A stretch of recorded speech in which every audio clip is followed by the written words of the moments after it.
Welcome back to STV Tamil. இங்கே இப்போது நடக்கிற மேட்ச் வந்து பார்த்தீங்கன்னா third T20 match India versus South Africa. இங்கே வந்து பார்த்தீங்கன்னா இப்போதைக்கு 1.4 ஓவர்ஸ்க்கு ஆல்மோஸ்ட் 21 ரன்ஸ் அடிச்சிருக்காங்க. இங்கே ரோஹித் சர்மா, ஷிக்கர் தவான் ரெண்டு பேருமே பார்த்தீங்கன்னா ஒரு ஃபார்மில் இருக்கிறாங்கன்னே சொல்லலாம். அதுவும் பெங்களூர் கிரவுண்டில் நடக்குது. சின்னசாமி ஸ்டேடியம். இதுலேயே வந்து பார்த்தீங்கன்னா ஒரு சின்ன ஸ்டேடியம் இது. இந்த ஸ்டேடியமில் வந்து பார்த்தீங்கன்னா 6 வந்து ஒரு சாதாரண விஷயம், 4 மாதிரி போயிட்டுருக்கும்.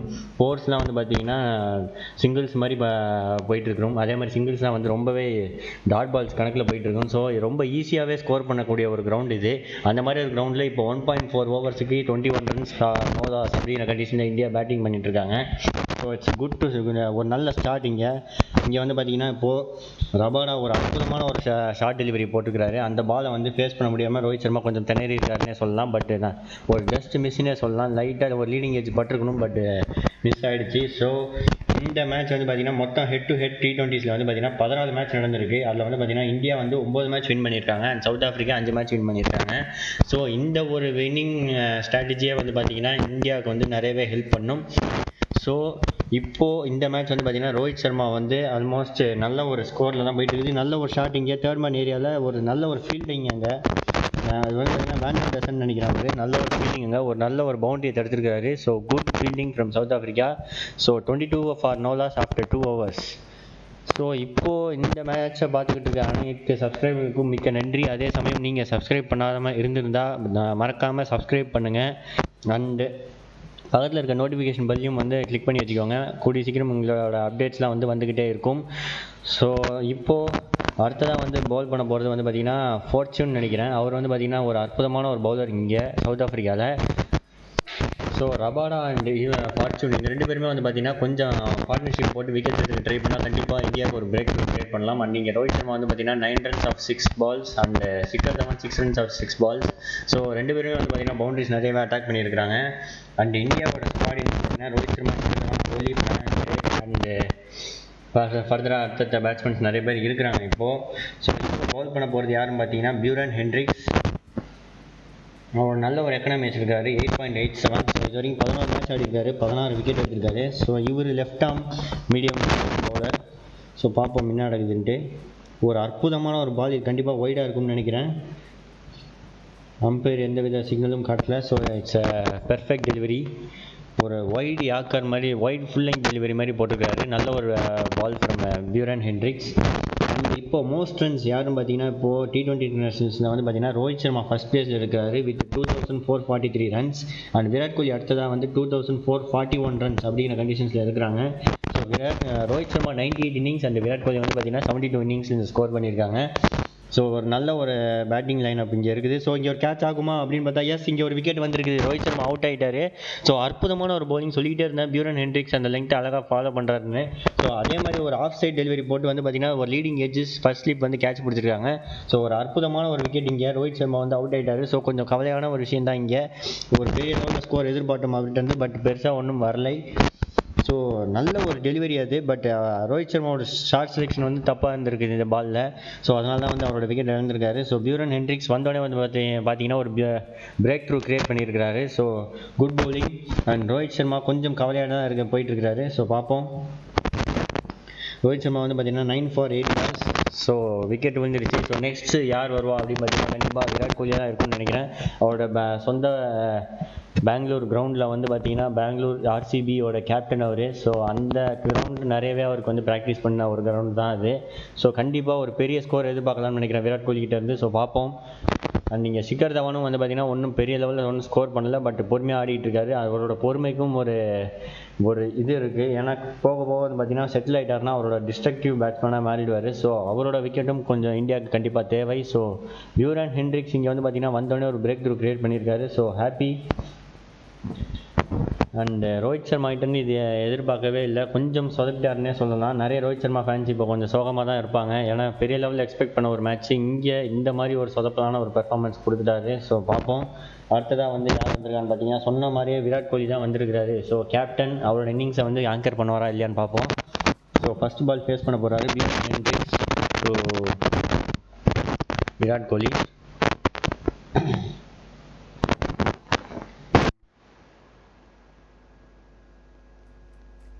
எல்லாருமே வந்து வந்து பார்த்தீங்கன்னா இன்சைட் த சர்க்கிள்ஸ் தான் இருக்கிறாங்க. ஸோ ஃபைன் லெக்கில் மட்டும் ஒரே ஒரு ஃபீல்டர் வந்து அவுட் சைட் த சர்க்கிளில் வச்சிருக்காங்க. ஸோ விராட் கோலி நல்லா ஃபீல்டு அசஸ் பண்ணியிருக்கிறாரு. அண்ட் இங்கே பண்ண போகிறாரு Beuran Hendricks to Virat Kohli. So first ball நல்ல ஒரு டெலிவரி, இங்கே ஃபுல் லெக் டெலிவரி, நல்ல ஒரு யூஸ்வல் கவர் டிரைவ் ஆடுவார்ல விராட் கோலி, அந்த ஒரு ஷாட் தான் ஆடி இருக்கிறாரு இங்கே. ஸோ நல்ல ஒரு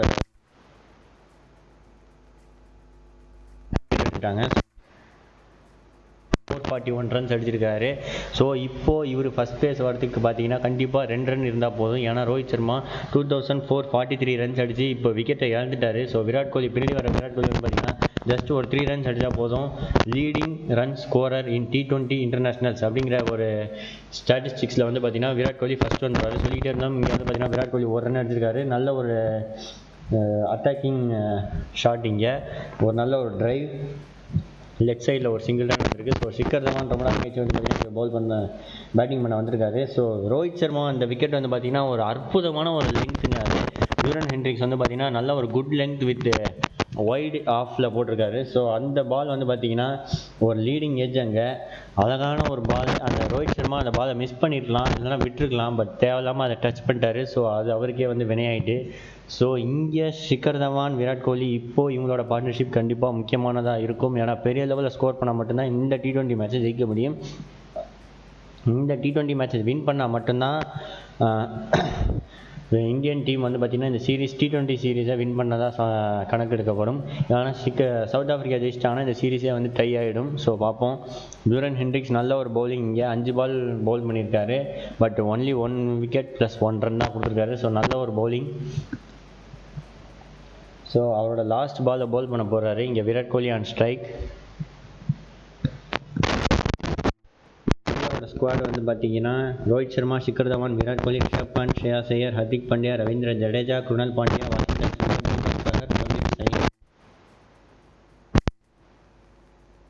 சுந்தர், நோ சேஞ்ச் தான் சொல்லணும் சவுத் ஆஃப்ரிக்காவில். அதே ஆள் தான் வராங்க. இங்கே பியூரன் ஹென்ட்ரிக்ஸ் வந்து பார்த்தீங்கன்னா கொஞ்சம் நல்லா டஃப் கொடுக்குறாரு இந்தியன் பேட்ஸ்மேன்ஸுக்கு. ஸோ பார்ப்போம். அவரோட ஓவர் முடிஞ்சிருக்குது. So 24 for 1 after 3. அண்ட் இங்கே கரண்ட் ரன் ரேட் வந்து பார்த்தீங்கன்னா 8 runs per over அப்படிங்கிற கண்டிஷன்ஸில் போயிட்டு இருக்குது. இதே ரன் ரேட் மெயின்டைன் பண்ணால் கண்டிப்பாக 20 ஓவர்ஸ்க்கு 160+ ஸ்கோர் எதிர்பார்க்கலாம். ஸோ இந்த லைவ் கமெண்ட்ரி பார்த்து கொண்டிருக்கும் அனைத்து சப்ஸ்கிரைபருக்கும் பிடிச்சிருந்தா கமெண்ட் பண்ணுங்கள், அந்த லைக் பண்ணுங்கள். ஏதாவது சேஞ்சஸ் இருந்தால் நீங்கள் தாராளமாக உங்கள் லைவ் சாட்டை நீங்கள் தெரிவிக்கலாம். அதுவும் இல்லாமல் இப்போது நிறைய சூப்பர் சாட் அப்படிங்கிற ஒரு விஷயம் வந்து இன்ட்ரடியூஸ் பண்ணியிருக்கோம். உங்களுக்கு ஏதாவது டொனேஷன்ஸ் எதாவது பண்ணணும்னு தோணுச்சுன்னா கண்டிப்பாக நீங்கள் அது மூலிமா எங்களுக்கு பண்ணலாம். கண்டிப்பாக உங்களோட டொனேஷன்ஸ் வந்து பார்த்திங்கன்னா ஒரு நல்ல காசுக்காக தான் வந்து பார்த்திங்கன்னா அதை ஹெல்ப்ஃபுல்லாக இருக்கும். ஸோ இங்கே ககிசோர் அபோடா வந்திருக்கிறாரு, அவரோட ஓவர் கண்டினியூ பண்ண பார்க்குறாரு. ஸோ ஆண்டேல் பெஃப்லுக்வாயோ வேர்ல்டு கப்பில் ஒரு முக்கியமான ஒரு சவுத் ஆஃப்ரிக்கன் பிளேயர், ஒரு முக்கியமான டைம்ஸில் வந்து நிறைய விக்கெட்ஸ் எடுத்து கொடுத்த ஒரு பிளேயர் வந்து பார்த்திங்கன்னா இங்கே பவுல் பண்ணியிருக்காரு. ஸோ ஆண்டேல் பெஃப்லுக்வாயோ பார்ப்போம். First ball Shikhar Dhawan face பண்ணுறாரு.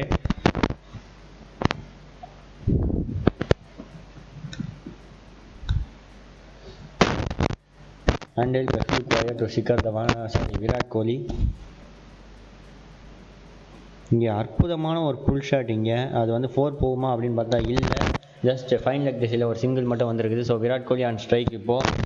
ஸோ ஷிக்கர் தவான் கொஞ்சம் பொறுமையாக தான் ஆடிட்டு இருக்காரு. ஏன்னா போன T20 மேட்சஸில் வந்து பார்த்திங்கன்னா ஒரு அற்புதமான ஒரு பெர்ஃபார்மன்ஸ் கொடுத்தாரு. 31 பால்ஸில் 40 ரன்ஸ் அடிச்சிருக்காரு. ஸோ அப்படிப்பட்ட ஒரு பேட்ஸ்மேன் இப்போ பொறுமையாக ஆடுறது ஒரு நல்ல விஷயம் தான். ஏன்னா இயர்லி இன்னிங்ஸ்லேயே வந்து பார்த்திங்கன்னா விக்கெட் விழுந்துருச்சு. ஸோ அந்த குறையை தீர்க்கணும்னா இங்கே ஷிக்கர் தவான் ஸ்டே பண்ணி தான் ஆகணும். ஸோ விராட் கோலி இப்போது 3 பால்ஸ்க்கு 1 ரன் தான் அடிச்சிருக்காரு. ஸோ அவரும் வந்து பார்த்திங்கன்னா இவங்க 2 பேருக்குள்ள ஒரு பார்ட்னர்ஷிப் டெவலப் ஆனிச்சுன்னா கண்டிப்பாக ஒரு 10 ஓவர் தாண்டி போயிடுச்சுன்னா ஈஸியாக 200 சான்சஸ் இருக்குது. ஸோ பார்ப்போம். டு விராட் கோலி நல்ல ஒரு இங்கே லாஃப்டட் ஷாட், இங்கே கவர்ஸில் வந்து பார்த்திங்கன்னா ஒரு ஸ்கேட்சா இல்லை அப்படின்னு பார்த்தா ஒரு சிங்கிள் தான் வந்திருக்குது. ஒரு அற்புதமான ஒரு lofted shot. Usual Virat Kohli splashy ஷாட்ஸில் வந்து இதுவும் ஒன்று. ஸோ அந்த மாதிரி ஒரு ஷாட் ஆடி இருக்காரு. இங்கே நல்ல ஒரு டெலிவரி, ஒரு வைடில் தான் ஆல்மோஸ்ட் டார்கெட் பண்ணுறாங்க.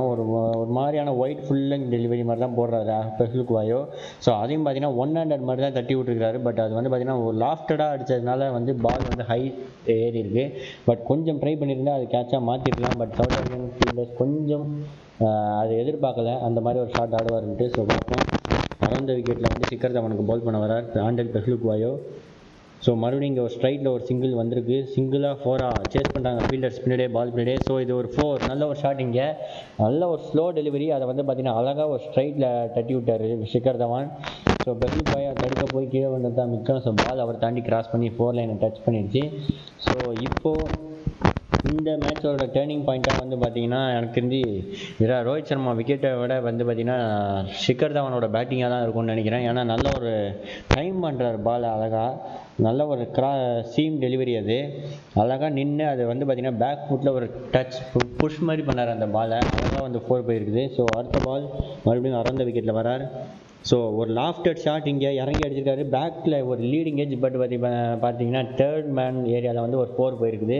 ஸோ ஒரு அற்புதமான ஒரு பேட்டிங். கண்டினியூஸாக இதே மாதிரி பவுண்டரிஸ் போயிட்டே இருக்குது. ஸோ 34 for 1 அப்படிங்கிற கண்டிஷன்ஸில் 3.4 ஓவர்ஸ் எண்ட் ஆகுது. ஸோ இந்த மாதிரி இதே நிலவரம் வந்து கண்டினியூ ஆச்சுன்னா கண்டிப்பாக இப்போ வந்து பார்த்தீங்கன்னா 8.27 அப்படிங்கிற ரன் ரேட் வந்து பார்த்தீங்கன்னா ஈஸியாக வந்து பார்த்தீங்கன்னா 170 கூட போகலாம் இந்த ரன் ரேட் மெயின்டைன் பண்ணலாம். ஸோ இப்போது இந்த லீடிங் எட்ஜ் வந்து பார்த்தீங்கன்னா ஒரு லாஃப்டட் இறங்கி வந்து அடிச்சாரு. பட் அந்த டைமிங் சரியாக படாதனால டாப் எட்ஜில் அழகாக தேர்ட் மேன் ஏரியாவில் ஒரு 4 போயிருது. ஸோ அடுத்த பால் மறுபடியும் அரௌண்ட் விக்கெட்டில் வரார் பெர்லி பாயோ. மறுபடியும் ஒரு நல்ல ஒரு ஸ்லோ டெலிவரி. இங்கே குவிக் சிங்கிள் ஆகுமா? எஸ், ஒரு சிங்கிள் ஓடிட்டாங்க. ஸோ நான் விராட் கோலி ஆன் ஸ்ட்ரைக். விராட் கோலி வந்து பார்த்தீங்கன்னா யூஸ்வலாக கொஞ்சம் ஸ்லோவாக தான் ஸ்டார்ட் பண்ணுவார். பட் இன்றைக்கி என்னமோ தெரியல, ஸ்டார்டிங் 4வது பாலே வந்து பார்த்தீங்கன்னா ஒரு 100 லாஃப்டட் ஷாட் அடிச்சிருக்காரு. பட் அது 4 போகாதனாலும் அது அந்த ஷாட்டில் வந்து பார்த்தீங்கன்னா அவரோட வெறி தெரிஞ்சுது. ஸோ பார்ப்போம் இந்த மேட்ச் எப்படி போயிட்டு இருக்குதுன்னு. கண்டிப்பாக ஓவருக்கு இந்த ஓவர் வந்து பார்த்தீங்கன்னா ஆல்மோஸ்ட் 2 4s போயிருக்குது. ஸோ அந்த 4 வந்து பார்த்தீங்கன்னா 100 இன்க்ரீஸ் பண்ணியிருக்குது. ஸோ இப்போ விராட் கோலி வந்து பார்த்தீங்கன்னா அழகான ஒரு சிங்கிள் போகுமா அப்படின்னு பார்த்தா இல்லை, ஒரு டாட் பாலோட முடிச்சிட்டாங்க. ஸோ ஓவர் முடிஞ்சு போச்சு. 35 for 1 after 4 overs. Run rate வந்து பார்த்தீங்கன்னா 8.75 இருக்குது. ஸோ இந்த ரன் ரேட் கண்டிப்பாக மெயின்டைன் பண்ணால் ஈஸியாக 170 175 ப்ளஸ் வரும் அப்படின்றத வந்து எக்ஸ்பெக்ட் பண்ணலாம். ப்ரொஜெக்டட் ஸ்கோராகவே இருக்கலாம். உங்களுக்கு எந்த ஸ்கோர் வந்தால் கண்டிப்பாக இந்தியா ஜெயிக்கும் அப்படின்னு தோணுதோ மறக்காமல் நீங்கள் லைவ் சாட்டில் இருக்கிற கமெண்ட் பாக்ஸில் நீங்கள் சொல்லலாம். அண்ட் சப்ஸ்கிரைப் பண்ணாமல் இருக்கிறவங்க மறக்காமல் வந்து சப்ஸ்கிரைப் பண்ணிக்கோங்க. ஏன்னா கூடிய சீக்கிரம் நிறைய அப்டேட்ஸ் வரும் இந்த மேட்சை பற்றி. ஸோ அதுக்கு உடனே உங்களுக்கு வேணும்னா கண்டிப்பாக சப்ஸ்கிரைப் பண்ணி பக்கத்தில் இருக்கிற நோட்டிஃபிகேஷன் பெல் பட்டனையும் நீங்கள் ப்ரெஸ் பண்ணிக்கலாம். So stay tune with STV Tamil. ஒரு ஸ்குவாட் வந்து பார்த்தீங்கன்னா Beuran Hendricks, de Kock, Bavuma, van der Dussen, Miller, Pretorius அந்த மாதிரி நிறைய பேர் வந்து சேம் ஸ்குவாட் தான். கிட்டத்தட்ட வந்து ஒரு நோ சேஞ்ச் தான். இங்கே வந்து பார்த்தீங்கன்னா ஹென்ட்ரிக்ஸ் அவரோட ஓவரை கண்டினியூ பண்ண வராரு. ஒரு ஓவர் வைடு டெலிவரி. இங்கே இன்னும் அகலமான பந்தோட மெகா அகலமான பந்துன்னே சொல்லலாம். அது 4க்கே போயிருக்கும். பட் நல்ல ஒரு ஃபீல்டிங் அங்கே தேர்ட் மேன் ஏரியாவில். ஸோ தடுத்துட்டாரு. வந்து வெரிஃபிகேஷனுக்கு தேர்ட் அம்பர்கிட்ட போவார்னு நினைக்கிறேன். கண்டிப்பாக அது 4 இல்லை வந்து ஜஸ்ட் டபுள் ரன்னா என்னன்னு தெரியல. ஸோ பார்ப்போம். டீகாக்கு ஒரு ஃபுல் லெங்க் டைவ் அடித்தார். அப்பயும் அந்த பாலை தொட முடியல. ஸோ இங்கே ரீப்ளே போயிட்டுருக்குது. அது 4 இல்லையா அப்படிங்கிறத பார்ப்போம். இல்லை 4 கிடையாது. ஒரு அற்புதமான ஒரு ஃபீல்டிங் அங்கே ரபாடா கிட்டேருந்து. Good fielding. It's a wide மட்டும்தான். Wide with 2 runs. ஸோ அது வந்து பார்த்திங்கன்னா பயங்கரமான ஒரு வைடு, மெகா அகல பந்து அப்படின்னே சொல்லலாம். அதுக்கு ஷிகர் தவான் ஆன் ஸ்ட்ரைக். மறுபடியும் நல்ல ஒரு ஷார்ட் டெலிவரி. இங்கே கேட்சா இல்லை, நல்ல ஒரு அற்புதமான ஒரு பவுன்சர் இங்கே போட்டிருக்காரு. நல்ல சர்ப்ரைஸ் பண்ணார் ஷிகர் தவானும் வந்து பார்த்தீங்கன்னா ஒரு ஊப்பர் கட் ட்ரை பண்ணலான்னு பார்த்தாரு. பட் அது வந்து பார்த்தீங்கன்னா பாலோட கனெக்ட் ஆகலை. ஸோ கண்டினியூவாக பார்ப்போம் என்ன நடக்குதுன்ட்டு. ஸோ இந்த மேட்ச்சை பார்த்து கொண்டிருக்கும் அனைத்து சப்ஸ்கிரைபர்களும் வந்து பார்த்திங்கன்னா மறக்காமல் இதை வந்து உங்கள் ஃப்ரெண்ட்ஸ் எல்லாருக்குமே வந்து ஷேர் பண்ணலாம். யாராச்சும் வந்து டிவியில் மேட்ச் பார்க்க முடியல, ஸோ முடியாதவங்களுக்கு கண்டிப்பாக இந்த வீடியோ வந்து பார்த்திங்கன்னா உங்களுக்கு ஹெல்ப்ஃபுல்லாக இருக்கும். இங்கே பியூரன் ஹென்ட்ரிக்ஸ் அவர் வந்து பார்த்திங்கன்னா அரௌண்ட் விக்கெட்டில் வந்து பவுல் பண்ண வராரு. ஸோ மறுபடியும் ஒரு அற்புதமான ஒரு ஸ்விங்கு. இங்கே லைன் அண்ட் லென்த் வந்து பார்த்தீங்கன்னா பியூரன் ஹென்ட்ரிக்ஸ் இன்னைக்கு கரெக்டாக போகிறாருன்னு நினைக்கிறேன். ஒரு அற்புதமான ஒரு ஸ்விங் இருந்துச்சு. லைட்டாக அந்த பேட்ஸ்மேன் கிராஸ் பண்ணும்போது நல்ல ஒரு குட் லெங்க் டெலிவரி. இங்கே ஷிகர் தவான் கொஞ்சம் ஸ்ட்ரகிள் ஆகிறாரோ அப்படின்னு தோணுது. ஏன்னா கொஞ்சம் டச் பண்ண கஷ்டப்படுறாரு. பார்ப்போம். இந்த மேட்ச்சை வந்து பார்த்திங்கன்னா ஸோ இந்தியா வின் பண்ணால் கண்டிப்பாக ஒரு பெரிய லெவல் விக்டரியாக இருக்கும். ஸோ சவுத் ஆஃப்ரிக்காவும் கொஞ்சம் டஃப் காம்படிஷன் கொடுத்துட்டு தான் இருக்கிறாங்க பவுலிங் வைஸ். ஸோ பார்ப்போம். அண்டு இந்த பியூரன் ஹென்ட்ரிக்ஸ் வந்து பார்த்திங்கன்னா ஒரு அற்புதமான பவுலர். ஏற்கனவே சொல்லியிருந்தேன் ஸ்டார்டிங்கில் பவுல் பண்ண வரும்போதே. ஸோ அதே 8 பாலுக்கு வந்து பார்த்திங்கன்னா 4 ரன் கொடுத்து ஒரு விக்கெட் எடுத்துக்காரு. ஸோ இங்கே ஒரு குவிக் சிங்கிள் ஆகுமா அப்படின்னு பார்த்தா எஸ், ஸ்ட்ரைட்டில் லாங் ஆன் திசையில் அடிச்சுட்டு ஒரு சிங்கிள் ஓடி இருக்காரு. இவர் மிஸ்ஃபீல்டிங்கே இல்லை, பட் மிஸ்ஃபீல்ட் பண்ணாலும் ரன் ஓடலை. ஸோ நல்ல ஒரு பெர்ஃபார்மன்ஸ் இங்கே. சவுத் ஆஃப்ரிக்கா கொஞ்சம் ப்ரெஷரில் இருக்காங்கன்னு நினைக்கிறேன். அங்கங்கே மிஸ்ஃபீல்ட் நடந்து தான் இருக்குது. ஸோ இந்த மேட்ச் வந்து பார்த்திங்கன்னா India vs South Africa third T20 M.Chinnaswamy stadium பெங்களூரில் நடந்துக்கிட்டு இருக்குது. ஸோ இதுதான் வந்து பார்த்திங்கன்னா இந்த சீரீஸ்லேயே கடைசி மேட்ச் இங்கே. ஸோ இந்த மேட்ச் வந்து பார்த்திங்கன்னா கொஞ்சம் either side India or South Africa அப்படிங்கிற கண்டிஷன்ஸில் போயிட்டு இருக்குது. உங்களுக்கு எந்த டீம் வின் பண்ணும் அப்படின்னு நீங்கள் நினைக்கிறீங்களோ மறக்காமல் இங்கே இருக்கிற லைவ் சாட்டில் நீங்கள் கமெண்ட் பண்ணலாம். அண்ட் இந்த மேட்ச் வந்து பார்த்தீங்கன்னா ஷிகர் தவான் இப்போ ஸ்ட்ரைக்கில் இருக்கிறாரு. அந்த அரௌண்ட் விக்கெட்டில் தட்டி விட்டுருக்காரு. மறுபடியும் ஒரு சிங்கிளா அப்படின்னு பார்த்தா S it's going to be a single. So 40 for 1 after 4.4 overs. இப்போ வந்து பார்த்தீங்கன்னா Shikhar Dhawan on strike.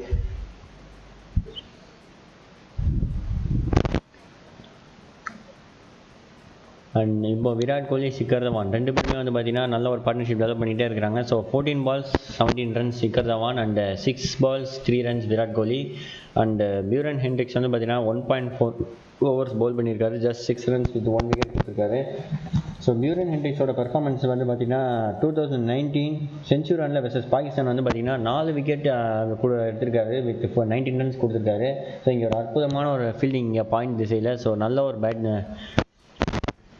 Performance பண்ணி கொடுத்துருக்காரு. இங்கே வந்து பார்த்தீங்கன்னா ஹென்ட்ரிக்ஸும் விராட் கோலிக்கும் கொஞ்சம் முட்டிக்கிச்சின்னு நினைக்கிறேன். அங்கே வந்து பார்த்தீங்கன்னா தட்டி விட்டு போயின்னுக்கிறாரு. ஸோ பார்ப்போம் விராட் கோலி எந்த அளவுக்கு பெர்ஃபார்ம் பண்ணுறாருன்ட்டு. ஸோ இங்கே பியூரன் ஹென்ட்ரிக்ஸ் சும்மா இருந்தாலும் விராட் கோலி கொண்டு போய் அப்படி தட்டி விட்டு போயிருக்கிறாரு. ஸோ ஏதாவது ஒரு பிரச்சனை ஆகுமா அப்படின்றத பார்ப்போம். இங்கே ஹென்ட்ரிக்ஸரோட கடைசி பால் பண்ண வராரு.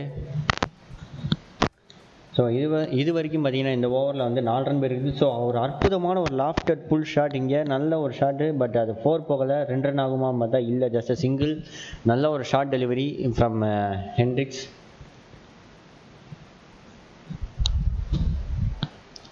So India 41 for 1 after 5 overs. இங்கே இந்த மேட்ச் பார்த்து கொண்டிருக்கும் அனைத்து சப்ஸ்கிரைபருக்கும் மிக்க நன்றி. யாராச்சும் சப்ஸ்கிரைப் பண்ணாமல் இருந்தால் மறக்காமல் பண்ணிக்கோங்க. அண்ட் பக்கத்தில் இருக்க நோட்டிஃபிகேஷன் பெல்லும் ப்ரெஸ் பண்ணிக்கோங்க. ஏன்னா கூடிய சீக்கிரம் இந்தந்த அப்டேட்ஸ் வந்து பார்த்திங்கன்னா உங்களுக்கு வந்து உடனே வரும். ஸோ மறக்காமல் சப்ஸ்கிரைப் பண்ணி வச்சுக்கோங்க. அண்டு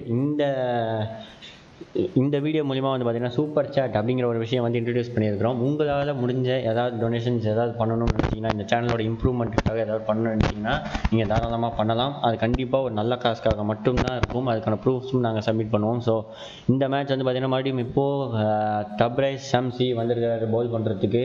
ஒரு நல்ல ஒரு ஸ்பின் பவுலர். 16 மேட்சஸில் வந்து பார்த்திங்கன்னா 11 wicket எடுத்துக்காரு. நல்ல ஒரு எக்கனாமி இருக்குது. 7.84. இங்கே வந்து பார்த்திங்கன்னா ஃபீல்ட் செட்டப் பயங்கரமாக பண்ணிகிட்டு இருக்காங்க. எனக்கு தெரிஞ்சு இது வந்து பவர் பிளேயோட கடைசி ஓவர் அப்படிங்கிறதுனால வந்து பார்த்திங்கன்னா முக்கியமான ஒரு ஓவராக இருக்கும். ஏன்னா இந்த ஓவரை டார்கெட் பண்ணி நிறைய பேட்ஸ்மேன் வந்து ஸ்கோர் பண்ணுவாங்க. ஆல்மோஸ்ட் 20 runs 30 runs கூட போகும். ஸோ அப்படி இருக்கும்போது பார்த்திங்கன்னா இந்த மேட்ச்சு இப்போது பவர் பிளேயில் என்ன ஸ்கோர் வரும் அப்படின்னு நீங்கள் நினைக்கிறீங்களோ மறக்காமல் நீங்கள் கமெண்ட்டில் சொல்லலாம். ஸோ இப்போ 41 for 1 ஆஃப்டர் 5 overs. ஸோ இங்கே அற்புதமான ஒரு லாஃப்டட் ஷாட். இங்கே வந்து பார்த்தீங்கன்னா பெங்களூர் சின்னசாமி ஸ்டேடியமில் ஒரு 6 போயிருக்குது. First 6 of the match. இங்கே ஒரு அற்புதமான ஒரு ஷாட் இங்கே ஷிகர் தவான்கிட்ட நல்லா உட்காந்து முட்டி போட்டு மடக்கி அடிச்சார் வெளியே. ஸோ சின்னசாமி ஸ்டேடியம் சும்மாவே ஒரு சின்ன ஸ்டேடியம் தான். ஸோ ஸ்பின் பவுலர் அசால்ட்டாக தூக்கி அடிக்கலாம் 6. யுவராஜ் சிங் இப்போ கூட வந்து பார்த்தீங்கன்னா ஐபிஎல்லில் வந்து கண்டினியூஸாக 4 ball 4 6 அடிச்சிருக்காரு இந்த ஸ்டேடியமில். அப்படிப்பட்ட யுவராஜ் சிங் அடிக்கும்போது வந்து பார்த்தீங்கன்னா ஷிகர் தவான் ஒரு left hander batsman same as. So அழகான ஒரு ஷாட் இங்கே மடக்கி அடிச்சிருக்காரு. ஆல்மோஸ்ட் 90 meters போயிருக்கு இந்த பால் வந்து பார்த்தீங்கன்னா. நல்ல ஒரு ஷாட் இங்கே ஃப்ரம் ஷிகர் தவான். ஸோ சொன்ன மாதிரி வந்து பார்த்தீங்கன்னா அட்டாக் பண்ண ஆரம்பிச்சிட்டாங்க இந்த கடைசி ஓவரை. பவர் பிளேயோட கடைசி ஓவர் முக்கியமான ஓவர், ஸ்கோர் பண்ணுறதுக்கான ஒரு நல்ல ஓவர். ஸோ இறங்கி மறுபடியும் அடிக்கிறாரு. இது 6 போகுமா இல்லை விக்கெட் ஆகுமா அப்படின்னு பார்த்தா மறுபடியும் ஒரு நல்ல ஒரு ஷாட் இங்கே மறுபடியும் ஒரு 6 அடிச்சிருக்காரு ஷிகர் தவான். ஸோ சொல்லிக்கிட்டே இருந்தோம் யுவராஜ் சிங் போன இந்த ஐபிஎல் வந்து பார்த்தீங்கன்னா கண்டினியூஸாக 4 ball 4 6 அடிச்சாரு. ஸோ அதே மாதிரி இங்கே ஷிகர் தவானும் அடிப்பாரா இல்லை இந்த ரெக்கார்ட் பிரேக் பண்ணாரான்னு பார்ப்போம். இறங்கி வந்து கவர்னஸில் வந்து பார்த்தீங்கன்னா அழகான ஒரு ஷாட் இங்கே 6 அடிச்சிருக்காரு. ஸோ இப்போது தேர்ட் பால் டப்ரைஸ் ஷம்சிக்கு வந்து பார்த்தீங்கன்னா இப்போ ப்ரெஷர் ஏறிக்கிட்டே இருக்குது. ஸோ ஃபஸ்ட்டு 2 பாலே வந்து பார்த்தீங்கன்னா 6 போயிடுச்சு. ஸோ அப்படிப்பட்ட இந்த மேட்ச்சில் வந்து பார்த்தீங்கன்னா இப்போ கடைசி 3வது பால் வந்து பார்த்தீங்கன்னா டாட் பால் ஆகிடுச்சு. ஸோ ஒரு அற்புதமான ஒரு பவுலிங் ஃப்ரம் டப்ரைஸ் ஷம்சி. அவர் வந்து பார்த்தீங்கன்னா கம்பேக் கொடுத்துருக்காருன்னே சொல்லலாம். நல்லா இறங்கி அடித்தார் அந்த 6. அது வந்து பார்த்தீங்கன்னா ஆல்மோஸ்ட் 80 meters போயிடுச்சு. ஸோ இப்போ வந்து பார்த்தீங்கன்னா கொஞ்சம் டீக்காக கொஞ்சம் அட்வைஸ் பண்ணுறாரு, கொஞ்சம் லெங்க்த்தை மாற்றலாம் அப்படின்னு சொல்லியிருக்கிறாரு. ஸோ பார்ப்போம் இங்கே என்ன நடக்குதுன்ட்டு. ஷம்சி மறுபடியும் போடுறாரு. மறுபடியும் இங்கே வளர்ச்சி அடிச்சிருக்காரு. இது விக்கெட் ஆகுமா அப்படின்னு பார்த்தா இல்லை, ஸ்டெம்பில் படலை அப்படின்னு சொல்லி அப்படியே சொல்கிறாங்க. ரிவ்யூ கேட்க போவாங்களா அப்படின்றத பார்ப்போம். இல்லை ரிவ்யூ கேட்குறாங்களா இல்லையா? Just 6 seconds. 5 4 3 2 1 ரிவ்யூ கேட்கல. ஸோ டிகாக் வந்து பார்த்தீங்கன்னா கன்வின்ஸ் ஆகலை ஷம்சியோட ரீசன்ஸுக்கு. ஸோ பார்ப்போம். இங்கே வந்து பார்த்திங்கன்னா இந்த பால் வந்து பார்த்திங்கன்னா பிச்சிங் ஆன்லைன், பட் வந்து பார்த்திங்கன்னா இம்பேக்ட் வெளியே இருக்குது. ஸோ கண்டிப்பாக எல்பிடபிள்யூ அக்செப்ட் ஆகாது அப்படிங்கிறது டிகாக்கே தெரியும், அதனால தான் கேட்கலன்னு நினைக்கிறேன். ஸோ இப்போது விராட் கோலி வந்து ஸ்ட்ரைக் இருக்கிறாரு. இன்னும் 2 பால் இருக்குது. இந்த 2 பாலில் எந்த அளவு ஸ்கோர் போகுதுன்றதை பார்ப்போம். பெரிய லெவலில் எக்ஸ்பெக்ட் பண்ணுறாங்கன்னா. ஸோ 5.5 வந்துருக்குது. ஸோ விராட் கோலி மறுபடியும் ஒரு சிங்கிள் வச்சிருக்கிறாரு. இல்லை ஒரு டாட் பால் இருக்குது, சாரி. ஸோ 6 ஓவர் முடிவில் வந்து பார்த்திங்கன்னா 54 for 1 அப்படிங்கிற கண்டிஷன்ஸில் வந்து என் பண்ணியிருக்கிறாங்க. இது வந்து பார்த்திங்கன்னா கரண்ட் ரன் ரேட் வந்து 9 runs per over அப்படிங்கிற கண்டிஷன்ஸில் போயிட்டுருக்குது. 9 runs per over அப்படின்னா கண்டிப்பாக இந்த ரன் ரேட் மெயின்டைன் பண்ணாங்கன்னா 20 overs வந்து பார்த்திங்கன்னா 180+ போகலாம். ஸோ இந்த மேட்சை பார்த்து கொண்டிருக்கும் அனைத்து சப்ஸ்கிரைபருக்கும் மிக்க நன்றி. உங்களோட சப்போர்ட் கண்டிப்பாக எங்களுக்கு தேவை. ஸோ நீங்கள் தாராளமாக வந்து பார்த்தீங்கன்னா உங்கள் ஃப்ரெண்ட்ஸுக்கு வந்து நீங்கள் ஷேர் பண்ணலாம். இந்த வீடியோவை லிங்க்கை வந்து ஷேர் பண்ணி யாராவது பார்க்க முடியாதவங்க, எங்கே ட்ராவலிங்கில் இருக்கிறவங்க தாராளமாக பார்க்கலாம். அண்ட் உங்களோட சப்போர்ட் கண்டிப்பாக எங்களுக்கு தேவைங்கிறதுனால வந்து பார்த்திங்கன்னா மறக்காமல் நீங்கள் சப்ஸ்கிரைப் பண்ணுங்கள். அந்த பக்கத்தில் இருக்க நோட்டிஃபிகேஷன் பட்டனை ப்ரெஸ் பண்ணுங்கள். நிறைய பேர் வந்து பார்த்திங்கன்னா இப்போ சன் டிவியில் பிகில் ஆடியோ லான்ச் போயிட்டு இருக்குது. ஸோ அதை பார்க்குறதுக்காக இந்த மேட்ச்சை வந்து விட்டுருவாங்க. ஸோ அப்படி இருக்கிறவங்க வந்து பார்த்திங்கன்னா இந்த மேட்ச்சை ஸ்கோர் மட்டும் பார்த்தா போதும் அப்படிங்கிற இருக்கிறவங்க வந்து பார்த்திங்கன்னா இந்த லிங்க் மூலிமா நீங்கள் பார்க்கலாம். ஸோ இங்கே வந்து மறுபடியும் ஓவர் படம் வந்திருக்கிறாரு. ஒரு அற்புதமான ஒரு டெலிவரி. இங்கே ஃபார்ச்சூன் அப்படிங்கிற ஒருத்தர் தான் இங்கே பவுல் பண்ணிகிட்ருக்காரு. ஸோ முக்கியமான ஒரு மேட்ச் இங்கே போயிட்டுருக்குது. Almost 3rd T20 match of India versus South Africa Paytm series. இங்கே வந்து பார்த்திங்கன்னா விராட் கோலி ஓவர்டேக் பண்ணிட்டாரு ரோஹித் சர்மாவை. ஸோ 2444 ரன்ஸ் அடித்து இன்னும் பேட்டிங் ஆடிக்கிட்டு இருக்க விராட் கோலி வந்து பார்த்திங்கன்னா ஆல்மோஸ்ட் ரோஹித் சர்மாவை ஓவர்டேக் பண்ணி மோஸ்ட் ரன்ஸ் T20 இன்டர்நேஷனல்ஸ் அப்படிங்கிற பேட்டத்தை வந்து வாங்கியிருக்கிறாரு. ஸோ இங்கே மறுபடியும் விராட் கோலி இறங்கி அடிக்கிறாரு. ஸோ இங்கே சிக்கர் தவான் வந்து அவுட் ஆகலை, பவுலர் கையில் பட்டு வெளியே போயிடுச்சு. ஸோ ஒரு சிங்கிள் கிடச்சிருக்குது. இறங்கி அடித்தார், அது பவுலர் கைக்கு என்ன ஆச்சுன்னு தெரில. ஸோ பார்ப்போம். கொஞ்சம் அடித்த வேகம் பலமாக தான் வந்துருக்கும் போல இருக்குது. இதுக்கே அப்படின்னா டோலி அடிச்சிருந்தா என்ன இருக்குன்னு தெரில. ஸோ விராட் கோலி அடிக்கே வந்து பார்த்திங்கன்னா கை ஒரு மாதிரி இது வீங்கின மாதிரி இருக்குது. நல்லா தேய்ச்சி விட்றாரு. ஸோ இப்போது விராட் கோலியோட கிளாஸி ஷாட் தான் இங்கே பார்த்தோம். பட் அது கொஞ்சம் டைமிங் இல்லை, அதனால் கொஞ்சம் மிஸ் ஆகிடுச்சு. ஸோ இப்போது கடைசி பால் இங்கே வந்து ஒரு பார்த்திங்கன்னா ஒரு அற்புதமான ஒரு ஸ்வீப் ஷாட். இங்கே அது ஒரு 4 போயிருக்குது. தவான் இங்கே கொஞ்சம் செட்டில் ஆகிட்டாருன்னு நினைக்கிறேன். பலமாக அடிக்கிறாரு, பாலை கரெக்டாக டைம் பண்ணுறாரு. முக்கியமாக ஸ்பின்னர்ஸை வந்து பலமாக அட்டாக் பண்ணுறாரு. ஸோ இப்போ வந்து பார்த்திங்கன்னா 35 runs ஆஃப் 22 balls. ஸோ அதில் வந்து பார்த்திங்கன்னா 4 4 2 6 வந்துருக்குது. விராட் கோலி வந்து பார்த்திங்கன்னா 4 runs off 9 balls with no boundaries. So strike rate வந்து பார்த்திங்கன்னா அற்புதமாக மெயின்டைன் ஆகிட்டு இருக்குது. சிக்கர் தவானுக்கு ஆல்மோஸ்ட் 160 வந்துருக்குது. ஸோ இங்கே வந்து பார்த்திங்கன்னா சிக்கர் தவான் அற்புதமான ஒரு ஷாட்டுங்க. இது நல்ல ஒரு ஸ்வீப் ஷாட்டு. ஸோ அவரோட அதை தொடர்ந்து இப்போ அடுத்த பால் என்ன நடக்குதுன்றதை பார்ப்போம். மறுபடியும் தட்டுறாரு. ஒரு நல்ல ஒரு பாயிண்ட் திசையில் ஒரு சிங்கிள், இல்லை ஒரு டாட் பால். ஸோ ஒரு அற்புதமான ஒரு பவுலிங் இங்கே.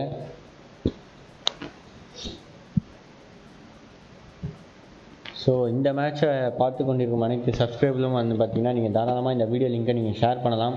ஸ்கோர்ஸ் மட்டும் பார்த்தா போதும், இல்லை கமெண்ட்ரிஸோட ஒரு மேட்ச் பார்க்கணும் அப்படின்னு ஆடியோ கமெண்ட்ரியோட பார்க்கணும்னு நினச்சா நீங்கள் தாராளமாக இந்த லிங்கை வந்து நீங்கள் ரெக்கமெண்ட் பண்ணலாம் எல்லாருக்கும். ஸோ இங்கே வந்து பார்த்திங்கன்னா மறுபடியும் ஒரு single. So 36 off 24 balls Shikhar Dhawan and 4 runs off 9 balls இங்கே விராட் கோலி. இங்கே வந்து சிக்கர் தவான் பார்த்தீங்கன்னா இறங்கி லைட்டாக டச் கொடுத்தாரு. அது வந்து பவுலர் வந்து ஒன்றும் பண்ண முடியாது, அது கொஞ்சம் டிஸ்டன்ஸ் போயிடுச்சு. ஸோ இந்த லாஸ்ட் பால் ஃபேஸ் பண்ணுற விராட் கோலி என்ன பண்ணுறாருன்றதை பார்ப்போம். ஒரு 6ஆ இல்லை ஒரு 4ஆ என்ன அப்படின்றத பார்த்தா இங்கே ஒரு சிங்கிள் தான் போகுது. So 62 runs off 1 wicket after 7 overs. So இந்த நிலவரம் தான் வந்து போயிட்டுருக்குது. ஆல்மோஸ்ட் இந்தியாவோட ரன் ரேட் வந்து பார்த்திங்கன்னா ஸ்டார்டிங்லேருந்து 8லேருந்து 9 அந்த ரேஞ்சுக்குள்ளே தான் போயிட்டே இருக்குது. ஸோ பார்ப்போம் என்ன நடக்குதுன்ட்டு. ஸோ இன்னும் 13 ஓவர் இருக்குது. ஸோ ப்ரொஜெக்டட் ஸ்கோர் என்னவா இருக்குன்னு நீங்கள் நினைக்கிறீங்களா மறக்காமல் நீங்கள் கமெண்ட்ஸ் சொல்லலாம். அண்டு லைவ் சேட் நீங்கள் யூஸ் பண்ணிக்கலாம் தாராளமாகவே. உங்களோட கருத்துக்களை நீங்கள் என்னவா இருந்தாலும் நீங்கள் சொல்லலாம். அண்ட் இங்கே வந்து பார்த்தீங்கன்னா do you have interest in cricket அப்படின்னு கேட்டிருக்கிறாரு. ஸோ கண்டிப்பாக இன்ட்ரெஸ்ட் இருக்கிறனால தான் வந்து பார்த்தீங்கன்னா கமெண்ட்ரி கொடுத்துக்கிட்டு இருக்கோம். So 62 for 1 after 7 overs. Virat Kohli மறுபடியும் ஸ்ட்ரைக்கு வந்திருக்கிறாரு. ஷம்சி அவரோட ஓவரை கண்டினியூ பண்ணுறாரு. ஸோ போன ஓவர்லேயே சிக்கர் தவான் பலமான ஒரு அடி 2 6 போச்சு. ஸோ அந்த ஓவரை கண்டினியூ பண்ணி இங்கே ஷம்சி போட்டுக்கிட்டு இருக்காரு. ஸோ ஷம்சி அவரோட first ball to Virat Kohli. So பார்ப்போம்.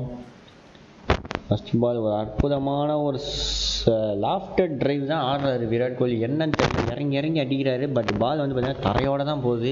ஸோ இங்கே வந்து பார்த்தீங்கன்னா ஒரு ரன் வந்துருக்குது. 36 ஆஃப் 24 பால்ஸ். இப்போ Shikhar Dhawan and Virat Kohli 6 runs off 11 balls.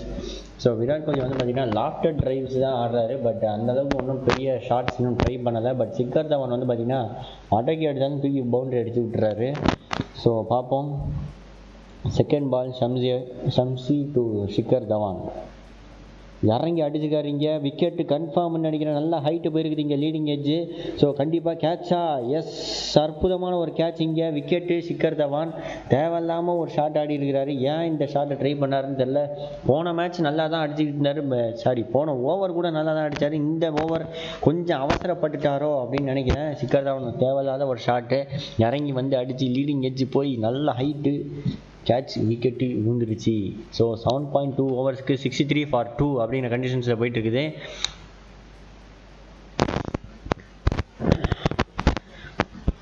So இப்போது அடுத்ததாக வந்து பார்த்தீங்கன்னா எனக்கு தெரிஞ்சு ரிஷப் பேண்ட்டுக்கு தான் சான்சஸ் இருக்குது அடுத்து வர்றதுக்கு. ஏன்னா முக்கியமான ஒரு விக்கெட்டு, அது அசால்ட்டாக பவுமா அவர் தான் பிடிச்சிருக்காரு அந்த கேட்சை. நல்ல ஹைட். அது கிட்டத்தட்ட வந்து பார்த்தீங்கன்னா ஸ்டேடியமோட அவுட்ரு ரிங் வரைக்கும் போயிருக்குன்னு நினைக்கிறேன். அந்த ஹைட்டு போய் கேட்ச் பிடிக்க மாட்டாரோ அப்படின்றத நினச்சிக்கிட்டு இருந்தோம். பட் அழகாக வந்து பிடிச்சி கீழே விழுந்துட்டார் பவுமா. ஸோ ஒரு முக்கியமான விக்கெட் இங்கே போயிடுச்சு. சப்ரேஷ் ஷம்சி போன ஓவர் என்ன தான் ரன்னு கொடுத்தாலும் இந்த ஓவரில் வச்சு செஞ்சிட்டார் சிக்கர் தவானை. ஸோ பார்ப்போம். அடுத்த ஓவர் வந்து பார்த்தீங்கன்னா இப்போது 7.2 ஓவர்ஸ்க்கு வந்து பார்த்தீங்கன்னா 63 for 2 அப்படிங்கிற கண்டிஷன்ஸ் இருக்குது. ஸோ ரிஷப் பண்டா இல்லை ஸ்ரேயாஸ் ஐயரா இவங்க 2 பேரில் யார் வருவா அப்படிங்கிறத பார்ப்போம். ஏன்னா லெஃப்ட் ஹேண்டர் ரீப்ளேஸ் பண்ண எனக்கு தெரிஞ்சு சிக்கர் தவான் வந்தால் நல்லா, சிக்கர் தவானை ரீப்ளேஸ் பண்ணுறது கண்டிப்பாக எனக்கு தெரிஞ்சு ரிஷப் பண்ட் வரலான்னு தோணுது. ஏன்னா ஒரு லெஃப்ட் ஹேண்ட் பேட்ஸ்மேன் அண்ட் கொஞ்சம் பார்ட்னர்ஷிப் ரைட் லெஃப்ட் காம்பினேஷன் இருந்தால் நல்லாயிருக்கும். ஸோ யார் வந்திருக்கிறது அப்படின்னு பார்ப்போம். எனக்கு தெரிஞ்சு அநேகமாக ஸ்ரேயாஸ் ஐயரா அப்படின்னு நினைக்கிறேன். So last wicket Shikhar Dhawan 36 off 25 balls. ஒரு புவர் ஷாட் அது. அந்த ஷாட்டை வேணா அதுக்கு முந்தின ஓவர்லேயே ட்ரை பண்ணார். பட் டைமிங் இருந்ததுனால வந்து பார்த்திங்கன்னா அந்த பால் 6 போணுச்சு. பட் இப்போது அது முடியல, விக்கெட் ஆகிடுச்சு. ஸோ சொன்ன மாதிரியே வந்து பார்த்திங்கன்னா ரைட் லெஃப்ட் காம்பினேஷனாக ரிஷப் பேண்ட் தான் வந்திருக்கிறாரு. ஸோ ரிஷப் பேண்ட் அவர் வந்து ஒரு அற்புதமான ஒரு T20 பிளேயர். ஸோ ஐபிஎல்ல வந்து பார்த்தீங்கன்னா நிறையவே அந்த ஸ்கோர்ஸ்லாம் பண்ணி விளையாடி நம்ம பார்த்துருக்குறோம். ரிஷப் பண்ட்டு ஒரு டிஸ்ட்ரக்டிவ் பிளேயர் டெல்லி டேர்டெவில்ஸ்ல. ஸோ டோனியோட ஃபேன், மிகப்பெரிய டோனி ஃபேன் அவர். ஸோ டோனி மாதிரி ஏதாவது ஒரு சேஞ்சஸ் மிராக்கிள்ஸ் பண்ணுறாரா அப்படிங்கிறத பார்ப்போம். ரிஷப் பேண்ட் ஆல்மோஸ்ட் 20 மேட்சஸில் 306 ரன்ஸ் அடிச்சிருக்காரு. அவர் ஸ்ட்ரைக் ரேட் வந்து பார்த்தீங்கன்னா 123.4. ஸோ அவர் இப்போது இந்த மேட்ச்சில் ஃபஸ்ட்டு பாலை ஃபேஸ் பண்ண போகிறாரு. ஸோ ரிஷப் பேண்ட் என்ன பண்ணுறாருங்கிறத பார்ப்போம். Shamsi over. ஸோ ஓப்பனிங்கே வந்து பார்த்தீங்கன்னா ஒரு ஸ்பின்னர் ஓவருங்கிறதுனால வந்து பார்த்தீங்கன்னா கொஞ்சம் செட்டில் ஆக டைம் ஆகும்னு நினைக்கிறேன். ஏன்னா கண்டிப்பாக ஃபாஸ்ட் பவுலர்ஸ்லாம் ஃபேஸ் பண்ணால் தான் வந்து பார்த்தீங்கன்னா கொஞ்சம் பிச்சை அனலைஸ் பண்ண முடியும். ஸோ இங்கே ரிஷப் பேண்ட் ஃபீல்டு அசிஸ்ட் பண்ணுறாரு. ஸோ பார்ப்போம். ஃபர்ஸ்ட் பால் மறுபடியும் ரிஷப் பேண்ட் இங்கே ஒரு லேட் கட் ஆடுறாரு. But it's dot ball. Time எடுத்துக்கலாம், தப்பு இல்லை. பட் ஏன்னா ஏற்கனவே ஓரளவுக்கு ரன்ஸ் வந்துருச்சு, செட்டில் பண்ணலாம். பட் இது பெங்களூர் அப்படிங்கிற ஒரு கிரவுண்டுன்றதுனால வந்து பார்த்திங்கன்னா ஈஸியாக பவுண்ட்ரி சிக்ஸஸ்லாம் வந்து அடிக்க முடியும். ஸோ அதனால தான் வந்து பார்த்திங்கன்னா சிக்கர் தவான் வந்து இறங்கி அடிச்சாருன்னு நினைக்கிறேன். பட்டு ரொம்ப அவசரப்பட்டாரான்னு தோணுது. ஷம்சியும் அந்த பாலை வந்து அழகாக பவுல் பண்ணியிருக்கிறாரு. அண்ட் இங்கே மறுபடியும் ஒரு ஃபுல் லெங்க் டெலிவரி அழகாக வந்து ஃபைன் லெக் திசையில் ஒரு single. So Virat Kohli and strike. இப்போது விராட் கோலி அழகாக நடந்தே நான் போய் சிங்கிள் ரன் எடுத்துக்கிறேன்னு சொல்லி வந்துட்டார். So 7 runs off 12 balls and Rishabh Pant 1 run off 2 balls. So India தான் வந்து பார்த்திங்கன்னா இந்த மேட்சோட ஒரு ரீகேப் மாதிரி வந்து பார்த்திங்கன்னா India vs South Africa 30 T20 match M.Chinnaswamy ஸ்டேடியமில் நடந்துகிட்டு இருக்குது. அண்டு ஓப்பனிங்கில் டாஸ் ஜெயிச்ச இந்தியா வந்து பார்த்திங்கன்னா பேட்டிங் ஃபர்ஸ்ட் எடுத்துக்கிட்டாங்க. அண்டு இப்போது ஸ்டார்டிங்கில் வந்து பார்த்திங்கன்னா ரோஹித் சர்மா அவரோட விக்கெட்டை வந்து ரொம்பவே சீக்கிரமாக இழந்துட்டார். ஸோ ஜஸ்ட் ஒரு 10 runs தான் அடிச்சிருக்காரு. அண்ட் சிக்கர் தவான் அடுத்து வந்து பார்த்திங்கன்னா சிக்கர் தவான் அண்ட் விராட் கோலியோட பார்ட்னர்ஷிப் நல்லாவே போயிட்டு இருந்துச்சு. அண்ட் அந்த பார்ட்னர்ஷிப் வந்து பிரேக் பண்ணது வந்து ஷம்சி தான். இப்போ பவுல் பண்ணி அவரோட விக்கெட்டும் எடுத்துட்டார். ஸோ அதுக்கப்புறம் அந்த ரிஷப் பண்ட் இப்போ ஆடிட்டு இருக்காரு. ஸோ இப்போது 8 ரன்ஸ் முடிவில் வந்து பார்த்தீங்கன்னா 66/2 அப்படிங்கிற ஸ்பெஷலில் போய் அப்படிங்கிற ஸ்கோரோட இந்தியா வந்து கண்டினியூ பண்ணிகிட்டு இருக்காங்க. ஸோ ஆல்மோஸ்ட் வந்து பார்த்தீங்கன்னா 8.25 அப்படிங்கிற ரன் ரேட் வந்து போயிட்டு இருக்குது. ஸோ இதே ரன் ரேட் வந்து பார்த்தீங்கன்னா எனக்கு தெரிஞ்சு ஓவர் இருந்தே மெயின்டைன் பண்ணிட்டு இருக்காங்க. ஸோ ஆல்மோஸ்ட் இப்போ வரைக்கும் பார்த்தீங்கன்னா இந்தியாவோட ரன் ரேட் வந்து 8-9 அந்த ரேஞ்சில் தான் போயிட்டு இருக்குது. ஸோ ஆல்மோஸ்ட் இதை வச்சே நம்ம வந்து ப்ரொஜெக்டட் ஸ்கோர் என்னவா இருக்கும்னு கெஸ் பண்ணால் கண்டிப்பாக எனக்கு தெரிஞ்சு 160 180 அப்படிங்கிற கண்டிஷன்ஸ் வந்து தெளிவாக தெரியுது. பட் கண்டிப்பாக 150+ போயிடுவாங்க அப்படிங்கிறது வந்து கன்ஃபார்மே சொல்லலாம். ஏன்னா இதுக்கப்புறம் வர வேண்டிய பேட்ஸ்மேன்ஸ் தான் பார்த்தீங்கன்னா ரொம்பவே டிஸ்ட்ரக்டிவான batsmen. So Virat Kohli and Rishabh Pant கண்டிப்பாக ஒரு பார்ட்னர்ஷிப் டெவலப் பண்ணி ஆகணும். ஒரு 5 ஓவர் இல்லை 6 ஓவர் இவங்க நின்றுட்டாங்கனாலே பின்னாடி வர பேட்ஸ்மேன்ஸுக்கு கொஞ்சம் கான்ஃபிடென்ஸ் கிடைக்கும். ஏன்னா அவசரமாக விக்கெட் விட்டு தான் கண்டிப்பாக வந்து ப்ரெஷர் தான் க்ரியேட் ஆகும். ஸோ பார்ப்போம். இப்போ ரிஷப் பண்ட் வந்து ஆடுறாரு, ரபாடா அவரோட ஓவரை போட்டுக்கிட்டு இருக்காரு. ஸோ ரபாடா ஃபர்ஸ்ட் பால் வந்து பார்த்தீங்கன்னா ஒரு சிங்கிள் வந்திருக்குது. Rishabh Pant on strike. இப்போது ரபாடா தெரியும் ஒரு அற்புதமான ஒரு bowler from Daredevils. And Rishabh பண்ட்டும் வந்து பார்த்தீங்கன்னா ஐபிஎல்லில் டெல்லி டேர் டெவில்ஸுக்கு தான் ஆடி இருக்கிறார். டெல்லி கேபிட்டல்ஸ் அப்படிங்கிற டீமுக்கு வந்து ஆடி இருக்கிறாரு. டேர் டெவில்ஸ்ன்றது பழைய டீம், ஸோ டெல்லி கேபிட்டல்ஸ் அப்படிங்கிற டீமுக்கு வந்து பார்த்தீங்கன்னா இவங்க 2 பேருமே வந்து ஒரு பிளேயர்ஸாக இருந்திருக்கிறாங்க, Rishabh Pant and Rabada. So Rabada வந்து பார்த்தீங்கன்னா 25 விக்கெட்டு, கிட்டத்தட்ட 12 மேட்ச்சில் 25 விக்கெட் எடுத்தது வந்து பார்த்தீங்கன்னா டெல்லி கேபிட்டல்ஸ் அப்படிங்கிற டீமில் தான். ஸோ அந்த டீமில் தான் வந்து பார்த்தீங்கன்னா ரிஷப் பண்ட்டும் ஆடி இருக்கிறாரு. ஸோ இவங்க 2 பேரோட ஆப்போசிஷன் வந்து எப்படி இருக்குன்றதை பார்ப்போம். மறுபடியும் இங்கே வந்து பார்த்தீங்கன்னா ஒரு குயிக் சிங்கிள் ஓடி இருக்கிறாரு Rishabh Pant. So Virat Kohli and strike இப்போது. அண்டு பெரிய லெவலில் வந்து எக்ஸ்பெக்டேஷன்ஸ் இருக்குது. ஏன்னா ஒரு சவுத் ஆஃப்ரிக்கன் பவுலர் ரபாடா அப்படிங்கிற ஒரு பேர் கேட்டாலே வந்து பார்த்தீங்கன்னா முன்னாடி மலிங்கா அப்படின்னாலே கொஞ்சம் பயப்படுவாங்க. ஒரு நல்ல ஒரு பவுலர் அப்படிங்கிற பேர் இருக்கும் அவருக்கு. இந்த ஒரு பியூட்டிஃபுல் யாக்கர்ஸ்லாம் போட்டுக்கிட்டு இருந்தார்.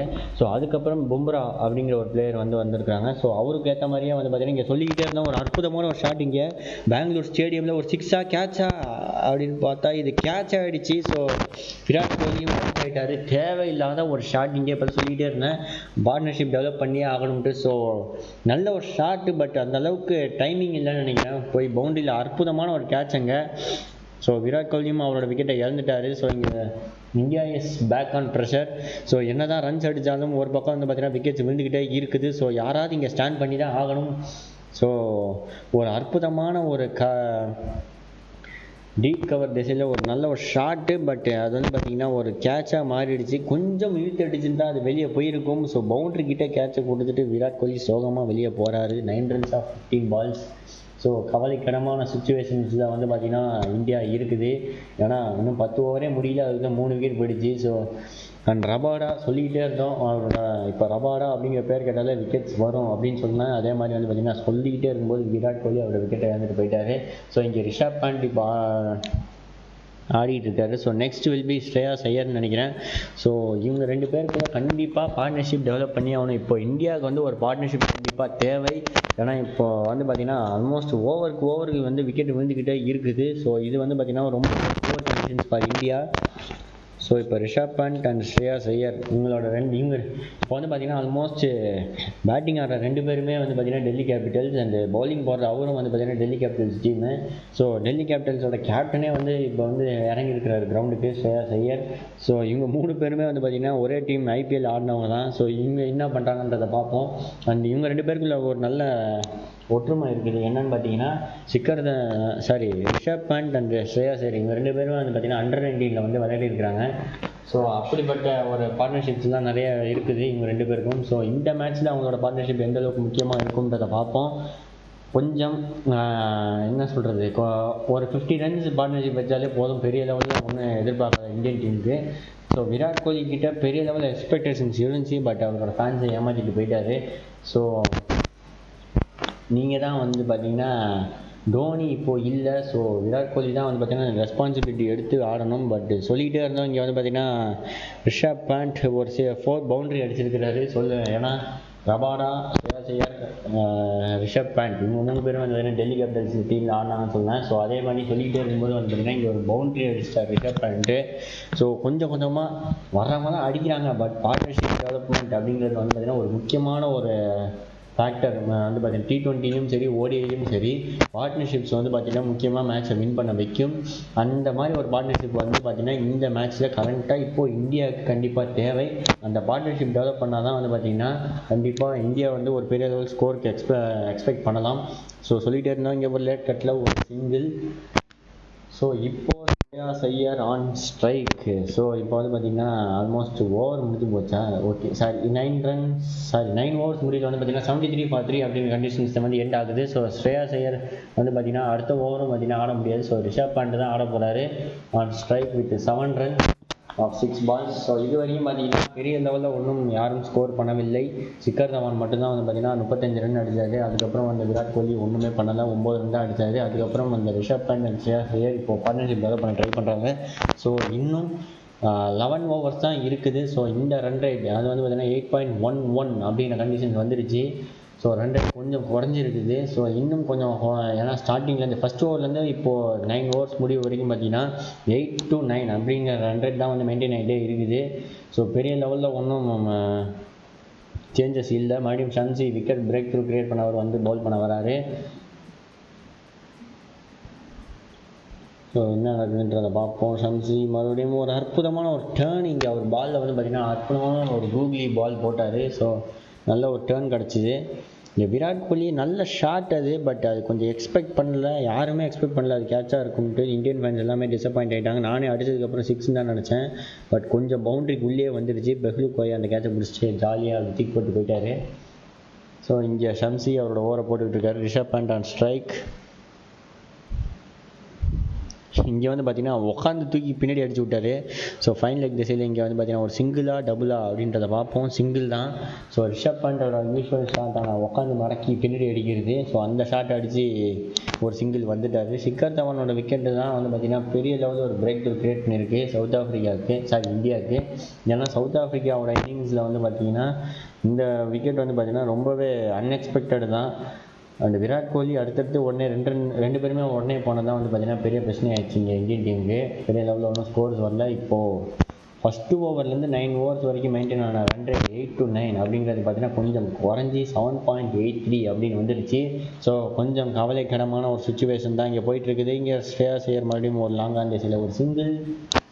ஸோ ஷம்சி அவரோட ஓவரை வந்து நல்லாவே போல் பண்ணிகிட்டு இருக்காரு. ஒரு நல்ல ஒரு கம்பேக் கொடுத்துருக்காரு. என்னடா ஃபஸ்ட்டு ஓவரில் 2 6 அடித்து கொடுத்தாலும் இப்போ அடுத்ததான் வந்து பார்த்திங்கன்னா கொஞ்சம் கண்ட்ரோல் பண்ணி தான் போடுறாரு. லைன் அண்ட் லென்த்தை கொஞ்சம் கேர் பண்ணுறாரு. ஸோ இப்போ விக்கெட் எடுத்து பிரேக் த்ரூ கிரியேட் பண்ணதுனால தான் வந்து பார்த்திங்கன்னா பெரிய லெவலில் வந்து இந்தியாவுக்கு பிரச்சனை ஆகிடுச்சு. ஸோ பார்ப்போம் அடுத்தடுத்து என்ன நடக்குதுன்றது. ஸோ பார்த்து கொண்டிருக்கும் அனைத்து வியூவர்ஸும் வந்து பார்த்திங்கன்னா மறக்காமல் சப்ஸ்கிரைப் பண்ணுங்கள். நோட்டிஃபிகேஷன் பெல்ஸை வந்து கிளிக் பண்ணி வச்சுக்கோங்க. ஏன்னா இதுக்கப்புறம் போடுற வீடியோஸ்லாம் வந்து பார்த்திங்கன்னா உங்களுக்கு நோட்டிஃபிகேஷன்ஸாக உடனே வந்துடும். ஸோ நீங்கள் உடனே எங்கேஜாக இருக்கலாம் சேனலோட. 5 for 3 மறுபடியும் இங்கே கவர் ஆகிடுச்சு dot ball.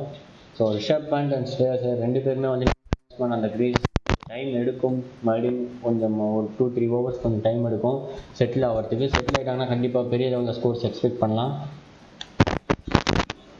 So India versus South Africa Paytm series இங்கே நடந்துக்கிட்டு இருக்குது. அதில் வந்து பார்த்திங்கன்னா T20 சீரீஸில் மொத்தம் 3 மேட்ச்சு. ஸோ போன சண்டே வந்து பார்த்திங்கன்னா ஹிமாச்சல் பிரதேசில் தர்மசாலாவில் நடக்க வேண்டிய மேட்ச் வந்து பார்த்திங்கன்னா மழையின் காரணமாக ஒரு பால் கூட பவுல் பண்ணாமல் மேட்ச் அபாண்டன் பண்ணிட்டாங்க. அந்த போன மேட்ச் வந்து பார்த்திங்கன்னா மொஹாலியில் நடந்துச்சு. ஸோ இந்தியா வந்து 7 விக்கெட் வித்தியாசத்தில் வந்து வின் பண்ணாங்க அந்த மேட்சை. ஒரு நல்ல ஒரு மேட்சாக தான் இருந்துச்சு அது. ஸோ அதுக்கப்புறம் இப்போது இந்த பெங்களூரில் நடக்கிற இந்த மேட்ச் வந்து பார்த்திங்கன்னா ரொம்ப க்ரூஷியலான மேட்ச்சு. சவுத் ஆஃப்ரிக்கா வந்து இந்த சீரீஸை ட்ரா பண்ணணும்னு நினச்சாங்கன்னா வின் பண்ணணும். அதே மாதிரி இந்தியா வந்து இந்த சீரீஸை வின் பண்ணணும்னு நினச்சாங்கன்னா இந்த மேட்சை வின் பண்ணணும். வின் பண்ணால் தான் வந்து 2-0 அப்படிங்கிற கண்டிஷன்ஸில் வந்து பார்த்திங்கன்னா இந்தியா வந்து வின் பண்ணலாம். அதே மாதிரி ட்ரா ஆச்சுன்னா 1-1 அப்படின்னு சொல்லி T20 சீரீஸை வந்து முடிக்கணும். ஸோ இப்போ 10 ஓவர் முடிக்க வந்து பார்த்திங்கன்னா 76 for 3 அப்படிங்கிற ரெண்டு இருக்குது. ஸோ ஆல்மோஸ்ட் ரன் ரேட் வந்து குறைஞ்சிடுச்சு, 7.6 வந்துடுச்சு. ஸோ குறைஞ்சாலும் கடைசி 5 ஓவரில் என்ன தான் ஹர்திக் பாண்டியா இருக்காங்க. ஸோ பெரிய லெவலில் ஸ்கோர்ஸ் எக்ஸ்பெக்ட் பண்ணலாம். So stay tune with STV Tamil. கொஞ்சம் ஒரு சிறிய இடைவேளைக்கு பிறகு பார்ப்போம்.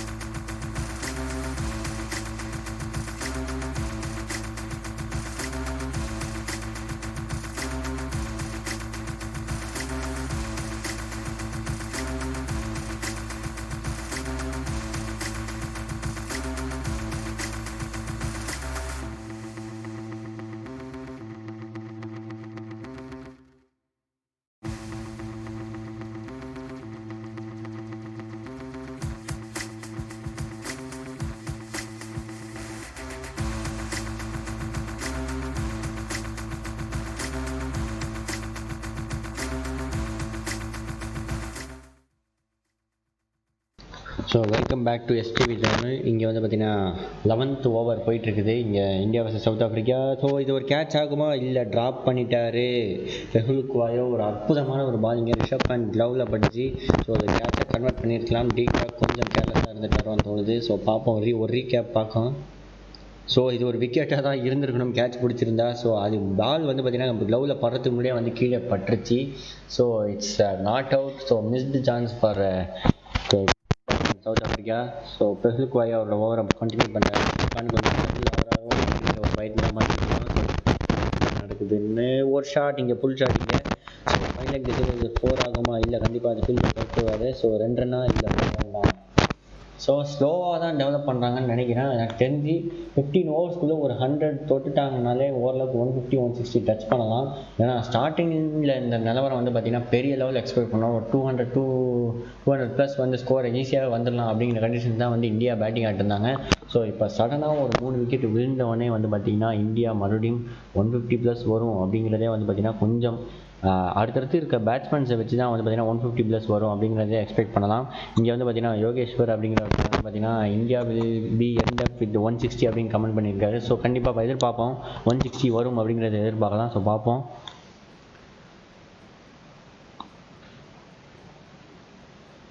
ஸோ இங்கே ரிஷப் பண்ட் வந்து பார்த்திங்கன்னா கொஞ்சம் ஸ்லோவாக தான் ஆடிக்கிட்டு இருக்காரு. இந்த ஸ்குவாடில் பெரிய லெவலில் ஒன்றும் எக்ஸ்பெக்டேஷன்ஸ் இல்லை. ஸோ இதுக்கப்புறம் இருக்கிற பேட்ஸ்மேனான ஹர்திக் பாண்டியா, சுனில் பாண்டியா இவங்க ஏதாவது பண்ணால் மட்டும்தான் உண்டு. ஸோ 10.3 ஓவர்ஸ்க்கு 78 for 3 அப்படிங்கிற கண்டிஷன்ஸில் போயிட்டு இருக்குது இங்கே. ஸோ பெரிய லெவலில் வந்து எக்ஸ்பெக்ட் பண்ணிகிட்டு இருக்கோம் ஸ்கோர்ஸில். ஸோ பார்ப்போம். அடுத்த ball Phehlukwayo to Shreyas Iyer, sorry Rishabh Pant மறுபடியும் வந்து பார்த்திங்கன்னா ஃபைனல் லெக் டிஸில் ஒரு சிங்கிள். ஷ்ரேயாஸ் ஐயர் வந்து பார்த்திங்கன்னா இப்போது 10.4 ஓவர்ஸ்க்கு வந்து பார்த்திங்கன்னா ஷ்ரேயாஸ் ஐயர் ஸ்ட்ரைக்கில் இருக்கிறாரு 79 for 3. ஸோ எனக்கு தெரிஞ்சு 15 ஓவர்ஸ்க்கு முடிவுக்குள்ளே வந்து பார்த்திங்கன்னா ஒரு 100 or 120 அது பெரிய அளவில் ஆசை தான் அது 120ங்கிறது. ஸோ 100 வந்தாலே வந்து பார்த்திங்கன்னா ஓரளவுக்கு 150 160 அப்படிங்கிற ரேஞ்சை டச் பண்ணலாம். ஸோ இப்போ இருக்கிற ஷ்ரேயாஸ் ஐயர் அண்ட் ரிஷப் பண்ட் முக்கியமாக பார்ட்னர்ஷிப் டெவலப் பண்ணுறதுல வந்து பார்த்திங்கன்னா கான்சன்ட்ரேட் பண்ணுறாங்க. ஸோ எஸ் குமார் அப்படிங்கிறத பார்த்தீங்கன்னா 160 அடித்தா கண்டிப்பாக அந்த ஸ்கோர் வந்து ரொம்பவே கம்மி அப்படின்னு சொல்கிறாரு. கண்டிப்பாக இந்தியன் பவுலர்ஸ் கிட்ட அந்த திறமை இருக்குது. கண்டிப்பாக அதை கண்ட்ரோல் பண்ணுறதுக்கு விராட் கோலி கிட்ட ஒரு நல்ல ஒரு கேப்டன்ஷிப் இருந்தால் கண்டிப்பாக அதை வந்து பார்த்திங்கன்னா கண்ட்ரோல் பண்ணலாம். பட்டு பெங்களூர் அப்படிங்கிற கிரவுண்டுன்னும் போது 160 கொஞ்சம் கம்மி தான். பட்டு எக்ஸ்பெக்ட் பண்ணுவோம், பார்ப்போம் 160 ப்ளஸ் வருதா இல்லையான்ட்டு. ஸோ இங்கே இந்தியா வந்து பார்த்திங்கன்னா 79 for 3 அப்படிங்கிற கண்டிஷன்ஸில் 10.5 ஓவர்ஸ் முடிஞ்சிருக்குது. இன்னும் லாஸ்ட் பால் மறுபடியும் ஒரு வந்து பார்த்திங்கன்னா ஒரு சிங்கிள். ஸோ 79 for 3 அப்படிங்கிற கண்டிஷன்ஸில் வந்து பார்த்திங்கன்னா 11 ஓவர்ஸ் முடிஞ்சு போச்சு. So anyhow India will win அப்படின்னு சொல்லியிருக்காரு. ஸோ பார்ப்போம். ஏன்னா சவுத் ஆஃப்ரிக்காவும் குறைஞ்ச டீம் இல்லை, பெரிய லெவலில் பேட்ஸ்மேன்ஸ் இருக்கிறாங்க அவங்க இந்த டீம்லேயும். ஸோ 160 அது வந்து இந்தியாவோட ஸ்கோரை பொறுத்து தான் வந்து பார்த்திங்கன்னா இந்தியா வின் பண்ணுமா இல்லை சவுத் ஆஃப்ரிக்கா வின் பண்ணுமா அப்படிங்கிறத வந்து டிசைட் ஆகும். ஸோ இப்போ 11 ஓவர்ஸ் முடியல வந்து பார்த்திங்கன்னா 79 for 3 அப்படிங்கிற கண்டிஷன்ஸில் முடிஞ்சிருக்குது. Shreyas Iyer 2 runs of 5 balls. அந்த ரிஷப் பண்ட் வந்து 11 runs of 13 balls, ஒரே ஒரு பவுண்டரி அடிச்சிருக்காரு ரிஷப் பண்ட். அண்ட் இப்போது 7.18 அப்படிங்கிற கண்டிஷன்ஸில் வந்து போயிட்டுருக்குது. ஆல்மோஸ்ட் ரன் ரேட் வந்து குறைஞ்சிடுச்சு. அந்த தான் வந்து பார்த்திங்கன்னா இப்போது ரிஷப் பண்ட்டு அண்டு ஷ்ரேயாஸ் ஐயர் இவங்க 2 பேரும் வந்து பார்த்திங்கன்னா ஒரு பார்ட்னர்ஷிப் டெவலப் பண்ணணும். அதே சமயம் விராட் கோலி அண்ட் ஷிக்கர் தவான் இவங்க 2 பேரோட விக்கெட் வந்து பார்த்திங்கன்னா எவ்வளோ பெரிய இம்பாக்ட் க்ரியேட் பண்ணியிருக்குங்கிறத வந்து பார்த்திங்கன்னா நீங்கள் ரன் ரேட் மூலியமாகவே தெரிஞ்சுக்கலாம். ஆனால் கிட்டத்தட்ட மொதல் ஓவர்லேருந்து 9வது ஓவர் வரைக்கும் வந்து பார்த்திங்கன்னா விக்கெட் விழுறதுக்கு முன்னாடி வரைக்கும் வந்து பார்த்திங்கன்னா 8லேருந்து 9 runs அப்படிங்கிற ஒரு ரன் ரேட் தான் மெயின்டைன் பண்ணிகிட்டே இருந்தாங்க கண்டினியூஸாக ஒரு ஓவராக. பட் அவங்களோட விக்கெட்ஸில் 3 விக்கெட் ரோஹித் சர்மா அவுட் ஆனோடனே கொஞ்சம் டவுன் ஆனிச்சு, 8க்கு வந்துச்சு. பட் விராட் கோலி வந்து அதை கொஞ்சம் காம்பன்சேட் பண்ணிட்டாரு. பட் விராட் கோலி அண்ட் ஷிக்கர் தவான் இங்கே 2 பேருமே அடுத்தடுத்த ஓவரில் விக்கெட் விடும்போது வந்து பார்த்திங்கன்னா இங்கே ரன் ரேட் வந்து ஆல்மோஸ்ட் 7க்கு குறைஞ்சிடுச்சு. அண்ட் இப்போது வந்து பார்த்திங்கன்னா இங்கே ஒரு அற்புதமான ஒரு ரன் அவுட் சான்ஸு ஜாண்டி ரோட்ஸை பார்த்த மாதிரி இருக்குது. ஃபுல்லாக டைவ் அடித்து த்ரோ விட்டுருக்காரு. ஸோ பட் வந்து பார்த்திங்கன்னா அது பால் ஸ்டம்பில் படலை. ஜாண்டி ரோட்ஸ்னால் பால் அழகாக ஸ்டம்பில் அடிச்சிருப்பார். ஸோ இங்கே வந்து பார்த்திங்கன்னா டுவேன் விக்டோரியஸ் அப்படிங்கிற ஒரு பவுலர், இவர் வந்து பார்த்திங்கன்னா வேர்ல்டு கப் ஸ்குவாட்லேயே இருந்தார். பட் அந்தளவுக்கு பெர்ஃபார்மன்ஸ் இல்லை. ஸோ இந்த T20 மேட்சஸில் வந்து எடுத்திருக்காங்க. ஸோ பார்ப்போம் அவரோட பவுலிங்கு. நல்ல ஒரு இங்கே டெலிவரி. இங்கே ஷ்ரேயாஸ் ஐயர் வந்து பார்த்திங்கன்னா விராட் கோலி மாதிரி 100 ஷாட் ஆடுறாரு கவர்ஸில். பட் அது வந்து பார்த்திங்கன்னா ஒரு சிங்கிள் தான் வந்திருக்குது. ஸோ 2 பேரும் கொஞ்சம் பொறுமையாக தான் ஆடுறாங்க. ஸோ பொறுமை நல்லது தான்.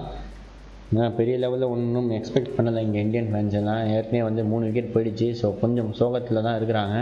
இன்னும் 15 ஓவருக்கு கிட்டத்தட்ட 19 ரன் தான் வேணும். என்ன சொல்லணும், கரெக்டாக சொல்லணும்னா 18 பாலுக்கு 19 ரன் அடித்தா வின்னு அப்படிங்கிற கண்டிஷன்ஸ் மாதிரி தான் போயிட்டுருக்குது. ஏன்னா 15 ஓவருக்கு வந்து பார்த்திங்கன்னா 100 ரன் அடித்தாலே வந்து பார்த்திங்கன்னா ஆட்டோமேட்டிக்காக கடைசி 5 ஓவர் ஒரு 60 ரன்ஸ் வரைக்கும் போகும். ஏன்னா T20 அப்படிங்கனாலே வந்து பார்த்திங்கன்னா last 5 overs and first 6 overs ரெண்டு தான் வந்து பார்த்திங்கன்னா த்ரில்லிங்காக இருக்கும். ஸோ அந்த மாதிரி நடுவில் இருக்கிற அந்த 9 ஓவர் வந்து பார்த்திங்கன்னா கொஞ்சம் அப்படியே ஸ்லோவாக தான் ஆடுவாங்க.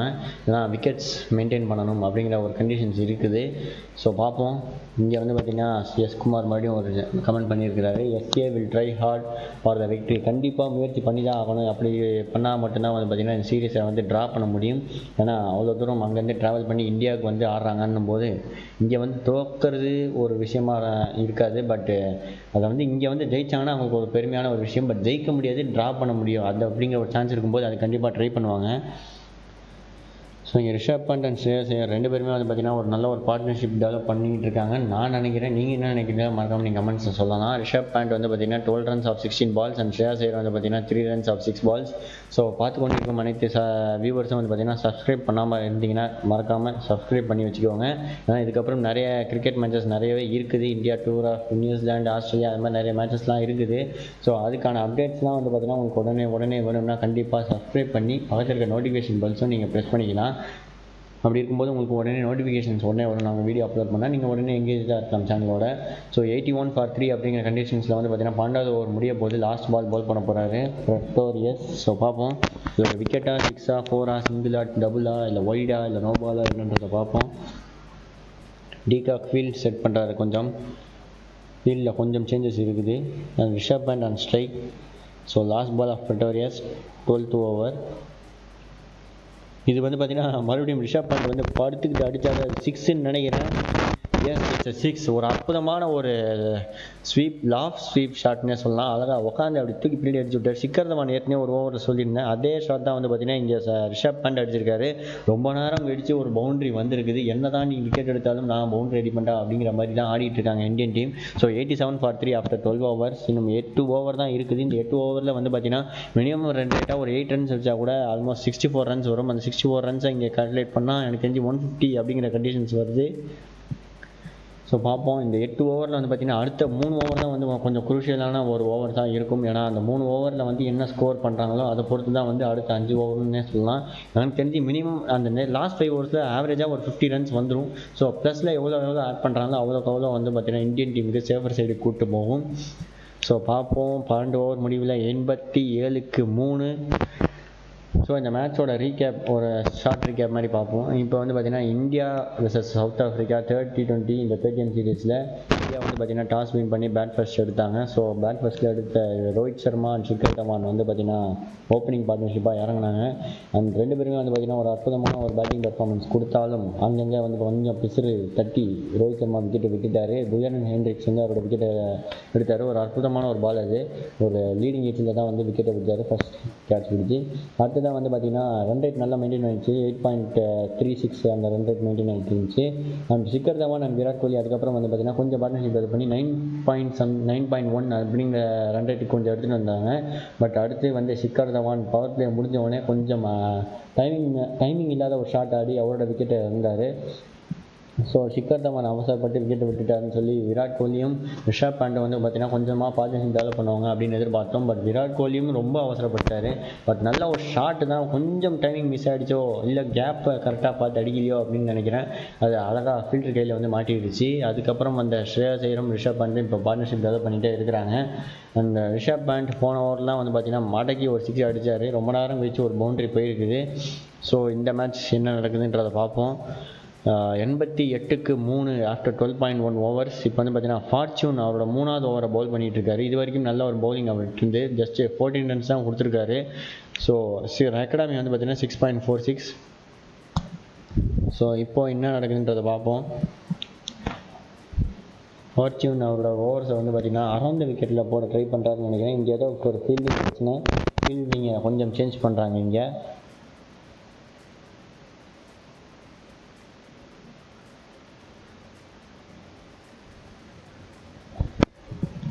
இங்கே ஓவர் த விக்கெட்டில் ரிஷப் பண்ட் மறுபடியும் இறங்கி வந்து ஒரு லைட்டாக டச் கொடுத்து ஒரு டபுள் ஓட ட்ரை பண்ணுறாங்க. இங்கே டபுள் இல்லை, ஃபீல்டிங் நல்லா ஒரு அற்புதமான ஃபீல்டிங்கு. கிட்டத்தட்ட பால் எங்கே போனாலும் ஒரு 3 பேர் வந்துடுறாங்க அந்த பாலுக்கிட்ட. அப்படிப்பட்ட ஒரு ஃபீல்டிங் தான் இங்கே வந்து சவுத் ஆஃப்ரிக்கா பண்ணிகிட்டு இருக்காங்க. ஏன்னா எவ்வளோக்கு எவ்வளோ ரன்ஸ் ரெஸ்ட்ரிக்ட் பண்ணுறோமோ அவ்வளோக்கு எவ்வளோ சவுத் ஆஃப்ரிக்காவுக்கு வந்து ஈஸியாக இருக்கும் இப்படி செகண்ட் ஹாஃபில் வந்து ஸ்கோர் பண்ணுறதுக்கு. ஸோ பார்ப்போம். இந்த சின்னசாமி ஸ்டேடியமோட ரேடியஸ் வந்து பார்த்தீங்கன்னா கிட்டத்தட்ட 60 to 70 ரேஞ்ச் தான் இருக்குது. ஸ்ட்ரைட்டில் 73 மீட்டர் அண்ட் லாங் ஆஃப் திசையில் வந்து பார்த்தீங்கன்னா 67 and 63 மீட்டர். ஸோ வந்து பார்த்தீங்கன்னா ஆல்மோஸ்ட் ஒரு சின்ன கிரவுண்டிங்க. லைட்டாக ஒரு லாஃப்டடாக தூக்கி விட்டால் கூட 6 போகும். பட்டு டைமிங் கரெக்டாக இருந்தால் பெர்ஃபெக்ட் 6, இல்லைனா வந்து பவுண்டரி கேட்சாக மாறிடும். ஸோ அந்த மாதிரி ஒரு கிரவுண்டு தான் இது. ரிஷப் பண்ட் மறுபடியும் தட்டி விட்டு ஒரு சிங்கிள் ஓடி இருக்கிறாங்க. அடுத்ததான் எனக்கு தெரிஞ்சு ஹர்திக் பாண்டியான்னு நினைக்கிறேன் பேடப் பண்ணி ரெடியாக இருக்கிறாரு. அந்த குணால் பாண்டியாவும் வந்து பார்த்தீங்கன்னா பக்கத்துலேயே உட்காந்துருக்காரு. ஸோ பார்ப்போம் யார் வராங்க என்னன்ட்டு. ஸோ ரிஷப் பண்ட், ஸ்ரேயாஸ் ஐயர் இவங்க 2 பேருமே கொஞ்சம் கொஞ்சமாக அப்படி படிப்படியாக அப்படி ஸ்டெப்பில் இன்க்ரீஸ் பண்ணிக்கிட்டே இருக்காரு. சொல்லிக்கிட்டே இருந்தேன். இங்கே ரிஷப் பண்ட் அவரோட விக்கெட்டை விட்டுட்டாரு. கவலைக்கிடமான ஒரு சுச்சுவேஷன். தேவையில்லாத ஒரு ஷாட் இங்கே ரிஷப் பண்ட் சொல்லிக்கிட்டே இருந்து பார்ட்னர்ஷிப் டெவலப் பண்ணுறாங்க, விக்கெட்டை விட்டாங்க. ஸோ அந்த விக்கெட்டை வந்து பார்த்திங்கன்னா எவ்வளோ பெரிய இம்பாக்ட் க்ரியேட் பண்ண போகுதுன்றது அடுத்தடுத்த ஓவரில் பார்ப்போம். கண்டிப்பாக இந்த மேட்ச் இந்த மாதிரி ஒரு விக்கெட்டை இந்த மாதிரி ஒரு ஷாட் தேவையில்லாத ஒரு ஷாட் இது. ஏற்கனவே இதே மாதிரி ஐபிஎல்ல இதே மாதிரி ஒரு ஷாட் ஆடி தான் விக்கெட்டை விட்டார். மறுபடியும் அதே மாதிரி ஒரு ஷாட் தான் ட்ரை பண்ணார். பட் நல்லா ஒரு டாப் ஏஜில் பட்டு பால் அடுத்தோடனே முடிவு பண்ணுறாரு நம்ம அவுட்ரா அப்படின்ட்டு கிளம்ப ஆரம்பிச்சிட்டாரு. ஸோ அந்த பக்கம் இருக்கிற ஸ்ரேயாஸ் ஐயர் கொஞ்சம் டிசப்பாயிண்ட் ஆகிட்டார். ஏன்னா பார்ட்னர்ஷிப்க்கு யாருமே இல்லை. கடகடான விக்கெட் விழுந்துக்கிட்டே இருக்குது. ஸோ 12.4 ஓவருக்கு 90க்கு 44 விக்கெட் விட்டுருக்குறாங்க. ஸோ அடுத்ததாக ஹர்திக் பாண்டியாவா குணால் பாண்டியாவா? ஏன்னா இன்னும் ஓவர்ஸ் இருக்குதுங்கிறதுனால எனக்கு தெரிஞ்சு ஹர்திக் பாண்டியா அவர் சீக்கிரம் வரமாட்டார். மீறி வந்தார்னா அவர் செட்டில் ஆகி அவர் ஒரு சைடு அடிச்சாங்கன்னா நல்லாயிருக்கும். இப்போ வந்து பார்த்தீங்கன்னா 200 கண்டிப்பாக தொடுமா அப்படிங்கிறதே ஒரு டவுட்ஃபுல் கண்டிஷன்ஸுக்கு வந்துடுச்சு. ஏன்னா 200 வந்து கொஞ்சம் இமயமலை ஸ்கோர் மாதிரி ஆகிடுச்சு இப்போது. ஏன்னா விக்கெட்ஸ் ஒரு பக்கம் செழிஞ்சிக்கிட்டு இருக்க, ரன்ஸும் ஒரு பக்கம் வரவே இல்லை. ஸோ பார்ப்போம். ஹர்திக் பாண்டியா வந்து ஏதாவது அந்த மேஜிக் மாதிரி ஏதோ ஒன்று கிரியேட் பண்ணாருன்னு வைங்களேன், கண்டிப்பாக பெரிய லெவலில் ஸ்கோர் வந்து பார்க்கலாம். அண்டு இந்த சேனலை பார்த்து கொண்டிருக்க அனைத்து வியூவர்ஸும் வந்து பார்த்தீங்கன்னா சப்ஸ்கிரைப் பண்ணாமல் இருந்தீங்கன்னா மறக்காமல் சப்ஸ்கிரைப் பண்ணுங்கள். பக்கத்தில் இருக்க நோட்டிஃபிகேஷன் பெல்லையும் வந்து கிளிக் பண்ணி வச்சுக்கோங்க. அடுத்தடுத்த அப்டேட்ஸ் வந்து உங்களுக்கு உடனே வரும். அங்கே சொல்லிக்கிட்டே இருந்தோம். இங்கே வந்து பார்த்தீங்கன்னா ஹர்திக் பாண்டியா வந்திருக்கிறாரு. ஹர்திக் பாண்டியா எப்படிப்பட்ட பிளேயர்ன்றது நாங்கள் சொல்லி தெரிய வேண்டியதில்லை, எல்லாருக்குமே தெரியும். ஒரு ஆல்ரவுண்டர். குணால் பாண்டியாவா? ஹர்திக் பாண்டியா தான் வந்திருக்கிறாரு. இருங்க பார்ப்போம். எனக்கு கொஞ்சம் டீட்டெயில் கிளியராக இல்லை.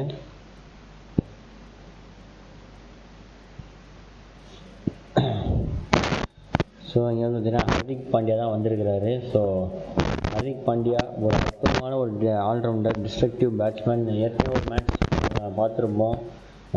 இந்தியா வர்சஸ் பங்களாதேஷ் மேட்ச்சில் வந்து பார்த்தீங்கன்னா டோனி கேப்டன்சி பண்ணிட்டு இருப்பார். டோனி வந்து பார்த்தீங்கன்னா ஸ்டெம்புக்கு பின்னாடி வந்து கீப்பராக இருப்பார். அப்போ லாஸ்ட் ஓவர் ஜஸ்ட் வந்து பார்த்தீங்கன்னா 2 ரன் தான் தேவைப்படும்னு நினைக்கிறேன் 4 பாலுக்கு. அந்த மாதிரி ஒரு சுச்சுவேஷன்ஸில் வந்து பார்த்தீங்கன்னா இங்கே அவுட் ஆகிட்டார் ஸ்ரேயாஸ் ஐயர். தேவையில்லாத ஒரு இறங்கி லாஃப்டட் ஷாட் ட்ரை பண்ண போனார். தேவையில்லாத ஒரு விக்கெட். இங்கே இந்த மாதிரி ஒரு கேவலமான ஒரு பேட்டிங் பண்ணுறாங்கன்னு தெரியல இந்தியன் டீமு. கடன்னு வந்து பார்த்தீங்கன்னா ஓவருக்கு ஓவர் விக்கெட் விட்டுக்கிட்டே இருக்கிறாங்க. இங்கே வந்து பார்த்தீங்கன்னா சவுத் ஆஃப்ரிக்கன் டீம் வந்து பேக் ஆன் ட்ராக்னே சொல்லலாம். இங்கே தேவையில்லாத ஒரு இறங்கி அது பாலை மிஸ் பண்ணி குவிண்டன் டிகாக் பிடிச்சி அது ஸ்டம்பில் அழகாக தட்டி விட்டு போயிட்டே இருக்காரு. ஸோ கொஞ்சம் யோசிடா அப்படின்னு சொல்லி ஃபார்ச்சூன் வந்து ஸ்ரேயாஸ் ஐயருக்கு கொஞ்சம் புத்திமதி சொல்லிட்டு போகிறாரு. ஸோ இந்த ஸ்ரேயாஸ் ஐயரும் விக்கெட் முடிஞ்சு போச்சு. இந்தியன் டீம் வந்து பார்த்தீங்கன்னா இப்போது ஜடேஜா, குணால் பாண்டியா, ஹர்திக் பாண்டியா இருக்கிறது 3 பேர். இவங்க 3 பேர் ஆளுக்கு ஒரு 10 பாலுக்கு ஒரு 30 ரன் அடித்தா கூட 90 ரன் வரும்.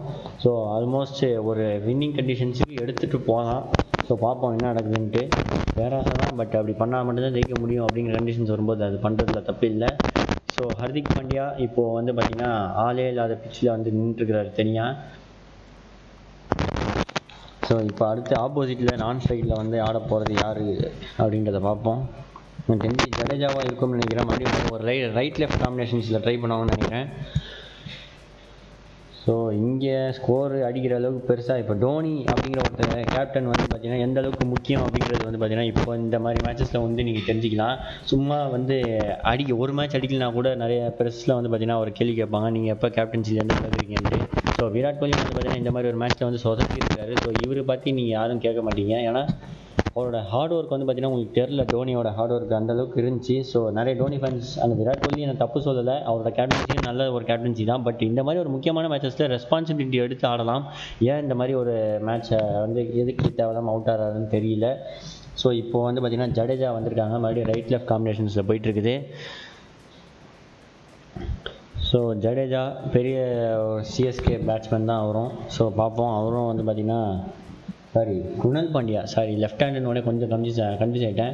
ஸோ பிரதர்ஸ் பாண்டியா பிரதர்ஸான ஹார்திக் பாண்டியா, குணால் பாண்டியா 2 பேருமே வந்திருக்கிறாங்க. இவங்க 2 பேருமே வந்து மும்பை இந்தியன்ஸில் வந்து பார்த்திங்கன்னா ஒரு பெரிய லெவலில் ஒரு மேட்சஸில் எக்ஸ்பெக்ட் பண்ணியிருப்பீங்க. நிறைய சென்னை சூப்பர் கிங்ஸோட ஆடின நிறைய மேட்சஸ்லாம் இருக்குது. இவங்க 2 பேருமே பார்ட்னர்ஷிப் கொடுத்து நிறைய ஸ்கோர் பண்ணியிருப்பாங்க. ஸோ அந்த மாதிரி ஒரு பார்ட்னர்ஷிப் வந்து இங்கே சவுத் ஆஃப்ரிக்கா கூட ஆடினாங்கன்னா நல்லாயிருக்கும்னு எக்ஸ்பெக்ட் பண்ணுறோம். அண்ட் இந்தியன் ஃபேன்ஸோட எல்லா எதிர்பார்ப்பும் வந்து பார்த்திங்கன்னா இப்போ பாண்டியா பிரதர்ஸ் மேலே தான் இருக்குது. ஸோ அண்ணன் தம்பி வந்து பார்த்திங்கன்னா குணால் பாண்டியா ஒரு டிஃபென்சிவான ஒரு பிளேயர், ஹார்திக் பாண்டியா ஒரு பயங்கர அக்ரெசிவான ஒரு பிளேயர். இவங்க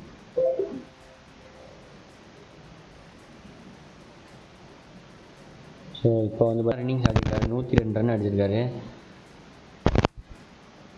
மறுபடியும் ஒரு லேட் கட்டிங்க பாயிண்ட் திசையில் ஒரு மிஸ்ஃபீல்டு போகாது, கண்டிப்பாக இங்கே 2 ரன் ஓடலாம். ஸோ பாண்டியா பிரதர்ஸ் என்ன பண்ணியிருக்காங்கன்றத பார்ப்போம். 2 ரன் ஓடி இருக்காங்க. ஸோ நல்ல ஒரு ரன்னிங். ஸோ பிரதர்ஸாக இருக்கும்போது வந்து பார்த்திங்கன்னா நல்ல ஒரு அண்டர்ஸ்டாண்டிங் இருக்கும் 2 பேருக்குள்ளேயும். ஸோ என்ன வந்து 2 பேருக்கும் வந்து பார்த்திங்கன்னா அப்படி கண்ணாலே அப்படி பேசிப்பாங்க, அந்தளவுக்கு ஒரு அண்டர்ஸ்டாண்டிங் இருக்கும் பிரதர்ஸாக இருக்கும்போது. அப்படிப்பட்ட ஒரு பார்ட்னர்ஷிப் வந்து இந்தியன் டீமுக்கு எப்படி சப்போர்ட் பண்ணுது அப்படிங்கிறத பார்ப்போம்.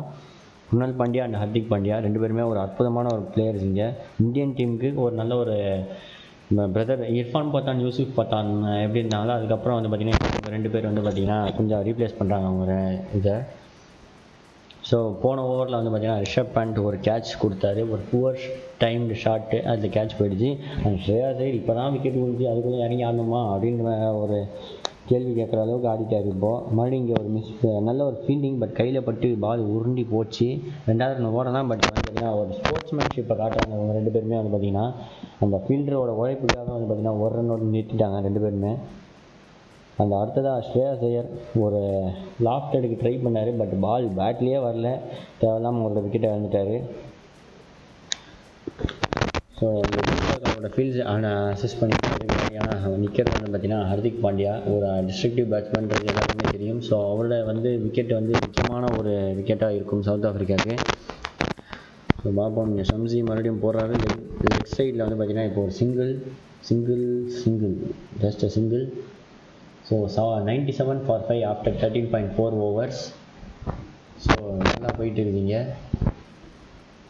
ஷம்சி அவரோட ஓவர் கணக்கை முடிக்கிறதுக்கு இன்னும் 2 பால் தான் இருக்குது. ஸோ ஒரு அற்புதமான ஒரு கம்பேக் பர்ஃபார்மன்ஸ் ஃப்ரம் ஷம்சி. ஏன்னா மொதல் ஓவரில் கிட்டத்தட்ட 15 ரன் கொடுத்தாரு. இப்போ வந்து பார்த்திங்கன்னா ஆல்மோஸ்ட் அடுத்த 3 ஓவரில் வந்து பார்த்திங்கன்னா கிட்டத்தட்ட 9 ரன் அப்படிங்கிற கண்டிஷன்ஸ் தான் இப்போ வரைக்கும் இருக்குது. இங்கே அவுட்டா இல்லை ஜஸ்ட்டு மிஸ்ஸு, பாலில் டச் ஆகுது. குணால் பாண்டியா பண்ணிட்டார், அந்த பாலை நல்லா டைம் பண்ணல. ஸோ அடுத்த பால் என்ன நடக்குதுன்றதை பார்ப்போம். இங்கே ஒரு நல்ல ஒரு கூகுளி போடுறாரு ஷம்சி.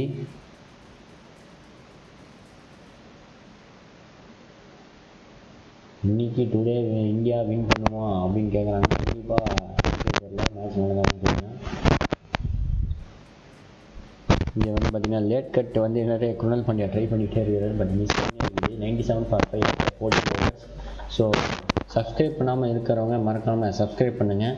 அண்டு இந்த வீடியோவை வந்து பார்த்திங்கன்னா நிறைய பேர் வந்து முக்கியமான வேலைகள்லாம் பார்த்துக்கிட்டு இருப்பீங்க. அது சண்டே ஒரு ரெஃப்ரெஷ்மெண்ட் டேவாக இருக்கும். ஸோ நிறைய பேர் வந்து பார்த்திங்கன்னா சன் டிவியில் பிகில் ஆடியோ லான்ச் பார்த்துக்கிட்டு இருப்பீங்க. அவங்களுக்கு ஸ்கோர் மட்டும் தெரிஞ்சால் போதும் அப்படின்னு நினச்சாங்கன்னா மறக்காமல் இந்த லிங்க்கை நீங்கள் அவங்களுக்கு ஷேர் பண்ணலாம். அவங்க இந்த லிங்க் மூலிமா வந்து பார்த்திங்கன்னா அவங்க just audio commentary with score மட்டும் பார்த்துட்டு போயிடலாம். ஸோ இன்னொரு பக்கம் நிறைய விஷயங்கள்லாம் நடந்துக்கிட்டு இருக்குது. இந்த சண்டே அப்படின்னும் போது நிறைய ஈவினிங் பார்ட்டிஸ் இதெல்லாம் நடந்துக்கிட்டு இருக்கோம். ஸோ அப்படிப்பட்ட ஒரு நேரத்தில் வந்து T20 மேட்ச்சு, அதுவும் final T20 match of India vs South Africa Paytm series நடந்துக்கிட்டு இருக்குது. ஸோ இந்த மேட்ச்சில் வந்து பார்த்திங்கன்னா 97 for 5 அப்படிங்கிற கண்டிஷன்ஸில் வந்து போயிட்டு இருக்காங்க. இன்னும் 6 ஓவர், அதாவது கடைசி பவர் பிளே மாதிரி சொல்லலாம். இந்த 6 ஓவர் என்ன ரன் அடிக்கிறாங்களோ அதுதான் வந்து ஃபர்ஸ்ட் இன்னிங்ஸோட ஸ்கோரு. ஸோ இங்கே வந்து பார்த்தீங்கன்னா இன்னும் short span of 2 more wickets அப்படின்னு சொல்கிறாங்க. எனக்கு தெரிஞ்சு 2 more wickets. ஆமாம், கண்டிப்பாக இங்கே பார்ட்னர்ஷிப்பில் ஒரு விக்கெட்டு, அடுத்து ஜடேஜா ஒரு விக்கெட் இருந்துச்சுன்னா முடிஞ்சு போச்சு கதை அப்படின்னு தான் அர்த்தம். 6 overs ஒன்லி ஸ்டில் ஒன்லி 97 அப்படின்னு கேட்குறாரு. இதுவே பெரிய விஷயமாயிடுச்சு. இங்கே 97 அடிச்சது, இந்த இவ்வளோ விக்கெட்ஸ் விழுந்தும் வந்து பார்த்தீங்கன்னா 97 நிற்கிறதே வந்து பார்த்தீங்கன்னா பெரிய விஷயம். So who should bat at 4 for India in T20 அப்படின்ற ஒரு கேள்வி கேட்டுக்கிறாங்க. அதில் வந்து பார்த்தீங்கன்னா யாருக்கு அதிகமான பர்சன்டேஜ் வந்திருக்குன்னா ஸ்ரேயாஸ் ஐயர் வந்து வந்திருக்கலாம், தேவையில்லாமல் ரிஷப் பண்ட்டை வந்து அந்த தப்பு அப்படிங்கிற மாதிரி இந்தியன் ஃபேன்ஸ் வந்து சொல்லிக்கிறாங்க இந்த இடத்துல. ஸோ 98 ஃபார் 5 இங்கே ஒரு மறுபடியும் ஒரு சிங்கிள். ஸோ எனக்கு தெரிஞ்சு மொதல் 6 ஓவரில் வந்து பார்த்தீங்கன்னா சிக்கர் தவான் அண்டு ரோஹித் சர்மாவோட பார்ட்னர்ஷிப் வந்து கொஞ்சம் குரூஷியலாக இருந்துருந்துச்சு. ஏன்னா ஏர்லியான 3 ஓவரில் வந்து ரோஹித் சர்மா அவுட் ஆனார், அடுத்து 7 ஓவரில் வந்து சிக்கர் தவான் அவுட் ஆனார், 8வது ஓவரில் வந்து பார்த்திங்கன்னா விராட் கோலி, அடுத்து 9, 10 அப்படின்னு கன்சிக்யூட்டிவ்ஸாக வந்து பார்த்திங்கன்னா விக்கெட்ஸ் விட வந்து பார்த்திங்கன்னா இந்தியாவோட ஸ்கோர் வந்து பார்த்திங்கன்னா இப்போ 100க்கு கூட தொடலை. இன்னும் நான் சொன்ன மாதிரி 15 ஓவருக்குள்ள ஒரு 100 அடிச்சிருந்தாங்கன்னா அப்படின்ற ஒரு கண்டிஷன் சொன்னல, அந்த கண்டிஷன்ஸ் கூட இங்கே கொஞ்சம் திணறிட்டு தான் இருக்கிறாங்க. ஸோ பார்ப்போம். இங்கே விக்கெட்டா அப்படின்னு கேட்டால் எஸ், விக்கெட் கொடுத்துட்டாங்க. இங்கே ஒரு அற்புதமான ஒரு bowling from Beuran Hendricks, back வந்துக்கிட்டே இருக்கிறாரு, விக்கெட் எடுத்துகிட்டு போயிட்டே இருக்கிறாரு. குருணால் பாண்டியா இங்கே அவுட் ஆகிட்டார். ஸோ ரிவ்யூ எதுவும் கேட்க முடியாதுன்னு நினைக்கிறேன். அவர் பாட்டி அமைதியாக போகிறாரு. ஹர்திக் பாண்டியா ஒரு பக்கம் அண்ணன் அவுட் ஆகிட்டாரு அப்படின்னு சொல்லி சோகமாக நின்றுருக்கிறாரு. ஸோ தம்பி என்ன பண்ண முடியும், ஒன்றும் பண்ண முடியாது, ரிவ்யூ கேட்க முடியாது, ஒன்றும் பண்ண முடியாதுன்னு நின்றுருக்கிறாரு. ஸோ பியூரன் ஹென்ட்ரிக்ஸ் ஒரு அற்புதமான ஒரு டெலிவரி, அது குட் நைட் டெலிவரி, லைட்டாக அப்படி பேட் அப்படி வாஷிங் போயிடுச்சு, அதுக்கு டீகாக் அழகாக அப்படி விளாகிட்டாரு கையில். ஸோ இங்கே பியூரன் ஹென்ட்ரிக்ஸ் வந்து பார்த்திங்கன்னா வந்தார் விக்கெட் எடுக்கிறாரு, வராரு விக்கெட் எடுக்கிறாரு, அப்படி தான் போயிட்டு இருக்குது. So what will be the expected score அப்படின்னு கேட்குறாங்க. கண்டிப்பாக இங்கே இருக்கிற சுச்சுவேஷன் வச்சு பார்த்தா யாராலையும் கெஸ் பண்ண முடியல. So 1 more விக்கெட்ஸா? எஸ், கண்டிப்பாக இன்னும் ஒரே விக்கெட் தான். ஜடேஜா அவுட் தான் முடிஞ்சு போச்சு மேட்ச்சு.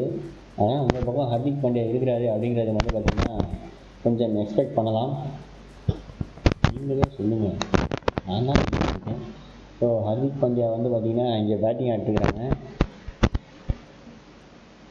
ஸோ கவலைக்கிடமான சுச்சுவேஷனில் கண்டினியூ ஆகிட்டு இருக்கும் இந்தியன் டீமுக்கு வந்து பார்த்திங்கன்னா பெரிய லெவலில் ஒரு சேர் தேவைப்படுது. ஸோ இந்தியன் ஃபேன்ஸ் எல்லாருமே வந்து பார்த்திங்கன்னா கொஞ்சம் ரொம்பவே சோகத்தில் போயிட்டுருப்பாங்க. ஏன்னா இந்த மாதிரி ஒரு சுச்சுவேஷன் கண்டிப்பாக இதுக்கப்புறம் எங்கேயும் வராது. ஏன்னா 98 ஃபார் 6 அப்படின்னும் போது பார்த்திங்கன்னா இன்னும் 2 விக்கெட் எடுக்கலாம். 2 விக்கெட் எடுத்தால் இன்னும் 1 விக்கெட் எடுத்தாலே கொஞ்சம் குறைஞ்சிரும். அடுத்த விக்கெட் போயிடுச்சுன்னா மொத்தமாக முடிஞ்சிடும். 120 ரன்ஸ் கூட தொடர்றது கஷ்டமாக தான் இருக்கும். So still need a very good partnership. இதுக்கப்புறமும் பார்ட்னர்ஷிப் எதிர்பார்க்குறது ஏமாற்றம் தான் தரும்னு நினைக்கிறேன். ஸோ ஜடேஜா அண்ட் பாண்டியா இவங்க 2 பேருமே டிஸ்ட்ரக்டிவ் பேட்ஸ்மேனாக மாறி ஏதாவது ஒரு 4 6 அடித்தாங்கன்னா ஒரு 50 ரன் பார்ட்னர்ஷிப் வரும். ஸோ இங்கே மறுபடியும் வந்து பார்த்திங்கன்னா பியூரன் ஹென்ட்ரிக்ஸ் நல்லா டஃப் கொடுக்குறாரு. அந்த லைன் அண்ட் மாமி இங்கே 8 runs ஆஃப் 2 wickets. ஸோ பார்ப்போம். மறுபடியும் இங்கே அதே லைன் அண்ட் லிமிட்டில் பவுல் பண்ணிகிட்டே இருக்கிறாரு. இங்கே ஜடேஜா கொஞ்சம் ஸ்ட்ரகிள் ஆகிட்டு தான் இருக்கிறாரு. கொஞ்சம் கடுப்பாயிட்டாருன்னா அடிச்சிருவாரு, பட் அது அவுட்டாக தான் ஆகும். ஸோ ஃப்ரஸ்ட்ரேட் ஆகாமல் கொஞ்சம் பொறுமையாக ஆனால் நல்லாயிருக்கும்னு தோணுது. இன்னும் லாஸ்ட் 1 ball 2 runs, அதாவது இந்த ஒரு பாலுக்கு 2 ரன் அடித்தா இந்தியா 100க்கு வரும். அந்த 100 வந்தால் 150 வரலாம். ஸோ பார்ப்போம். இந்த குருணால் பாண்டியாவோட விக்கெட் வந்து பார்த்திங்கன்னா லைட் எட்ஜ், அது அல்ட்ரா எட்ஜ்லேயே வந்து பார்த்திங்கன்னா ஒரு சின்ன ஒரு டிஃப்ளெக்ஷன் தான் காட்டுது அதில்.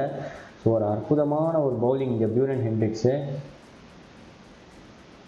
ஸோ ஓவரோட கடைசி பால் மறுபடியும் இங்கே ஃபைன் லெக் திசையில் ஒரு சிங்கிள். ஜடேஜா அவரோட அக்கௌண்ட்டை ஓப்பன் பண்ணிட்டாருன்னு சொல்லலாம். 5 overs only May give 30 to 40 runs at the maximum அப்படின்னு சொல்லியிருக்கிறாங்க. கண்டிப்பாக 50 runs கூட வரும். அதுக்கு வந்து ஹர்திக் பாண்டியா ஒருத்தடிச்சா கண்டிப்பாக 50 runs கூட வரும். யாரும் வந்து பார்த்திங்கன்னா 2019 வேர்ல்டு கப் மேட்ச் இந்த இந்தியா வர்சஸ் இங்கிலாந்து யாரும் மறந்துக்க மாட்டீங்க. ஜடேஜா தான் அங்கே வந்து பார்த்திங்கன்னா பெரிய லெவலில் வந்து பெர்ஃபார்ம் பண்ணியிருந்தார். அண்டு அந்தளவுக்கு ஒரு முக்கியமான ஒரு பிளேயர் அவர். அவரோட பெர்ஃபார்மன்ஸ் இன்றைக்கி மேட்ச்சில் எப்படி இருக்குன்றதை பொறுத்து தான் வந்து பார்த்திங்கன்னா இந்தியாவோட ஸ்கோரே வந்து நிர்ணயமாகும். ஸோ இங்கே கிராஃப் வந்து பார்த்திங்கன்னா ஆல்மோஸ்ட் படிப்படியாக ஏறி அப்படி படிப்படியாக இறங்கிச்சு மொத்தமாக. ஸோ ரன் ரேட் வந்து பார்த்திங்கன்னா 6க்கே வந்துடுச்சு, 6.8ன்னு நினைக்கிறேன். ஸோ 15 ஓவருக்கு 99 ஃபார் 6. ஸோ இதுக்கப்புறம் லாஸ்ட் 5 overs என்ன வரும், என்ன ஸ்கோர் எதிர்பார்க்குறீங்க அப்படின்றத மறக்காமல் கமெண்ட்ஸில் சொல்லுங்கள். அண்டு இந்த மேட்சை பார்த்து கொண்டிருக்கும் அனைத்து வியூவர்ஸும் வந்து பார்த்திங்கன்னா மறக்காமல் சப்ஸ்கிரைப் பண்ணி வச்சுக்கோங்க. அண்டு நோட்டிஃபிகேஷன்ஸ் பெல்லையும் கிளிக் பண்ணி வச்சுக்கோங்க. அப்போ தான் உங்களுக்கு உடனே லைவ் ரிலீஸ் வந்து கிடைக்கும். ஸோ இப்போது பெஹ்லுக் பாய் அவரோட 3வது ஓவர் போட்டிருக்காரு. ஃபர்ஸ்ட் பால் டாட் பால் மறுபடியும் டாட் பால்னால் ஒரு 4 போயிருக்குதுன்னு நினைக்கிறேன். இது வந்து ஒயிட் 4ன்னு நினைக்கிறேன். 103 ஃபார் 6. இங்கே வந்து பார்த்தீங்கன்னா ஜடேஜா சூப்பராக அவர் லைட்டாக அப்படி டச் கொடுத்துட்டாருன்னு நினைக்கிறேன். ஒரு எட்ஜில் தான் அது வந்து பார்த்தீங்கன்னா ஒரு 4 கனெக்ட் ஆகிடுச்சு. வந்தோடனே ஒரு பவுண்டரி கொடுத்துட்டாரு. ஜடேஜா வந்தோடனே ஒரு பவுண்டரி அடிச்சிட்டாரு. ஸோ இங்கே ஒரு தேர்ட் மேன் ஃபீல்டில் ஒரு வச்சுருக்கலாம். பட் டிஸ்ட்ரக்டிவ் பேட்ஸ்மேனாக லாங் ஆஃப் தான் அட்டாக் பண்ணுவாங்க அப்படின்னு நினச்சி ஃபீல்டை கொஞ்சம் மாற்றினாரு. பட் அது இந்த அளவுக்கு பிரச்சனையாக இருக்குன்றது இந்த பவுண்டரி மூலமாக தெரிஞ்சிருக்கும். ஸோ அடுத்த பால் ஒரு டாட் பால் இங்கே. ஸோ ஜடேஜா அண்ட் பாண்டியா இப்போது இதுக்கப்புறம் 10 ரன்ஸ் அண்ட் ஓவர் அப்படின்னு ஒரு கணக்கு வச்சோன்னா ஒரு 50 ரன் வரும். ஸோ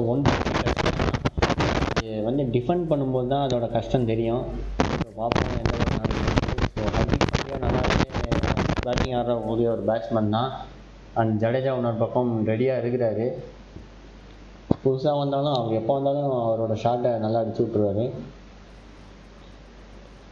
ஸோ இப்போ ஹர்திக் பாண்டியா அண்ட் ஜடேஜா இவங்க 2 பேரோட பார்ட்னர்ஷிப் முக்கியமானதாக இருக்கும். ஏன்னா கோலி அண்ட் தவான் இவங்க 2 பேரோட பார்ட்னர்ஷிப் தான் ஓரளவுக்கு 41 ரன்ஸ் வந்துச்சு. ஸோ அந்த விக்கெட்டு தவானோட விக்கெட் விட்டோடனே குறைஞ்சிட்டு. So 2.3 overs 18 runs Phehlukwayo. அந்த ஜடேஜா 5 ரன் 6 பாலில், ஹர்திக் பாண்டியா 3 ரன் 4 பாலில். ஸோ இங்கே வந்து பார்த்தீங்கன்னா ஒரு சின்ன misunderstanding between the batsmen. But settle ஆகிட்டாருன்னு சொல்லலாம்.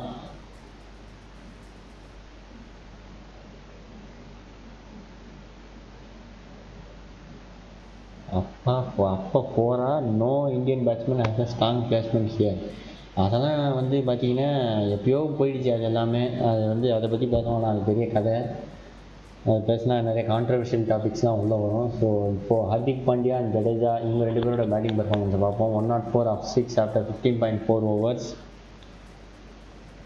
அண்ட் இங்கே விக்கெட்ஸ் வின்னுறதுலாம் வந்து பார்த்தீங்கன்னாலே உங்களுக்கு தெரிஞ்சிருக்கும். நிறைய பேர் மேட்ச் பார்த்துட்டு தான் இருப்பீங்க. அப்பப்போ சைடில் வந்து எங்கேயா வெளியே போயிருந்தீங்கன்னா அந்த மாதிரி இந்த சைடில் ஸ்கோர்ஸ் பார்த்துக்கிட்டு இருக்கீங்க. ஸோ உங்களுக்கு விக்கெட்ஸ் எப்படிலாம் வந்துச்சு அப்படின்னு சொல்லணும்னா ஃபஸ்ட் விக்கெட்டான ரோஹித் சர்மா வந்து பார்த்தீங்கன்னா ஒரு லீடிங் எட்ஜில் வந்து பியூரன் ஹென்ட்ரிக்ஸோட விக்கெட் எடுத்தார். ஒரு ஃபர்ஸ்ட் ஸ்லிப் கேட்சாக மாறிச்சு. அண்ட் அடுத்ததாக வந்து ஷிகர் தவனோட விக்கெட் வந்து பார்த்தீங்கன்னா அவர் வந்து லாஃப்டர் டிரைவாக இறங்கி அடிக்க பார்த்தாரு. பட் ஷம்சி அவரோட ஓவரில் அது வந்து பார்த்தீங்கன்னா ஒரு தவறான ஒரு டைமிங்கில் வந்து பார்த்தீங்கன்னா பால் டாப் ஏஜ் பட்டு கேட்சாக போயிடுச்சு. அது வந்து பார்த்தீங்கன்னா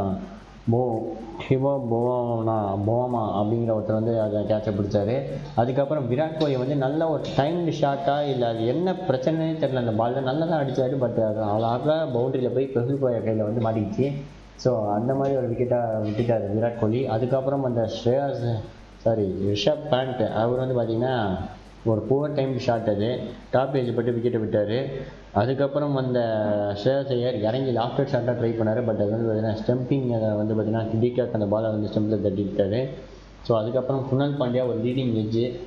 ஸோ இப்படி தான் வந்து பார்த்திங்கன்னா அவங்களோட விக்கெட்டை லைனாக விட்டுகிட்டே வந்தாங்க. ஸோ இங்கே ஜடேஜா அண்ட் ஹர்திக் பாண்டியா இந்த 2 பேரோட கான்ட்ரிபியூஷன் ரொம்ப முக்கியமான ஒரு தேவை. லாஸ்ட்டு 4 ஓவர்ஸ் முக்கியமான ஒரு ஓவர் இது. ஏன்னா இப்போது 104 ஃபார் 6 அப்படிங்கிற கண்டிஷன்ஸ் இருக்குது. இப்போது அந்த இடத்துல வந்து தோனியோ இல்லை வேறு ஏதாவது ஒரு டிஸ்ட்ரக்டிவ் பேட்ஸ்மேன் இருந்தால் கூட நம்ம வந்து பார்த்திங்கன்னா ஒரு எக்ஸ்பெக்ட் பண்ணலாம் ஒரு 150+ ஈஸியாக வரும்ட்டு. பட் இங்கே அங்கே இருக்கிறதா வந்து பார்த்திங்கன்னா ஜடேஜா அண்ட் ஹர்திக் பாண்டியா 2 பேருமே கொஞ்சம் எக்ஸ்பீரியன்ஸ் கம்மி தான். பட்டு ஜடேஜா வந்து பார்த்திங்கன்னா எக்ஸ்பெக்ட் பண்ணலாம்னு தோணுது. ஏன்னா அப்பப்போ நடுவில் முக்கியமான ஒரு இன்னிங்ஸை ஆடி கொடுத்துருக்காரு. அண்ட் இல்லை ரொம்ப இன்னிங்ஸை போகும்போது பார்த்திங்கன்னா பெரிய லெவலில் பேட்டிங் காட்டுவார் 4 ஓவரில். ஸோ அந்த மாதிரி பெர்ஃபார்மன்ஸ் பார்ப்போம். ஸோ பியூரன் ஹென்ட்ரிக்ஸ் வராரு ஃபர்ஸ்ட் பால். இங்கே ஒரு சிங்கிள், ஒரு குவிக் சிங்கிள்னே சொல்லலாம். இங்கே ஹர்திக் பாண்டியா, டேவிட் மில்லர் நல்ல ஒரு டைவிங் த்ரோ. பட் ஸ்டம்பில் மிஸ் ஆகிடுச்சு. So good fielding south Africa. Jadeja and Hardik Pandya 2 பேருமே வந்து பார்த்திங்கன்னா ஹர்திக் பாண்டியா கொஞ்சம் யோசிச்சுட்டு தான் இருக்கிறாரு என்ன பண்ணலாம் அப்படின்ற மாதிரி. பட் ஜடேஜா கொஞ்சம் காமாக தான் இருக்கிறாரு. கொஞ்சம் ரிலாக்ஸ்டு ஃபீல்டில் தான் இருக்கிறாரு. ஸோ பார்ப்போம்.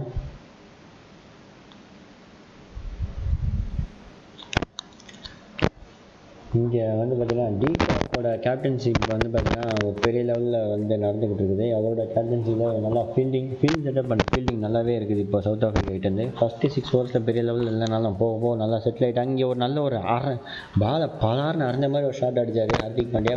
பார்த்தீங்கன்னா ஒரு சிங்கிள் தான் வந்திருக்குது டீப் கவர் திசையில். ஸோ இப்போது லாஸ்ட்டு 22 பால்ஸ். ஸோ இந்த 22 பால்னால் வந்து பார்த்திங்கன்னா இந்தியா ஜெயிக்குமா ஜெயிக்காதா அப்படிங்கிறத வந்து பெரிய லெவலில் தீர்மானிக்க போகுது. So South Africa playing nice cricket. கண்டிப்பாக அவங்க வந்து பார்த்திங்கன்னா ஆரம்பத்துலேருந்தே சவுத் ஆஃப்ரிக்கா ஒரு நல்ல டீம் தான். பெரிய லெவலில் ஒரு கப்பும் எதுவும் ஜெயிக்கனாலும் அவங்க வந்து நல்ல ஒரு ஸ்போர்ட்ஸ்மேன்ஷிப்பை ரெஸ்பெக்ட் பண்ணுற ஒரு டீமாக தான் இருந்துக்கிட்டு இருக்குது. ஸோ இங்கே மறுபடியும் ஒரு குவிக் சிங்கிள். இங்கே அவங்க குவிக் சிங்கிள்ஸ் இப்போது எடுக்கிறது வந்து பார்த்திங்கன்னா ஒரு கொஞ்சம் லேட்டாக இருந்த மாதிரி தான் இருக்குது. ஏன்னா இதெல்லாம் வந்து பார்த்திங்கன்னா 6வது ஓவர் 7வது ஓவர் 8வது ஓவர்லேயே எடுக்க வேண்டிய விஷயம். இப்போ கடைசி ஓவரில் குவிக் சிங்கிள்ஸ் போடாது, பெரிய லெவலில் பவுண்டரிஸ் தேவைப்படும். ஸோ அந்த பவுண்டரிஸ் அடிக்கிறது வந்து பார்த்திங்கன்னா அவங்க டீமான ஹர்திக் பாண்டியா ஜடேஜா கிட்ட தான் இருக்குது. Projected score will be 130. இதே ரன் ரேட் மெயின்டைன் பண்ணால் 8 runs per over வந்தால் 135 அண்ட் 10 runs மெயின்டைன் பண்ணால் 142 அப்படிங்கிற கண்டிஷன்ஸ் தான் இருக்குது. 150 தொட முடியாது அப்படிங்கிற மாதிரி சொல்லியிருக்கிறாங்க. ஸோ பார்ப்போம், நடுவில் ஏதாவது ஒரு 3-4 6 போச்சுன்னா கூட 150 ஈஸியாக தொடலாம். பியூரன் ஹென்ட்ரிக்ஸ் கொஞ்சம் டஃப் கொடுத்துட்டு தான் இருக்கிறார் இப்போ வரைக்கும். இங்கே ஒரு நல்ல ஒரு யாக்கர் டெலிவரி, அற்புதமான ஒரு யாக்கர் டெலிவரி. அதை ஒன்றுமே பண்ண முடியல ஹர்திக் பாண்டியா, அதனால விட்டுட்டாரு. ஸோ ஹென்ட்ரிக்ஸ் ஏற்கனவே சொல்லிக்கிட்டு இருந்தோம், ஒரு அற்புதமான ஒரு பவுலர் சவுத் ஆஃப்ரிக்கா வேர்ல்டு கப்லேருந்து. ஸோ இப்போது 3.4 ஓவர்ஸ்க்கு வந்து பார்த்திங்கன்னா 12 runs ஆஃப் 2 wickets எடுத்துட்டாரு. ஸோ இன்னும் 2 பால் தான் இருக்குது அவரோட கணக்கை முடிக்கிறதுக்கு. ஸோ என்ன தான் போட்டாலும் வந்து பார்த்திங்கன்னா எக்கனாமி 3.27 3.5 தான் வரும். ஸோ நல்ல ஒரு பவுலிங் பெர்ஃபார்மன்ஸ் அகைன்ஸ்ட் இந்தியா. அவங்களும் இந்தியன் பிச்சில். ஸோ சிங்கிள்ஸ் வேணாம், ஒன்லி 4s and 6 வேணும் அப்படின்னு சொல்லி ஒருத்தர் சொல்கிறாரு. கண்டிப்பாக நான் எல்லா இந்தியன் ஃபேன்ஸும் அந்த எதிர்பார்ப்பாங்க. T20நாலே 4s and 6 இல்லாமல் மேட்சஸே கிடையாது. ஸோ ஹர்திக் பாண்டியாவோட ஸ்டாண்ட்ஸ் பொசிஷன்ஸ்லேயே வச்சு பார்த்தீங்கன்னா டெஸ்ட் பண்ணிடுறாங்க அழகாக பவுலர்ஸு எந்த திங்க்கு போடுறாங்க. ஸோ அவர் அழகாக ஒயிடில் போட்டால் தூக்கி அடிச்சிடுவான்னு சொல்லிட்டு தான் அந்த ஆல்மோஸ்ட் மிடில் ஸ்டம்ப் ஏரியாவை தான் கவர் பண்ணுறாங்க. ஸோ அந்த ஏரியாவில் கவர் பண்ணும்போது பார்த்திங்கன்னா எந்த ஒரு பேட்ஸ்மேனாலும் அந்தளவுக்கு பெரிய ஷாட்ஸுக்கு எய்ம் பண்ணவே முடியாது. ஸோ அந்த ஸ்ட்ராட்டஜியை ஃபாலோ பண்ணி தான் வந்து பார்த்திங்கன்னா ஹர்திக் பாண்டியாவை கண்ட்ரோல் பண்ணிகிட்டு இருக்காங்க இங்கே சவுத் ஆஃப்ரிக்கா. முக்கியமாக பியூரன் ஹென்ட்ரிக்ஸ் கண்ட்ரோல் பண்ணிகிட்டு இருக்காரு. ஸோ இங்கே ஜடேஜா என்ன பண்ணுறான்றதை பார்ப்போம். ஹவு many overs left அப்படின்னு கேட்டிருக்காங்க. இன்னும் பார்த்தீங்கன்னா ஜஸ்ட் 3 overs தான் left. So 109 for 6 after 17 overs. So இந்த 3 ஓவர் தான் வந்து பார்த்திங்கன்னா பெரிய லெவலில் வந்து எக்ஸ்பெக்ட் பண்ணிகிட்டு இருக்கிறோம். இதை தான் போன ஓவர் சொன்னேன், அதுக்கு முன்னாடி ஓவர்னு சொன்னேன். ஸோ இங்கே பார்ப்போம் என்ன நடக்குதுன்ட்டு. So stay tuned with STV Tamil.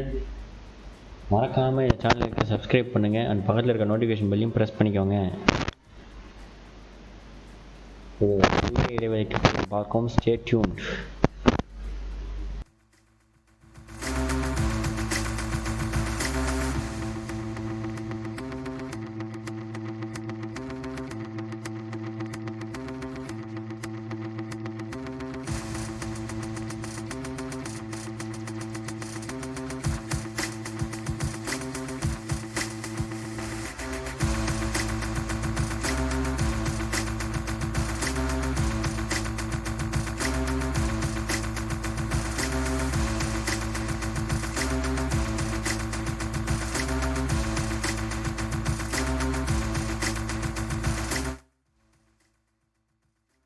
So welcome back to STV Tamil. இங்கே வந்து பார்த்தீங்கன்னா ரபாடா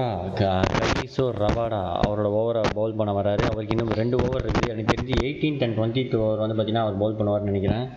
ஸோ ரபாடா ஒரு நல்ல ஒரு டெத் பவுலர். ஸோ ஜடேஜா எனக்கு ஹர்திக் பாண்டியா ஆப்போசிட்டில். ஸோ பார்ப்போம், ஒரு எக்ஸைட்டிங்கான மேட்ச் அது ஓவராக தான் இருக்குன்னு நினைக்கிறேன். ஜடேஜா பெரிய லெவலில் ஒன்றும் அட்டாக் பண்ணல. பாயிண்ட்ஸில் இங்கே ஒரு சிங்கிளாக இல்லை, டாட் பால் ஆகிடுச்சு. ஸோ ஃபீல்ட் செட்டப்ஸ் பயங்கரமாக இருக்குது சவுத் ஆஃப்ரிக்கா கிட்டேருந்து. ஸோ இப்போ வந்து பார்த்திங்கன்னா ஹர்திக் பாண்டியா அண்ட் ஜடேஜா கான்வர்சேஷன் பண்ணிட்டு இருக்குது. பெரிய லெவலில் ஏதாவது பிளான்ஸ் எக்ஸிக்யூட் பண்ணுவாங்களான்றதை பார்ப்போம்.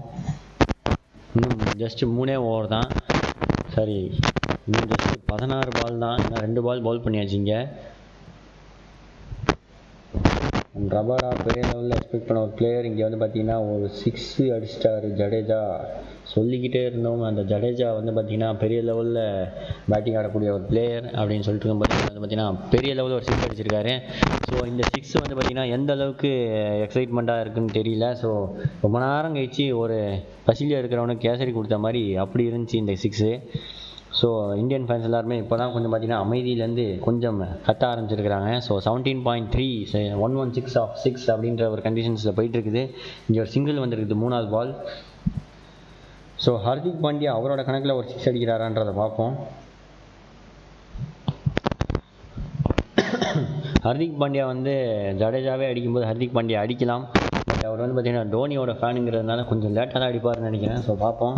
அண்ட் பியூரன் ஹென்ட்ரிக்ஸ் வந்து பார்த்திங்கன்னா ஒரு முக்கியமான ஒரு ஸ்டாட்ஸ் வந்து இன்னைக்கு கிரியேட் பண்ணியிருக்கிறாரு. ஜஸ்ட் 2 விக்கெட்ஸ் ஆஃப் 14 ரன்ஸ் இன்றைக்கி நடக்கிற மேட்ச்சில். அதே மாதிரி பாகிஸ்தான் கூட நடந்த மேட்ச்சில் வந்து பார்த்திங்கன்னா 3 விக்கெட் எடுத்திருக்காரு 14 ரன் கொடுத்து. So best bowling performance of Beuran Hendricks இன்றைக்கி.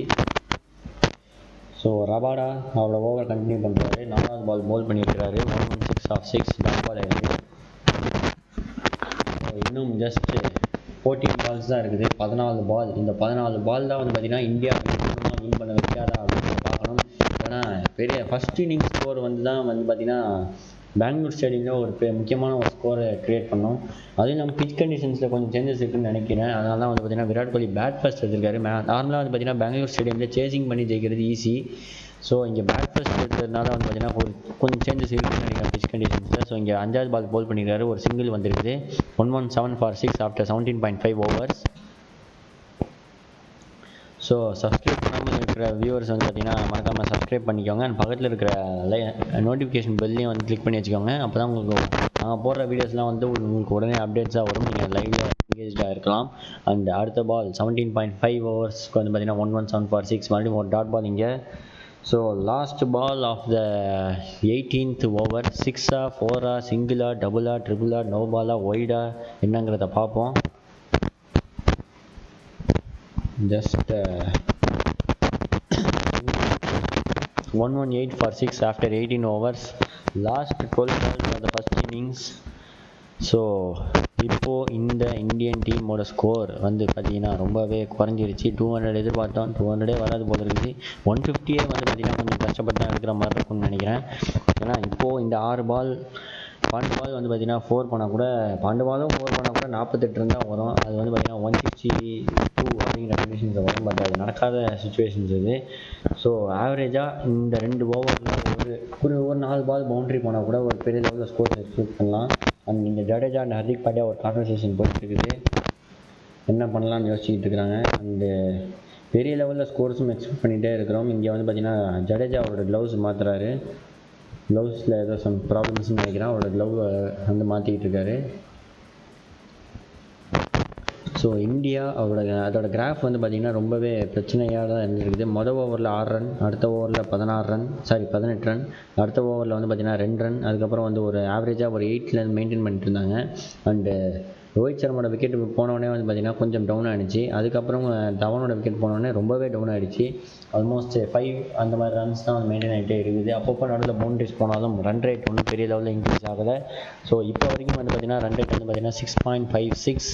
ஸோ இதே ரன் ரேட் மெயின்டைன் பண்ணால் 140 அப்படிங்கிறது வரலாம். எதையாவது பண்ண சொல்லு அப்படின்றாங்க. நான் என்னத்தை சொல்கிறது, நான் என்ன கிரவுண்டில் போய் இன்ஸ்ட்ரக்ஷனாக கொடுத்துக்கிட்டு இருக்க முடியும் அப்படின்னு சொல்லி நான் கேட்குறேன். அண்டு 119 ரன்ஸ் ஆஃப் 6 விக்கெட்ஸ் இழந்துருக்கிறாங்க. 18.1 ஓவர்ஸ் முடிஞ்சிருக்குது. ஸோ நல்ல ஒரு கமெண்ட் அது. எதையாவது பண்ண சொல்லு அப்படின்னு சொல்லி நாராயண பாபு அப்படின்ற ஒருத்தர் வந்து கேட்டுக்கிறாங்க. நான் ஒன்றும் பண்ண முடியாதுங்க அப்படின்றது தான் என் சுச்சுவேஷனு. ஸோ வாட் டு டூ அப்படின்னு சொல்லி அவருக்கு ரிப்ளையாக ஒன்று கொடுத்துருக்குறாங்க. ஸோ தமிழ் இங்கிலீஷ் அப்படின்னு கலந்து போட்டு கமெண்ட்ஸில் வந்துக்கிட்டு இருக்குது. ஸோ 121 அப்படிங்கிறது வந்து பார்த்திங்கன்னா இப்போ வந்திருக்குது. ஸோ ஹர்திக் பாண்டியா என்ன பண்ணார், கேட்ச் இல்லை. அது வந்து பார்த்தீங்கன்னா கேட்ச்சா என்ன கதைனே தெரில. ஹர்திக் பாண்டியா ஜடேஜா இவங்க 2 பேரும் வந்து பார்த்திங்கன்னா ஒரு பார்ட்னர்ஷிப் டெவலப் பண்ண தேவையே இல்லை. இதுக்கப்புறம் பார்ட்னர்ஷிப்லாம் எதுக்கு, தூக்கி அடிக்க வேண்டியதான். ஸோ ஜஸ்ட்டு 10 பால் தான் இருக்குது. Last 10 balls. ஸோ ஹர்திக் பாண்டியாவா ஜடேஜாவா போட்டி யார் பவுண்டரி அடிக்கிறாங்கன்றதை பார்ப்போம். எக்ஸ்பெக்ட் எ குட் டோட்டல் அப்படின்னு சொல்கிறாங்க. இதுக்கு மேலே குட்டு எங்கே வரும்னு தெரில. 150 வந்தால் தான் குட் டோட்டல். அதுவே வரலன்னும் போது கொஞ்சம் கஷ்டம்தான். So Hardik Pandya on strike, Phehlukwayo on bowling side. So 6ஆ 4ஆ அதுதான் முக்கியம். அப்போ சிங்கிள்ஸ்லாம் தேவையில்லை. இங்கே ஹர்திக் பாண்டியா நல்லா வேகமாக அடிக்க பார்க்குறாரு. பட் பால் பேட்லேயே மாட்டுறது தான் பிரச்சனையாக இருக்குது.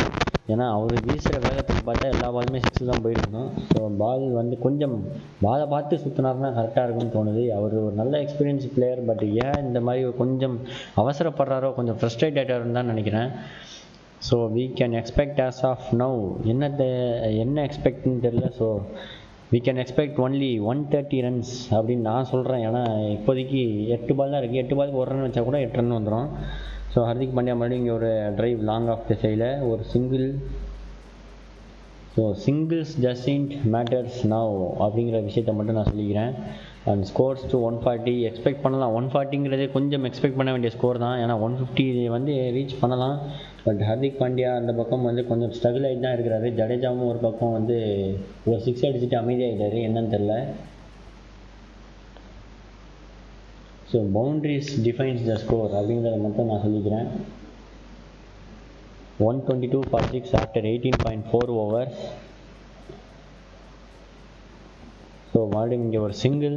123 for 6 after 18.5 overs. Just 7 balls remaining. இந்த 7 balls வந்து பார்த்திங்கன்னா பெரிய லெவலில் ஸ்கோர் பண்ணி ஆகணும். இதுக்கப்புறமும் விக்கெட்ஸ் தக்க வச்சுக்கிட்டு ஒன்றும் பண்ண போகிறது இல்லை. ஸோ எனக்கு தெரிஞ்சு அடுத்த ஓவர் வந்து பெரிய லெவலில் எக்ஸ்பெக்ட் பண்ணலாம். So 123 for 6. 123 for 6 after 18.5 overs. So Hardik Pandya பெரிய லெவலில் எக்ஸ்பெக்ட் பண்ணிகிட்டு இருக்கோம். ஸோ பார்ப்போம். Last ball it's a dot ball. 127 for 6 after 19 overs. Last 6 balls of the innings. So கண்டிப்பாக ரபாடா தான் அந்த கடைசி ஓவர் பவுல் பண்ண போகிறாரு. ஸோ ஜடேஜா அண்ட் ஹர்திக் பாண்டியா இந்த 6 பால் எப்படி யூட்டிலைஸ் பண்ண போகிறாங்கன்னு தெரியல. ஸோ ஒரு 150 எடுத்துகிட்டு வருவாங்களா அப்படிங்கிறத பார்ப்போம். ஜஸ்ட் 23 ரன் அடித்தா 150 வந்து.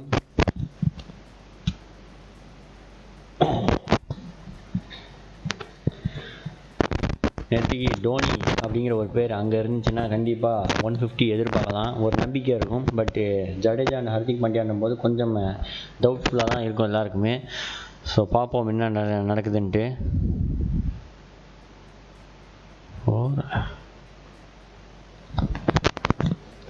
ஸோ லாஸ்ட் ஓவர் 19 overs முடிவில் 127 for 6. So last over bowl பண்ண போகிறது வந்து பார்த்திங்கன்னா ககிசோ ரபாடா. அவர் ஒரு நல்ல ஒரு டெட் பவுலர், எல்லாருக்குமே தெரியும். ஸோ என்ன பண்ணுறாருன்றதை பார்ப்போம். லாஸ்ட் 6 balls முக்கியமான ஒரு 6 பால் இந்த ஃபஸ்ட் இன்னிங்ஸில். ஸோ ஃபஸ்ட்டு பால் என்னங்கிறத பார்ப்போம். ஜடேஜா தூக்கி அடிச்சிட்டாரு. பட் நல்ல ஹைட்டு போச்சு, கன்ஃபார்ம் கேட்ச் தான். என்ன கதைன்னு தெரில. அழகாக ரபாடாவே வந்து பிடிச்சிட்டாரு அந்த பாலை. ஸோ ஜடேஜா அவரோட விக்கெட்டை இழந்துட்டார். ஸோ இதுக்கப்புறம் அவரோட விக்கெட்டை தக்க வச்சு ஒன்றும் பண்ண போகிறது கிடையாது. ஸோ அதனால் வந்து பார்த்திங்கன்னா அக்ரெசிவ் ஷாட்ஸுக்கு போகலாம், தப்பே கிடையாது. ஸோ ரபாடா அவரோட விக்கெட்டை எடுத்துட்டாரு. ஸோ இப்போ ஹர்திக் பாண்டியா ஸ்ட்ரைக், அது மட்டும் கன்ஃபார்ம். ஸோ இந்த 5 பாலும் வந்து பார்த்திங்கன்னா ஹர்திக் பாண்டியா ஸ்ட்ரைக்கில் வந்து பெரிய லெவலில் ஸ்கோர்ஸ் அடித்தா மட்டும்தான் வந்து பார்த்திங்கன்னா இந்தியாவை இந்த சுச்சுவேஷன்லேருந்து மீட்க முடியும். So caught and bowled by Rabada and Jadeja அவரோட விக்கெட்டை இழந்துட்டார். So same as Rishabh Pant எப்படி ஷாட் ஆனாலும் அதே மாதிரி தான் ஆடினார். பட்டு ஒன்றும் பண்ண முடியாது. இந்த சுச்சுவேஷனில் பெரிய லெவலில் ஸ்கோர்ஸ் தான் எக்ஸ்பெக்ட் பண்ணி ஆகணும். ஸோ பார்ப்போம். ஹர்திக் பாண்டியா இப்போ ஸ்ட்ரைக்கில் இருக்கிறாரு. Last 5 balls. இந்த 5 பாலும் 6 அடித்தா 150 வரும். இந்த 5 பாலும் 4 அடித்தா 150 அப்படிங்கிறத எக்ஸ்பெக்ட் பண்ணலாம். 147 அது ரவுண்டாக 150 வச்சுக்கலாம். அண்ட் இதுக்கப்புறம் என்ன நடக்குதுன்றதை பார்ப்போம். அது Dhoni 2 in World Cup not performed. அது வந்து பார்த்திங்கன்னா 2 inches வந்து அவுட் ஆகிட்டாரு. அதுதான் வந்து பார்த்திங்கன்னா பெரிய லெவலில் இன்னி வரைக்கும் பேசப்படுது. அந்த 2 inch மேட்ரு வந்து பார்த்திங்கன்னா நிறைய விஷயத்தில் வந்து இன்க்ளூட் ஆகுது. சந்திராயன் 2 விஷயத்தில் கூட வந்து பார்த்திங்கன்னா ஜஸ்ட்டு 2 kilometers 20 kilometers அந்த 2 அப்படிங்கிற மல்டிபிள்ஸ் ஆஃப் 2 தான் வந்து பார்த்திங்கன்னா பெரிய பிரச்சனை ஆச்சு. ஸோ அந்த 2 inches வந்து பார்த்திங்கன்னா இந்தியாவே தோற்றுடுச்சுன்னு சொல்லலாம். அப்படின்ற சுச்சுவேஷன்ஸில் இப்போது அடுத்த பால் பவுல் பண்ணுறாரு. ஸோ அடுத்த ball it's dot delivery. 127 for 7, 19.2 overs. Hardik Pandya on strike. Last 4 balls இப்போது. ஸோ பார்ப்போம் ஹர்திக் பாண்டியா என்ன பண்ண போகிறான்னு தெரியல. ஆப்போசிட்டில் வாஷிங்டன் சுந்தர், நம்ம தமிழ்நாடு பையன்தான், அவர் வந்து அங்கே ஆடிட்டுருக்கிறாரு. ஸோ லாஸ்ட்டு 4 4 ரன் வந்திருக்குது. 3 balls, last 3 balls. Washington Sundar வந்து ஸ்ட்ரைக்கில் இருக்கிறாரு. அவர் என்ன பண்ணுறாருன்றதை பார்ப்போம். ஹர்திக் பாண்டியா கொஞ்சம் சோர்ந்து போய் ஆடுற மாதிரி தான் இருக்குது. ஏன்னா அந்த ஒரு ஆக்டிவ்னஸ் வந்து ஹர்திக் பாண்டியா கிட்டேருந்து ரொம்பவே எக்ஸ்பெக்ட் பண்ணலாம். அது வந்து பார்த்திங்கன்னா இன்றைக்கி கொஞ்சம் குறைஞ்சிருக்குது. அதுதான் வந்து பார்த்திங்கன்னா பெரிய லெவலில் வந்து பிரச்சனையாக இருக்குது இந்தியன் டீமுக்கு. ஸோ வில் இந்தியா ஸ்கோர் 140 வாய்ப்பே இல்லை. எனக்கு தெரிஞ்சு வாஷிங்டன் சுந்தர் 2 6 அடித்தா கண்டிப்பாக சான்சஸ் இருக்குது 140 வரும். ஸோ பார்ப்போம். டுடே சவுத் ஆஃப்ரிக்கா வின் அப்படின்னு சொல்லியிருக்கிறாங்க. நாராயண பாபு அப்படிங்கிற ஒருத்தர் வந்து பார்த்திங்கன்னா போகிற பக்கம் பார்த்தா சவுத் ஆஃப்ரிக்கா தான் வின் பண்ணணும்னு நினைக்கிறேன். பட் நம்ம இந்தியன் ஃபேன்ஸுக்கு கொஞ்சம் சப்போர்ட் பண்ணி தான் நான் வரும் அப்படிங்கிற பட்சத்தில் இந்தியாவுக்கு சப்போர்ட் பண்ணுவோம். ஸோ இங்கே அடுத்த விக்கெட்டாக போச்சுரா, அடுத்த விக்கெட்டு வாஷிங்டன் சுந்தர் அவுட்டு அப்படி நினச்சா இல்லை. சாரி வாஷிங்டன் சுந்தர் இங்கே ஒரு 4 அடிச்சிருக்காரு. ஸோ நல்ல ஒரு ஷாட் இங்கே. சாரி இந்தியன் ஃபேன்ஸ், கொஞ்சம் டப்புன்னு ஒரு விக்கெட் பண்ணி எல்லாம் ஆச்சரியப்பட்டிருக்கீங்க, சாரி. ஸோ இங்கே வந்து பார்த்தீங்கன்னா வந்தவுடனே ஒரு அற்புதமான ஒரு ஷாட்டில் 4 அடிச்சிருக்காரு. லேட் கட் வந்து பார்த்திங்கன்னா ஒரு உண்மையான ஒரு அற்புதமான ஒரு டைம்டு ஷாட்டு. நம்ம தமிழ்நாடு பையன் அங்கே வந்து பார்த்திங்கன்னா இந்தியாவோட நிலைமையை காப்பாற்றிட்டு இருக்காங்க போது கொஞ்சம் சந்தோஷமாக தான் இருக்குது.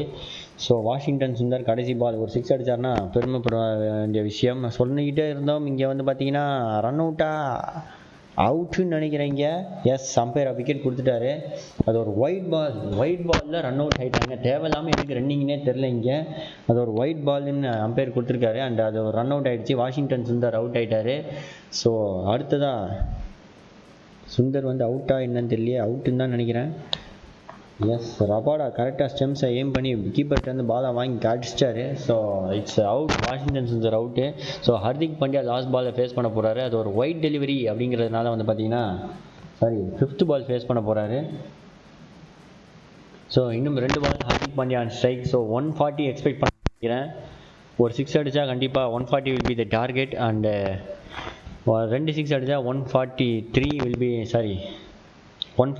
be the target. ஸோ பார்ப்போம். தீபக் சாகர் வந்திருக்கிறாரு. அது ரன் அவுட்டுங்கிறதுனால வந்து பார்த்திங்கன்னா ரன்ஸ் கணக்கில் எடுக்கப்படாது. பட் கிராஸ் ஆனதுனால வந்து பார்த்திங்கன்னா ஹர்திக் பாண்டியா தான் இப்போ ஸ்ட்ரைக்கில் இருக்கிறாரு. 140 அப்படின்னு கேட்குறாரு. ஸ்கோர் நீங்களும் பார்த்துட்டு தான் இருக்கீங்க. 133 for 8 தான் இருக்குது. இன்னும் 2 பால் இருக்குது. 2 பாலில் உங்களுக்கு தெரிஞ்சிடும் என்ன ஸ்கோருங்கிறது. ஸோ பார்ப்போம்.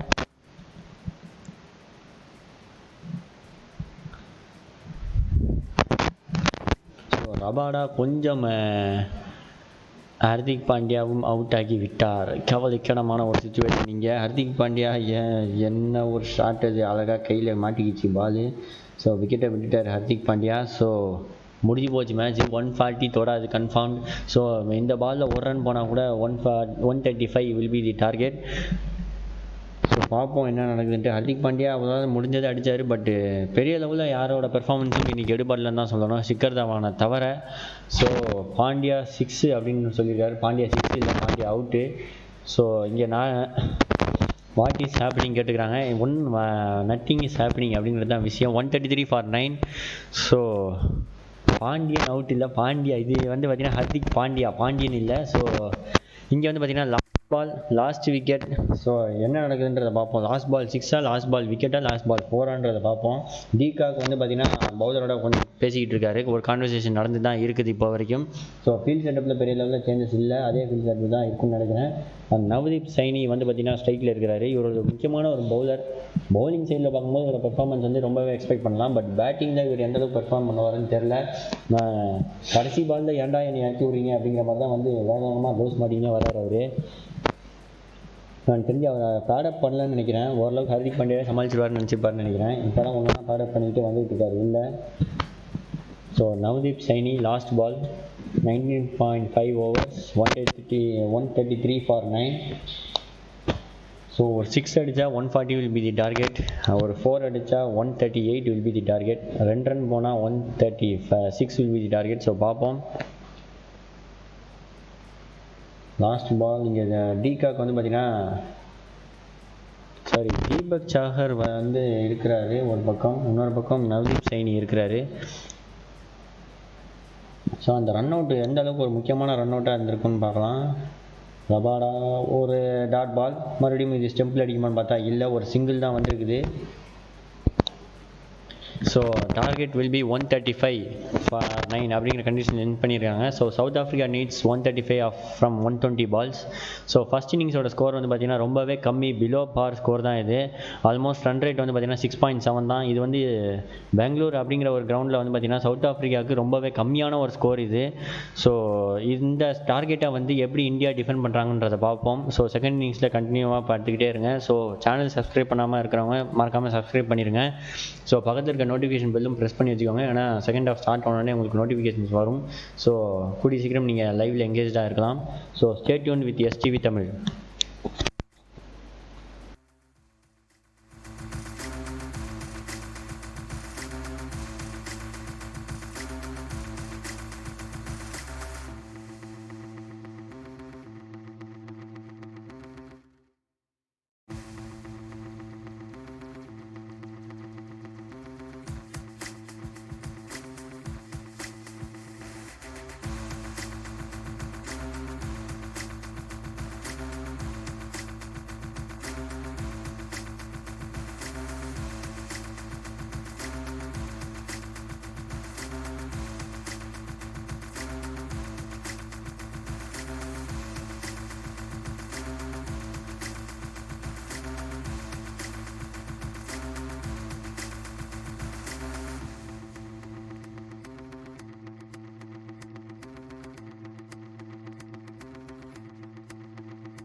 வணக்கம், இது எஸ்டிவி தமிழ் சேனல்.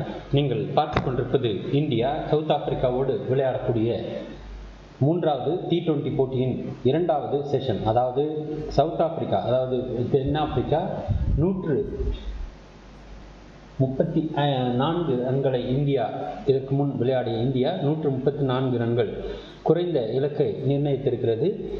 தற்போது சவுத் ஆப்பிரிக்கா, தென்னாப்பிரிக்கா விளையாடி கொண்டிருக்கிறார்கள். இதுவரை 14 ரன்கள் தென்னாப்பிரிக்காவினுடைய இதுவரை அவர்கள் எடுத்திருக்கும் ஸ்கோர் 14 ரன்கள். 3 ஓவர் முடிந்திருக்கிறது. இதுவரை விக்கெட் எதுவும் விழவில்லை. தொடர்ந்து நாம் பார்த்து கொண்டிருப்பது எஸ்டிவி தமிழ் சேனல். இன்றைய போட்டியினுடைய மிக முக்கிய நிகழ்வாக தொடர்ந்து இவர்கள் விளையாடுவது எந்த அளவிற்கு அனைவரும் ஏற்றுக்கொள்ள வேண்டிய ஒரு நிலை இருக்கிறது என்று தெரியவில்லை. தொடர்ந்து பார்க்கிறோம். சின்னசுவாமி ஸ்டேடியத்தில் விராட் கோலி சிறப்பாக விளையாடுவார் என்று அனைவரும் எதிர்பார்த்த அந்த நொடி மாறி இருக்கிறது.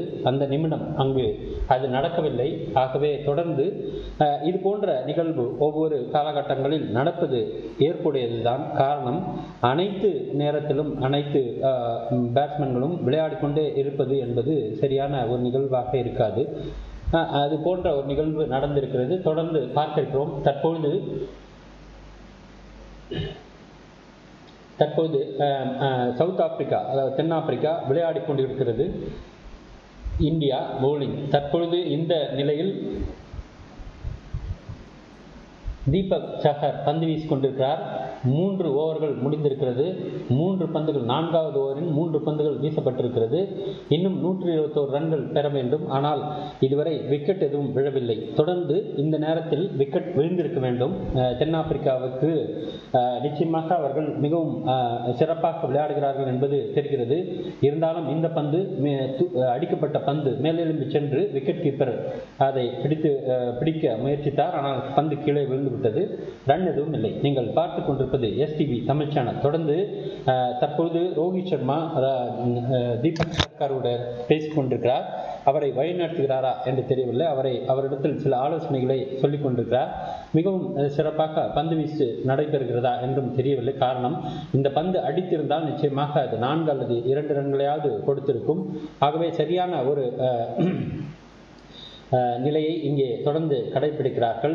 138 km/h என்ற வேகத்தில் பந்து வீசப்படுகிறது. அடுத்த பந்து அடித்தாடி இருக்கிறார். இந்த முறை ஸ்கொயர் லெக் ஏரியாவில் தடுத்து நிறுத்தப்பட்டு, மிட் விக்கெட் ஏரியாவில் தடுத்து நிறுத்தப்பட்டு 1 ரன் மட்டும் கொடுத்திருக்கிறார்கள். நீங்கள் பார்த்து கொண்டிருப்பது எஸ்டிவி தமிழ் சேனல். இதுவரை பார்வையாளர்களாக பார்த்து கொண்டிருக்கும் இந்த சேனல் அனைவரும் எஸ்டிவி தமிழ் சேனலை சப்ஸ்கிரைப் செய்யுமாறு அன்போடு கேட்டுக்கொள்கிறோம்.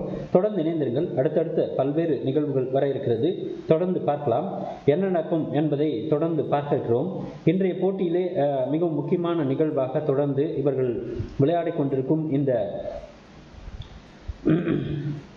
நிகழ்வு, அதாவது அனைவரும் எதிர்பார்த்த இந்தியாவினுடைய பேட்ஸ்மேன்கள், அதாவது இந்தியாவினுடைய ரசிகர்கள் அனைவரும் எதிர்பார்த்த அந்த நிகழ்வு நடக்கவில்லை. அதற்கு மாறாக பல்வேறு நிகழ்வுகள் நடந்திருக்கிறது. தொடர்ந்து பார்க்கலாம்.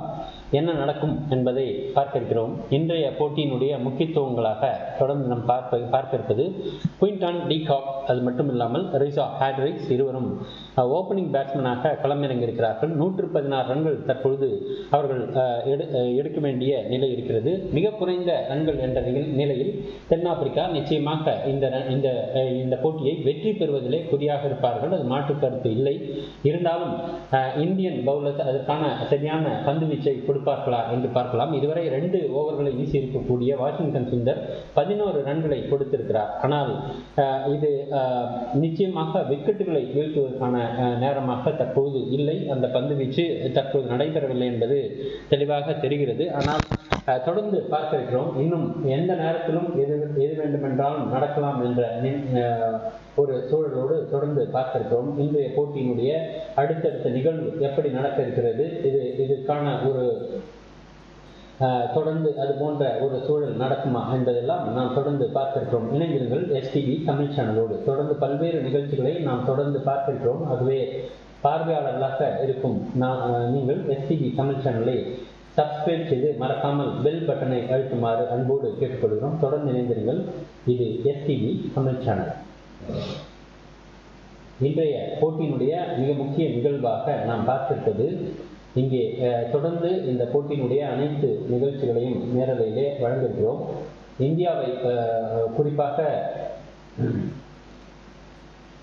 இந்தியாவை பொறுத்தவரை சரியான ஒரு ஆட்டத்தை வெளிப்படுத்தவில்லை என்பது தெளிவாக தெரிகிறது. அடுத்த பந்து ஒரு 6 ரன்களை அடித்திருப்பதாக தெரிகிறது. தற்போது இந்த முறை அடித்த பேட்ஸ்மேன் குவிண்டன் டி காக் மிகவும் சிறப்பாக விளையாடக்கூடியவர். இவர் பெங்களூர் ஆர்சிபி ராயல் சேலஞ்சர்ஸ் அவர்களுக்காக அந்த அணிக்காக விளையாடியவர். ஆகவே இந்த மைதானத்தில் அவர் அதிகமாக விளையாடி இருக்கிறார். ஆகவே அவருடைய ரன்கள் எடுக்கும் இலக்கு மிக சிறப்பு. ஆகவே தான் கோலியை அந்த நிலையில் எதிர்பார்த்தார்கள். ஆனால் அதை டீகாக் செய்து கொண்டிருப்பதாக தெரிகிறது. அவர் அடித்த ரன்கள் தற்போது 6 ரன்களை மிகச் சிறப்பாக இடது கை பேட்ஸ்மேன் என்பது காரணமாக ஸ்கொயர் லெக் ஏரியாவில் மிகச்சிறப்பாக ஒரு 6 ரன்னை அடித்திருக்கிறார். 25 ரன்கள், விக்கெட் எதுவும் இல்லை. 4 ஓவர் முடிந்திருக்கிறது. 4 ஓவர் முடிந்து 1 ரன் தற்போது. ஐபிஎல்லே விளையாடி கொண்டிருந்தவர் குவிண்டன் டி காக். ஆகவே சிறப்பாக பந்துகளை அடித்தாடக்கூடிய தன்மையும் குறிப்பாக இந்த போட்டியில், அதாவது இந்த மைதானத்தில் அவருடைய ஆட்டம் மிக சிறப்பாக இருக்கும் என்பதில் எந்த விதமான மாற்று கருத்தும் இல்லை. தொடர்ந்து இணைந்திருங்கள் எஸ்டிவி தமிழ் சேனலோடு. இதுவரை பார்வையாளர்களாக பார்த்து கொண்டிருக்கும் நீங்கள் எஸ்டிவி தமிழ் சேனலை சப்ஸ்கிரைப் செய்யுமாறு அன்போடு கேட்டுக்கொள்கிறோம். மறக்காமல் பெல் பட்டனையும் அழுத்துமாறு அன்போடு கேட்கிறோம். தொடர்ந்து இணைந்திருங்கள். இது எஸ்டிவி தமிழ் சேனல். இன்றைய போட்டியினுடைய அடுத்தடுத்த நிகழ்வாக தொடர்ந்து பார்க்க இருக்கிறோம். இன்னும் பல்வேறு நிகழ்வுகள் வர இருக்கிறது, காத்திருங்கள். அடுத்தடுத்த நிகழ்வுகளை நாம் தொடர்ந்து இணைய இருக்கிறோம். பார்வையாளர்களாக இருக்கும் நீங்கள் தொடர்ந்து இணைந்திருங்கள் எஸ்டிவி தமிழ் சேனலோடு. அடுத்த பந்து வீசியிருக்கிறார். தற்பொழுது பந்து வீசிக்கொண்டிருப்பவர் நவ்தீப் சைனி. தொடர்ந்து பார்க்கலாம் என்ன நடக்கும் என்பதை. இன்றைய போட்டியிலே மிக முக்கியமான நிகழ்வாக இந்த பந்து நேரடியாக ஷார்ட் பிச்சாக வந்திருக்கக்கூடிய பந்து அழகாக அடித்தாடியவர் நேரடியாக 6 ரன்களை கொடுத்திருந்தார் கடந்த முறை. மீண்டும் ஒரு 6. ஆகவே 24 ரன். கோலி இதை விரும்பவில்லை. முக்கியமாக ரித்திக் பாண்டியா தற்போது அவரிடத்திலே பேசிக் கொண்டிருக்கிறார். அதுவே போன்ற ஷார்ட் பிச் உள்ள பந்தை வீசினால் நிச்சயமாக டிகாக் அதை 6 ரன்கள் எடுக்கத்தான் முயற்சிப்பார் என்பது சரியாக தெரிகிறது. அடுத்த பந்து இந்த முறையும் அதே நிலையை முயற்சிக்கிறார். ஆனால் அங்கே ஃபீல்டர் இருப்பதனால் பந்து மீண்டும் திரும்பி வருகிறது. 1 ரன் மட்டும் பெறுகிறார்கள். நீங்கள் பார்த்து கொண்டிருப்பது எஸ்டிவி தமிழ் சேனல். இன்றைய நேரலை அனைத்து ரசிகர்களும், குறிப்பாக இந்திய ரசிகர்கள் ஆவலோடு எதிர்பார்த்து கொண்டிருந்த அத்துணை சந்தோஷங்கள் இங்கு கிடைப்பதில் குறைவு ஏற்பட்டிருக்கிறது என்பதை தான் நாம் இங்கே கவனிக்க முடிகிறது. வாஷிங்டன் சுந்தர் 2 ஓவரில் 11 ரன்களும், தினேஷ் சௌஹார் 2 ஓவர்களில் 7 ரன்களும் தொடர்ந்து தற்போது நவ்தீப் சைனி 1 ஓவரில் 13 ரன்களை கொடுத்திருக்கிறார். இன்னும் கூட அவருக்கு 2 பந்துகள் மீதம் இருக்கிறது. தொடர்ந்து பார்க்கலாம் என்ன நடக்கும் என்பதை. இன்றைய போட்டியினுடைய சிறப்பு இங்கே இதுவரை வெற்றி பெற்ற நிலையில் 3 போட்டிகள் T20 போட்டியாக இருந்தது. அதில் ஒரு போட்டியில் இந்தியா வெற்றி பெற்றிருக்கிறது. முதல் போட்டி மழையின் காரணமாக ரத்து செய்யப்பட்டது. இன்று 3வது T20 போட்டி நடந்து கொண்டிருக்கிறது. இதில் மிக குறைந்த அளவு ரன்களை எடுத்த இந்தியா 135 ரன்களை இலக்காக நிர்ணயித்திருக்கிறது தென்னாப்பிரிக்காவிற்கு. தென்னாப்பிரிக்கா நிச்சயமாக இந்த ரன்களை எடுப்பதில் எந்த விதமான குறைபாடும் இருக்காது. ஏனென்றால் அவர்கள் சிறப்பாக விளையாடக்கூடியவர்கள். ஆகவே இன்றைய போட்டி தற்போது வரை குவிண்டன் டி காக் 25 ரன்களை அடித்திருக்கிறார் 19 பந்துகளில். ஆகவே சிறப்பாக விளையாடக்கூடியவர். 2 6 ரன்களையும் 2 4 ரன்களையும் அடித்திருக்கிறார். இன்றைய நிலையில் இவர் தொடர்ந்து நிலைத்து நிற்பது இந்தியாவுக்கு சரியான ஒரு நிலை அல்ல. ஆகவே இவருடைய விக்கெட்டை எடுத்தே ஆக வேண்டும் என்ற நிலையில் தொடர்ந்து பார்க்கிறோம். இன்றைய போட்டியினுடைய அடுத்தடுத்த நிகழ்வுகள் என்னவென்று பார்க்கிறோம். இணைந்திருங்கள். தற்போது குவிண்டன் டி காக் 26 ரன்களுடனும் தென்னாப்பிரிக்கா 34 ரன்களுடன் தொடர்ந்து களத்தில் இருக்கிறார்கள். நீங்கள் பார்த்து கொண்டிருப்பது எஸ்டிவி தமிழ் சேனல். இதுவரை பார்வையாளர்களாக பார்த்து கொண்டிருக்கும் நீங்கள் எஸ்டிவி தமிழ் சேனலை சப்ஸ்கிரைப் செய்து மறக்காமல் பெல் பட்டனை அழுத்துமாறு அன்போடு கேட்டுக்கொள்கிறோம். தொடர்ந்து இணைந்திருங்கள். பல்வேறு நிகழ்ச்சிகளை நாம் தொடர்ந்து வழங்கியிருக்கிறோம். ஆகவே பார்வையாளர்களாக இருக்கும் நீங்கள் எஸ்டிவி தமிழ் சேனலை சப்ஸ்கிரைப் செய்து மறக்காமல் உங்கள் நண்பர்கள் மற்றும் உறவினருக்கு இந்த சேனலை ரெக்கமெண்ட் செய்யுமாறு கேட்டுக்கொள்கிறோம். தென்னாப்பிரிக்கா 34 ரன்கள், 5 ஓவர் முடிந்திருக்கிறது. இன்னும் 15 ஓவர் மீதம் இருக்கிறது. 90 பந்துகளிலே 101 ரன்கள் எடுக்க வேண்டும். இதுதான் தற்போதைய நிலை. ஆனால் அதற்கு இந்திய பந்து வீச்சாளர்கள் அதற்கான ஒரு சூழலை உருவாக்குவார்களா அல்லது தென்னாப்பிரிக்கா அதை இந்த இந்திய பந்து வீச்சாளர்களை பந்தாடுமா என்பதையெல்லாம் தொடர்ந்து நாம் பார்க்க இருக்கிறோம். இதுவரை குவிண்டன் டி காக் கேப்டன் தென்னாப்பிரிக்கா, அவர் சிறப்பாக விளையாடுவதாகத்தான் தெரிகிறது. பார்க்கலாம். அடுத்த பந்து நேரடியாக அடிக்கப்பட்ட பந்து, 4 ரன்களை எடுக்க வாய்ப்பில்லை. அதற்குள் தடுத்து நிறுத்திவிட்டார்கள். 1 ரன் மட்டுமே எடுத்திருக்கிறார்கள். நீங்கள் பார்த்து கொண்டிருப்பது எஸ்டிவி தமிழ் சேனல். 6 ரன்களை அடித்திருந்தார் குவிண்டன் டி காக். அது நிச்சயமாக இந்திய ரசிகர்களை மட்டுமல்லாமல் விராட் கோலியும் கூட யோசிக்க வைத்த ஒரு நிலையாக இருந்தது. ஆகவே தொடர்ந்து அடுத்தடுத்த நிலையை பார்க்க இருக்கிறோம். இணைந்திருங்கள் எஸ்டிவி தமிழ் சேனலோடு. பல்வேறு நிலைகளிலே பந்துகள் அடித்தாட முயற்சிக்கிறார்கள். ஆனாலும் குவிண்டன் டி காக் மிகவும் சிறப்பாக விளையாடி கொண்டிருக்கிறார். 47 ரன்கள் இந்தியா, 1 விக்கெட் இழப்புக்கு என்ற நிலையில் தென்னாப்பிரிக்கா 35 ரன்கள். இதுவரை எந்த விக்கெட்டும் இழக்கவில்லை என்பது மிகப்பெரிய கூடுதல் பலமாக பார்க்கப்படுகிறது. அடுத்த பந்து தூக்கி அடிக்கிறார். இந்த முறை செல்கிறது. 4 ரன்கள், மிகச்சிறப்பு. மிட் விக்கெட் ஏரியாவில் 4 ரன்கள். இது போன்ற ஒரு நிகழ்வு தொடர்ந்து நடந்து கொண்டிருந்தால் நிச்சயமாக தென்னாப்பிரிக்கா வெற்றி பெறுவதில்லை எந்த விதமான மாற்று கருத்தும் இல்லை. ரீசா ஹேட்ரிக்ஸ் 4 ரன்களை அடித்திருக்கிறார். குவிண்டன் டி காக் 2 6 ரன்கள், 2 4 ரன்கள். ரீசா ஹேட்ரிக்ஸ் இதுவரை 2 4 ரன்களை மட்டும் அடித்திருக்கிறார். இதுவரை 11 ரன்கள் பெற்றிருக்கக்கூடிய ரீசா ஹேட்ரிக்ஸ், அதுபோல குவிண்டன் டி காக் 27 ரன்களை பெற்றிருக்கிறார். தற்போதைய நிலவரப்படி 39 ரன்கள், விக்கெட் எதுவும் இல்லை. 5 ஓவர் இதுவரை வீசப்பட்டிருக்கிறது. இன்னும் 2 பந்துகள் அதிகமாக வீசியிருக்கிறார். தற்போது தீபக் சஹார் தற்போது பந்து வீசிக் கொண்டிருக்கிறார். எந்த ஒரு பந்து வீச்சாளருக்கும் தற்போது வரை விக்கெட் கிடைக்கவில்லை என்பது மற்றும் ஒரு செய்தியாக இருக்கிறது. நீங்கள் பார்த்துக் கொண்டிருப்பது எஸ்டிவி தமிழ் சேனல். தற்போது ஒயிட் பாலாக அறிவிக்கப்பட்டிருக்கிறது. மீண்டும் ஒரு ஒயிட் பால். தொடர்ந்து பந்துகள் சரியாக வரவில்லை என்பதுதான் தற்போதைய நிகழ்வாக இருக்கிறது. தீபக் சஹாரினுடைய பந்தை விளாசி கொண்டிருக்கிறார்கள் என்றுதான் சொல்ல வேண்டும். ஏனென்றால் குவிண்டன் டி காக் அதையும் கூட அடித்தாடி 13 ரன்களை, அதாவது 12 ரன்களை பெற்றிருந்தார். அது போன்ற ஒரு நிகழ்வு தான் தொடர்ந்து நடந்து கொண்டிருக்கிறது. தீபக் சஹார் இங்கு வெற்றி பெற முயற்சிக்கிறார். பார்க்கலாம் என்ன நடக்கும் என்பது. விக்கெட்டுகளை வீழ்த்துவாரா என்பதை பார்க்கிறோம். தொடர்ந்து இணைந்தீர்கள். அவுட் கேட்கிறார், ஆனால் கொடுக்கப்படவில்லை என்பதுதான் தற்போதைய நிகழ்வு. நீங்கள் பார்த்துக் கொண்டிருப்பது எஸ்டிவி தமிழ் சேனல். ரெவியூ கேட்க வாய்ப்பு இருக்கிறதா என்று பார்க்கிறார்கள். ரெவியூ கேட்டிருக்கிறார்கள். நிச்சயமாக இது ரெவியூவில் அவுட் என்பது உறுதியாகுமா என்று பார்க்கிறோம். விளையாடியவர் ரீசா ஹேட்ரிக்ஸ்.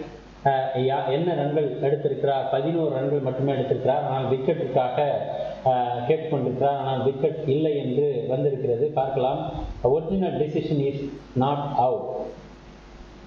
பந்து சரியாக வீசப்பட்டிருக்கிறது. ஆனால் பந்து மேலெழுந்து சென்ற பந்து நேரடியாக LBW ஆகி இருக்க வாய்ப்பு இருக்கிறதா பார்க்கலாம்.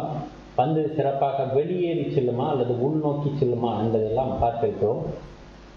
சரியான பந்து, ஆனால் இடது காலில் விழுகிறது. இடது காலில் பந்து விழுந்தால் நிச்சயமாக விக்கெட்டை எடுக்குமா என்பதையும் பார்க்க இருக்கிறோம். தொடர்ந்து இணைந்திருங்கள். தற்போது அங்கே ரெவியூ சென்று கொண்டிருக்கிறது. கால் சரியாக விழுகிறது. சரியான பந்து, மிகச்சரியான பந்து. ஆனால் பந்து வெளியே செல்லும் என்றுதான் தோன்றுகிறது. அதை பார்க்கும்போது நிச்சயமாக அவுட் இல்லை என்பது உறுதியாகிறது. ஆகவே நிச்சயமாக அவுட் இல்லை என்பது உறுதியாகிறது. மீண்டும் பார்க்கிறோம். கோலி தன்னுடைய ரெவியூவை நிச்சயமாக ரெவியூ கேட்டதற்காக யோசிக்கிறார். வாய்ப்பில்லை என்பதை தொடர்ந்து பார்க்க இருக்கிறோம். இந்த நிலையில் குவிண்டன் டி காக் 27 ரன்களுடனும் ரீசா ஹேட்ரிக்ஸ் 11 ரன்களுடன் களத்தில் இருக்கிறார்கள். நீங்கள் பார்த்துக் கொண்டிருப்பது எஸ்டிவி தமிழ் சேனல். அடுத்த பந்து தீபக் சஹார் தற்போது பந்து வீசுகிறார். இந்த முறை தூக்கி அடிக்கப்பட்ட பந்து சரியாக கேட்ச் பிடிக்கப்பட்டிருக்கிறது. ஆனால் அது ஒன் பிச்சாக இருக்கிறது. அவுட் எதுவும் இல்லை. தொடர்ந்து பார்க்கலாம். ரன் எதுவும் எடுக்கவில்லை. நீங்கள் பார்த்துக் கொண்டிருப்பது எஸ்டிவி தமிழ் சேனல். இன்றைய போட்டியினுடைய அடுத்தடுத்த நிகழ்வுகள் நேரலையிலேயே வர இருக்கிறது. இணைந்திருங்கள். பரபரப்பாக நடக்கக்கூடிய இந்த போட்டி மிகவும் விறுவிறுப்புடன் செல்ல வாய்ப்பு இருக்கிறது. இணைந்திருங்கள் எஸ்டிவி தமிழ் சேனலோடு. இது மிக சிறப்பாக வீசப்பட்ட பந்து. ஒரு ரெவியூ கேட்டிருந்தார்கள். அந்த ரெவியூ சிறப்பான ரெவியூவாக இல்லை. ஆகவே அனைவரும் அந்த ரிவ்யூ கேட்டதற்காக வருத்தப்படுகிறார்கள். இதை பிரேமாக்கியிருக்கிறார்கள். தற்போது வேறொரு சூழலுக்கு உபயோகப்படுத்திக்கலாம், பரவாயில்லை. அடுத்த பந்து அடித்தாடுகிறார். இந்த முறை நேரடியாக 4 ரன்களா? இல்லை, 2 ரன்களும் கூட இல்லை, 1 ரன் மட்டுமே எடுத்திருக்கிறார்கள். நீங்கள் பார்த்து கொண்டிருப்பது எஸ்டிவி தமிழ் சேனல். தொடர்ந்து இணைந்திருங்கள். எஸ்டிவி தமிழ் சேனலோடு பல்வேறு நிகழ்ச்சிகள் உங்களுக்காக காத்திருக்கிறது. இன்றைய போட்டியினுடைய முக்கிய நிகழ்வாக இந்தியா 134 ரன்கள் மட்டுமே இதுவரை பெற்றிருக்கிறார்கள். 9 விக்கெட் இழந்த நிலையில் இறுதி விக்கெட்டையும் இழந்திருக்க வேண்டிய வாய்ப்புக்கு கூட அங்கே இருந்திருக்கலாம். ஆனாலும் கூட 42 ரன்களை எடுத்திருக்கிற தென்னாப்பிரிக்கா தொடர்ந்து இதுவரை விக்கெட்டுகளை இழக்காமல் இருப்பது அவர்களுக்கு கூடுதல் பலமாக இருக்கிறது. இதற்கு பிறகு அம்பா பவுமா வர இருக்கிறார், அதற்கு பிறகு வேண்டர் டிசைன் வர இருக்கிறார், அதற்கு பிறகு டேவிட் மில்லர் இருக்கிறார். ஆகவே இத்தனை நபர்கள் தொடர்ந்து இருப்பதன் காரணமாக ரன்கள் அடித்தாடக்கூடியதோ அல்லது மற்றும் சில வாய்ப்புகளோ சரியாக இருப்பதாக தெரியவில்லை, இந்தியாவுக்கு சாதகமாக இருப்பதாக தெரியவில்லை. தொடர்ந்து பார்க்கிறோம். இன்றைய போட்டியினுடைய அடுத்தடுத்த நிகழ்வுகளை தொடர்ந்து பார்க்கிறோம். இது எஸ்டிவி தமிழ் சேனல். தொடர்ந்து இணைந்திருங்கள். எஸ்டிவியினுடைய அனைத்து நிகழ்ச்சிகளையும் பார்க்கிறதுக்கு மகிழ்ந்து உங்களுடைய மேலான கருத்துக்களை தெரிவிக்குமாறு அன்போடு கேட்டுக்கொள்கிறேன். தொடர்ந்து இணைந்திருங்கள் எஸ்டிவி தமிழ் சேனலோடு. பார்வையாளர்களாக இருக்கும் நீங்கள் எஸ்டிவி தமிழ் சேனலை சப்ஸ்கிரைப் செய்யுமாறு அன்போடு கேட்டுக்கொள்கிறோம். இங்கே நாம் பார்த்து கொண்டிருக்கக்கூடிய ஒவ்வொரு நிகழ்வும் வேறொரு நிலையில், அதாவது தென்னாப்பிரிக்கா மிக சிறப்பாக விளையாடி கொண்டிருக்கிறார்கள். இதுவரை எந்த விதமான விக்கெட் இழப்பும் இல்லாமல். அதுபோல இந்தியா இது போன்ற ஒரு ஆட்டத்தை வெளிப்படுத்தவில்லை என்பது மிக முக்கியமான ஒரு நிகழ்வு. இன்னும் 84 பந்துகள் 92 ரன்கள் என்ற நிலை தற்போது இருக்கிறது. பார்க்கலாம் என்ன நடக்கிறது என்பதை தொடர்ந்து பார்க்க இருக்கிறோம். விக்கெட் வீழ்ந்தாலும் மட்டுமே இங்கே வாய்ப்புகள் அதிகம் என்று எதிர்பார்க்கலாம். தற்போது மீண்டும் நவ்தீப் சைனி பந்து வீச வரைகிறார். 15 ரன்கள் ஒரு ஓவரிலேயே 6 ரன்களை கொடுத்திருந்தவர் நவ்தீப் சைனி. பார்க்கலாம் என்ன நடக்கும் என்பதை தொடர்ந்து இணைந்திருங்கள் எஸ்டிவி தமிழ் சேனலோடு.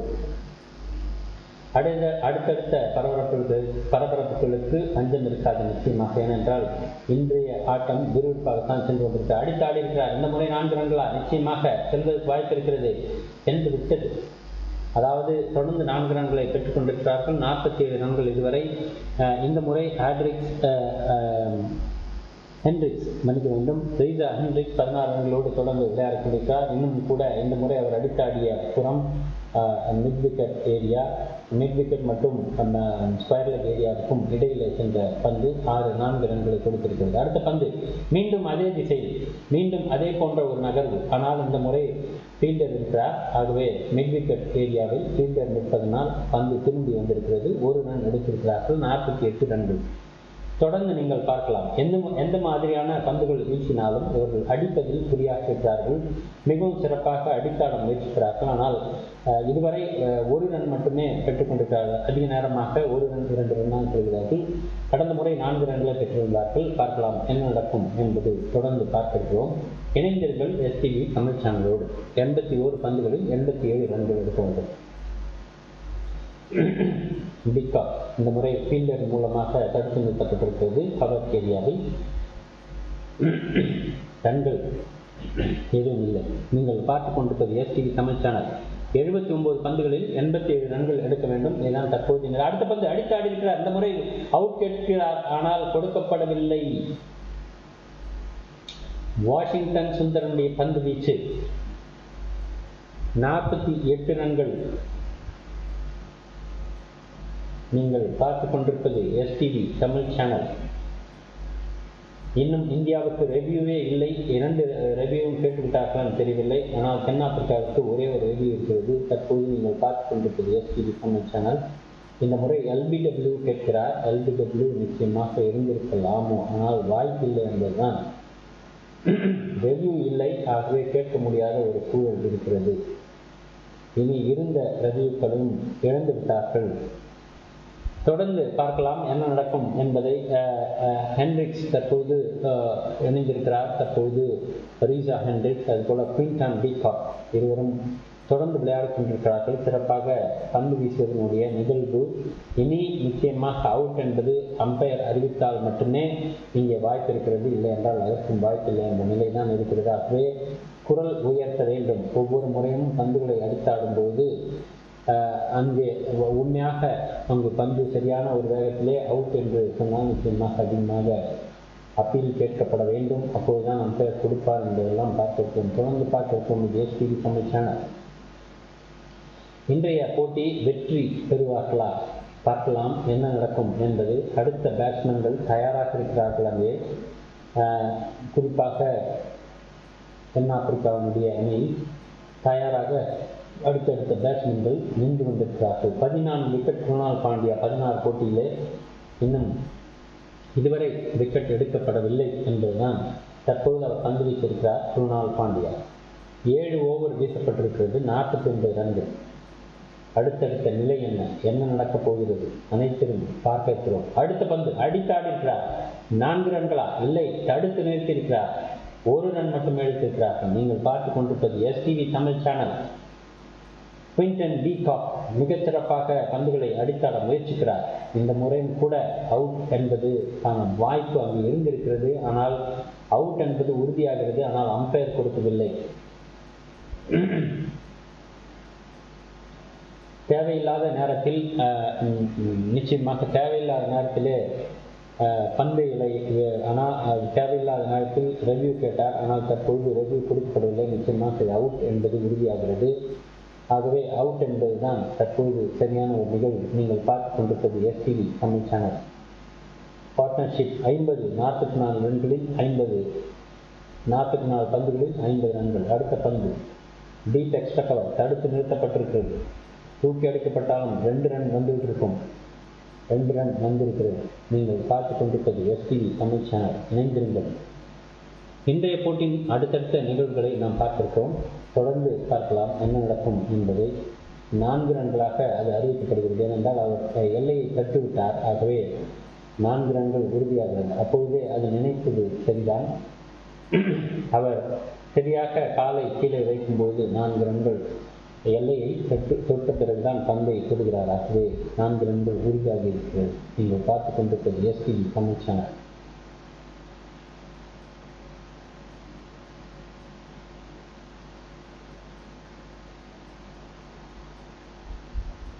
நான்கு ரன்களா என்பதை மீண்டும் மீண்டும் பார்த்து கொண்டிருக்கிறார்கள். கால் அங்கு படுகிறது. ஆனால் பந்து அதன் பிறகு கையில் இருந்து நகர்த்தி விடுகிறார்.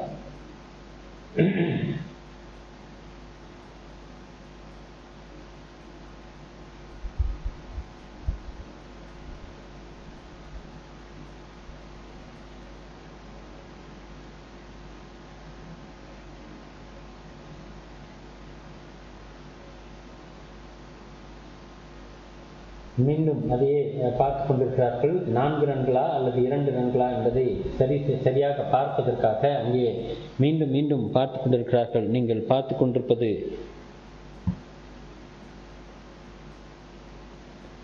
STV Tamil channel.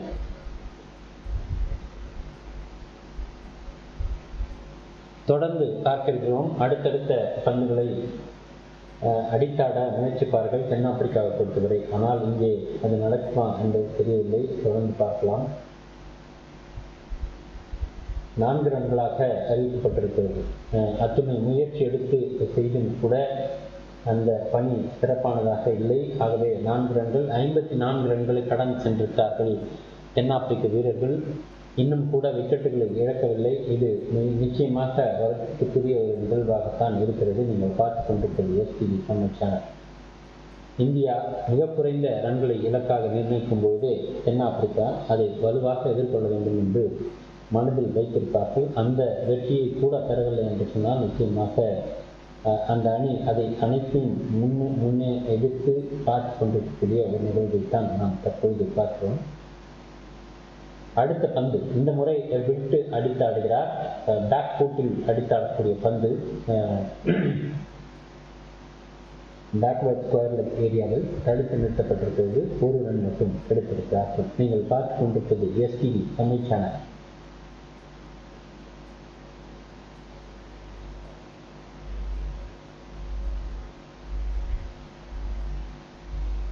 அடுத்த பந்து தற்பொழுது குருணால் பாண்டியா இதுவரை ரன்கள் விட்டு கொடுத்து கொண்டிருக்கிறார். இன்னும் கூட இந்த ஓவரிலும் கூட இந்த பந்திலும் கூட 1 ரன் கொடுக்கப்பட்டிருக்கிறது. 57 ரன்கள். குயின்டன் டி காக் 31 ரன்களோடு களத்தில் இருக்கிறார். அவர் அரை சதம் அடிப்பாரா என்பதை பார்க்கிறோம். நீங்கள் பார்த்து கொண்டிருப்பது எஸ்டிவி தமிழ் சேனல். அடுத்த பந்து இந்த முறை அடித்தாடப்படுகிறது. ஓடி சென்று பிடிக்கிறார். ஆனால் பின்புறமாக சென்ற பந்து வைடாக அறிவிக்கப்பட்டிருக்கிறது.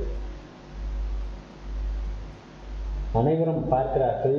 சில பந்துகளை ஒய்டு என்று அறிவிக்கிறார்கள். ஆனால் அது சொன்னதை அவர்கள் சொல்லியதை போலதான் அது ஒய்டு பந்தாகத்தான் இருக்கிறது. அடுத்த பந்து அடித்தாடி இருக்கிறார். இந்த முறை 4 ரன்களா? நிச்சயமாக தடுத்து நிறுத்தியிருக்கிறார். மிகவும் சிறப்பு, மிகச் சிறப்பாக ஓடி வந்து தடுத்து நிறுத்தியிருக்கிறார். 2 ரன்கள் எடுத்திருக்கிறார்கள். நீங்கள் பார்த்து கொண்டிருப்பது எஸ்டிவி தமிழ் சேனல். தொடர்ந்து இணைந்திருங்கள். அடுத்தடுத்த நிலையில் என்ன நடக்கும் என்பதை பார்த்திருக்கிறோம். 60 ரன்கள், 8 ஓவர் முடிந்திருக்கிறது. இந்த நிலையில் தற்பொழுது இன்னும் 75 ரன்களை 72 பந்துகளிலே அடிக்க வேண்டும். இதுதான் தற்போதைய நிகழ்வு. பார்க்கிறோம் என்ன நடக்கும். இன்னும் 8 ஓவர் மட்டுமே தற்போது முடிந்திருக்கிறது. இன்னும் 12 ஓவர்கள் மீதம் இருக்கிறது. இந்த நிலையில் அடுத்தடுத்த நிகழ்வுகளை பார்க்க இருக்கிறார்கள். இந்தியா வெற்றி பெறுமா? தென்னாப்பிரிக்கா இந்திய பந்து வீச்சாளர்களை எதிர்கொள்வார்களா என்பதெல்லாம் பற்றி பல்வேறு நிகழ்வுகளை வர இருக்கக்கூடிய சூழலில் பார்க்க இருக்கிறோம். இணைந்திருங்கள் எஸ்டிவி தமிழ் சேனலோடு.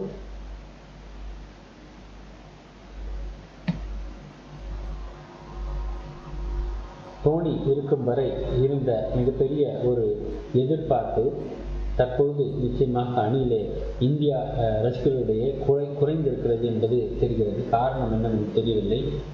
ஏனென்றால் அதிகமான எண்ணிக்கையில் விளையாடக்கூடிய அதாவது ரசிகர்களாக பார்க்கக்கூடிய நிலையில் தற்போது குறைந்த எண்ணிக்கையில் பார்ப்பதாக தெரிகிறது. வாஷிங்டன் சுந்தர் 17 ரன்களை கொடுத்திருக்கிறார் இதுவரை.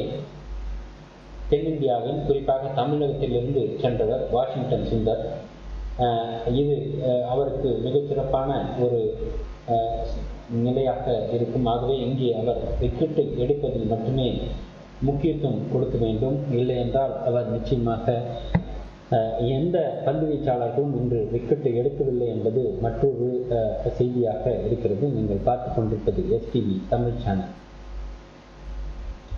இங்கே மக்களிடத்திலே அந்த ஆர்வம் குறைந்திருக்கிறது என்பதை பற்றி நாம் தொடர்ந்து பேசிக்கொண்டிருந்தோம். ஆகவே தோனிக்கு ஒரு தனி ரசிகர் பட்டாளம் இருக்கிறது என்பதில் மாற்று கருத்து இல்லை. இந்த பொருளை தூக்கி அடித்திருக்கிறார். 6 ரன்கள் நிச்சயமாக கிடைக்கும். 6 ரன்கள். வாஷிங்டன் சுந்தர் பந்தை சிறப்பாக அடித்தாடுகிறார் குயின்டன் டி காக்.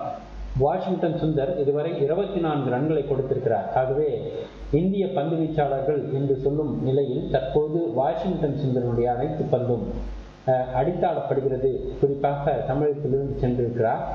ஆனால் இவருடைய பந்து சிறப்பு என்று அனைவரும் எதிர்பார்த்த நிலையில் தற்போது அது நடக்கவில்லை என்பதும் தெரிகிறது. பார்க்கலாம் என்ன நடக்கும் என்பதை அடுத்தடுத்த நிகழ்வுகளிலே நாம் பார்க்க இருக்கிறோம். 3.2 ஓவர் முடிந்திருக்கிறது. அதாவது வாஷிங்டன் சுந்தருக்கு அடுத்த பந்து இந்த முறை பாயிண்ட் ஏரியாவில் தடுத்தாடிவிட்டு 1 ரன் பெறுகிறார். Backward point area. மீண்டும் பார்க்க இருக்கிறோம். இது STV Tamil channel. Quinton de Kock 39 ரன்களுடன் களத்தில் இருக்கிறார்.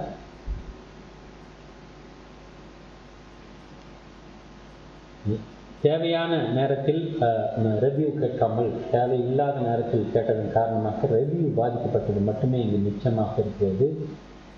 இந்தியாவுக்கு எந்த ரெவ்யூவும் இல்லை. ஆனால் தென்னாப்பிரிக்கா மட்டும் ஒரு ரெவ்யூவை வைத்திருக்கிறது என்பதுதான் தற்போது பார்க்கிறோம்.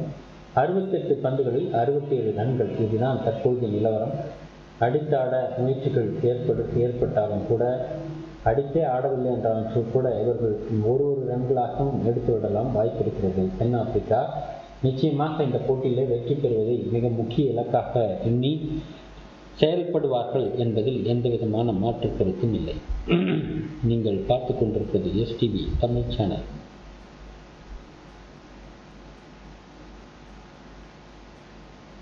அடுத்தடுத்த பந்துகளை தொடர்ந்து வீசிக்கொண்டிருக்கிறார்கள் இந்திய பந்து வீச்சாளர்கள். ஆனால் ரன்கள் எதுவும் பெரிதாக கிடைக்கவில்லை என்பதுதான் மன்னிக்க வேண்டும், விக்கெட்டுகள் பெரிதாக கிடைக்கவில்லை என்பதுதான் மிகப்பெரிய ஒரு வருத்தமான ஒரு நிகழ்வு. 9 ஓவர் முடியப் போகிறது. இதுவரை எந்த விதமான விக்கெட்டும் இழக்கவில்லை என்பது மற்றொரு செய்தியாக இருக்கிறது. நீங்கள் பார்த்து கொண்டிருப்பது எஸ்டிவி தமிழ் சேனல். எஸ்டிவியினுடைய அனைத்து நிகழ்வுகளும் தொடர்ந்து பார்க்க இருக்கிறீர்கள். இன்றைய இந்த மாத இறுதியில் வேறு சில நிகழ்ச்சிகள் எஸ்டிவி தமிழ் சேனலில் வழங்க இருக்கிறோம். பார்வையாளர்களாக இருக்கும் நீங்கள் தொடர்ந்து எஸ்டிவி தமிழ் சேனலை பார்த்து ரசிக்கும் மகிழ்ந்து உங்களுடைய மேலான கருத்துக்களை தெரிவிக்குமாறு அன்போடு கேட்டுக்கொள்வோம். உங்களுடைய நண்பர்கள் மற்றும் உறவினர்களுக்கு இந்த சேனலை ரெக்கமெண்ட் செய்யுமாறும் அன்போடு கேட்டுக்கொள்வோம். தொடர்ந்து இணைந்திருங்கள். இது எஸ்டிவி தமிழ் சேனல். 70 ரன்கள் தற்போது தென்னாப்பிரிக்கா. 9 ஓவர் முடிந்திருக்கிறது. 5.91 என்ற ரெக்வயர்ட் ரன் ரேட்டை 7.78 அதிகமாகவே பெற்றுக் கொண்டிருக்கிறார்கள். இந்த முறை அவுட் ஆவதற்கு வாய்ப்பு இருக்கிறதா என்றால் இல்லை. தூக்கி அடிக்கப்பட்ட பந்து ஒன் பிச்சராக மீண்டவிடம். அடுத்தடுத்து பார்க்க இருக்கிறோம். ரித்திக் பாண்டியா, குருணால் பாண்டியா தற்போது பந்து வீசிக் கொண்டிருக்கிறார்.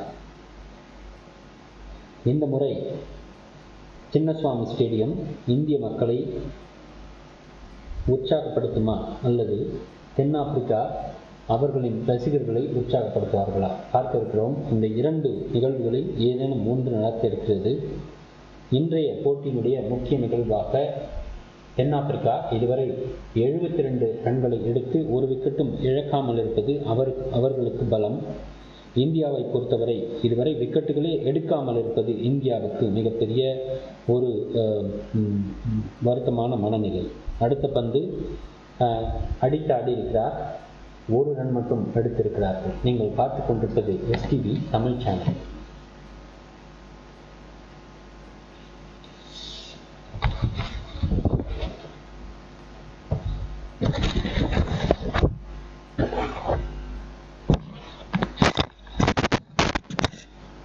அடுத்த பந்தை எதிர்கொள்ள இருக்கிறார் குவிண்டின் டிகாக். இல்லை, 1 ரன் மட்டும் எடுத்திருக்கிறார். குருணால் பாண்டியா தன்னுடைய 1 ஓவரை முடித்து 2வது ஓவரின் 5வது பந்தை வீசியிருக்கிறார். இதை எதிர்க்க இருக்கிறார் குவிண்டன் டிகாக். தற்போது அடுத்த பந்து வீசியிருக்கிறார் குருணால் பாண்டியா. விக்கெட் விழுமா? அனைவரும் ஆவலோடு எதிர்பார்த்து காத்து கொண்டிருக்கிற அந்த தருணம் தூக்கி அடிக்கப்பட்டிருக்கிறது. 4 ரன்களா அல்லது தடுக்கப்பட்டிருக்கிறது. 1 ரன் மட்டுமே எடுக்கிறார்கள். கவர், டீப் கவர் ஏரியாவில் தடுத்து நிறுத்தப்பட்டு திருப்பி அனுப்பப்பட்டிருக்கிறது பந்து.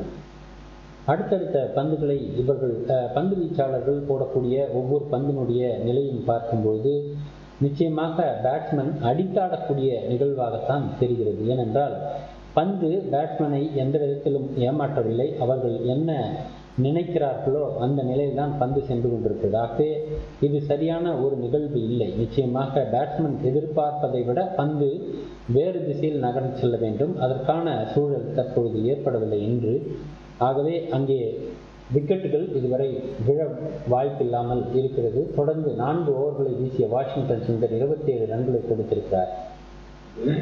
இன்னமும் கூட 10 ஓவர் இருக்கும் நிலையிலேயே வாஷிங்டன் சுந்தர் தன்னுடைய அனைத்து ஓவரையும் வீசி முடித்து விட்டார் என்பது மற்றும் ஒரு செயலாக இருக்கிறது. நீங்கள் பார்த்து கொண்டிருப்பது எஸ்டிவி தமிழ் சேனல். இன்றைய போட்டியினுடைய முக்கிய நிகழ்வாக இந்தியா இதுவரை எந்த விக்கெட்டையும் எடுக்கவில்லை என்பது இந்திய ரசிகர்கள், இந்திய மக்களுக்கு ஒரு பெரிய வருத்தம் இருக்கத்தான் செய்யும். தொடர்ந்து பார்க்கலாம் என்ன நடக்கும் என்பதை. தென்னாப்பிரிக்கா வெற்றி பெறுவது இந்திய மண்ணிலே அவர்களுக்கு பெருமை. ஆனால் இந்தியர்கள் இந்தியாவில் வெற்றி பெறுவது மட்டுமே பெருமையாக இருக்க முடியும். ஆகவே தொடர்ந்து பார்க்கலாம். ரித்திக் பாண்டியா மீண்டும் பந்து வீச வருகிறார். தன்னுடைய முதல் ஓவரை வீச வருகிறார். தூக்கி அடிக்கப்பட்ட பந்து. முதல் விக்கெட்டை வீழ்த்தியிருக்கிறார் ரித்திக் பாண்டியா. இந்த முறைதான் முதல் விக்கெட்டை வீழ்த்தப்பட்டிருக்கிறது. இது ரித்திக் பாண்டியாவால் முடிந்திருக்கிறது. ஆனால் ரித்திக் பாண்டியாவை முதலில் அனுப்பாததும் கூட ஒரு விதத்தில் வருத்தம்தான் என்று தான் சொல்ல வேண்டும். காரணம், அந்த சமயத்தில் அவர் அடிக்கப்பட்டிருந்தால் நிச்சயமாக இந்த நேரத்திலே 2 விக்கெட்டாவது அநேகமாக சாய்த்திருக்க வாய்ப்பிருக்கும். அப்போது அழகாக சென்ற பந்தை மிகச்சிறப்பாக ஓடி வந்து விராட் கோலி மிகச்சிறப்பாக குனிந்து எழுந்து அந்த விக்கெட்டை வீழ்த்தியிருக்கிறார் என்பது மற்றும் ஒரு சிறப்பான நிகழ்வு. இங்கே சிறப்பான விக்கெட்டை வீழ்த்தியிருக்கிறார். ஹென்ரிக்சனுடைய விக்கெட் சிறப்பாக வீழ்த்தப்பட்டிருக்கிறது. முதல் விக்கெட் இந்தியாவிற்கு ஒரு சந்தோஷமான ஒரு நிகழ்வு. நிச்சயமாக இந்திய ரசிகர்கள் கொண்டாடுவார்கள். இவ்வளவு நேரமாக ஒரு விக்கெட்டும் வீழ்த்தப்படாத நிலையில் அவர்கள் ஆதங்கப்பட்டு இருந்திருப்பார்கள். இந்த நிலையில் ரித்திக் பாண்டியா வந்து அந்த விக்கெட்டை எடுக்க ஆரம்பித்தார். ஆகவே நாம் பலமுறை சொல்லும்பொழுது ரித்திக் பாண்டியா எடுக்கப்பட வேண்டும். காரணம், அவருடைய பந்து வீச்சு ஒரு சிறப்பு நிலை இருக்கிறது என்பதை பல நேரங்களிலே நம்முடைய ரெவ்யூவில் கூட நாம் அதை வெளிப்படுத்தியிருப்போம். ஆகவே தொடர்ந்து ரித்திக் பாண்டியா மேலும் விக்கெட்டுகளை சாய்ப்பார் என்பதில் மாற்றுக்கருத்து இல்லை. பார்க்கலாம், இன்றைய நிலையில் அவர்தான் விக்கெட்டுகளை சாய்ப்பதற்கு வாய்ப்பு இருக்கிறது என்பது நன்றாகவே தெரிகிறது. அவர் தொடர்ந்து பந்து வீசிக் கொண்டிருந்தால் நிச்சயமாக இன்னும் மேலும் பல விக்கெட்டுகள் வர வாய்ப்பு இருக்கிறது. இறுதியிலே மிகப்பெரிய கடுமையான ஒரு இலக்கை தென்னாப்பிரிக்காவுக்கு இலக்காக நிர்ணயிக்க முடியும் என்ற நிலையில் தொடர்ந்து பார்க்கலாம் என்ன நடக்கிறது என்பதை பார்க்கிறோம். இணைந்திருங்கள். இது எஸ்டிவி தமிழ் சேனல். நீங்கள் பார்த்து கொண்டிருப்பது தென்னாப்பிரிக்கா இந்தியாவோடு விளையாடக்கூடிய போட்டி. இந்தியாவோடு விளையாடக்கூடிய 3வது T20 போட்டியை நேரடியாக பார்க்கிறோம்.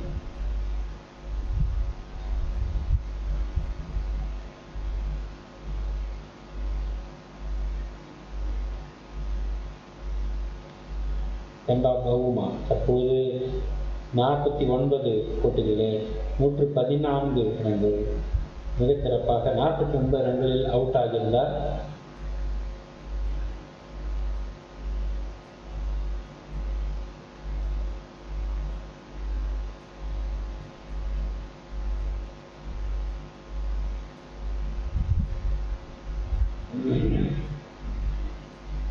அடுத்த பந்து அடித்தாடப்படுகிறது. இந்த முறை நிச்சயமாக 4 ரன்கள் வாய்ப்பு மிகவும் சிறப்பாக இருந்திருக்கிறது. குயின்டன் டீகாக் 48 ரன்கள், தற்பொழுது 48 ரன்களோடு களத்தில் இருக்கிறார். நீங்கள் பார்த்து கொண்டிருப்பது மிக சிறப்பான ஒரு ஆட்டத்தை பார்த்து கொண்டிருக்கிறீர்கள். இது இந்தியாவுக்கு சாதகமாக இருக்கிறதோ இல்லையோ என்று தெரியவில்லை, ஆனால் தென்னாப்பிரிக்காவுக்கு சாதகமாக இருக்கிறது.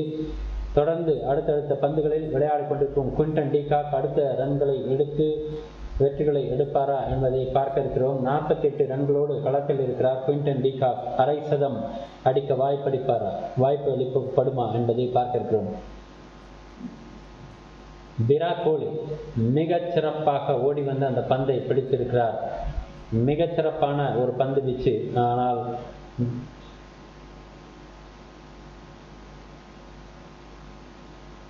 சரியாக அந்த கேட்சை பிடித்திருக்கிறார் விராட் கோலி. வைட் பந்தாக அறிவிக்கப்பட்டிருக்கிறது ரித்திக் பாண்டியாவினுடைய பந்து.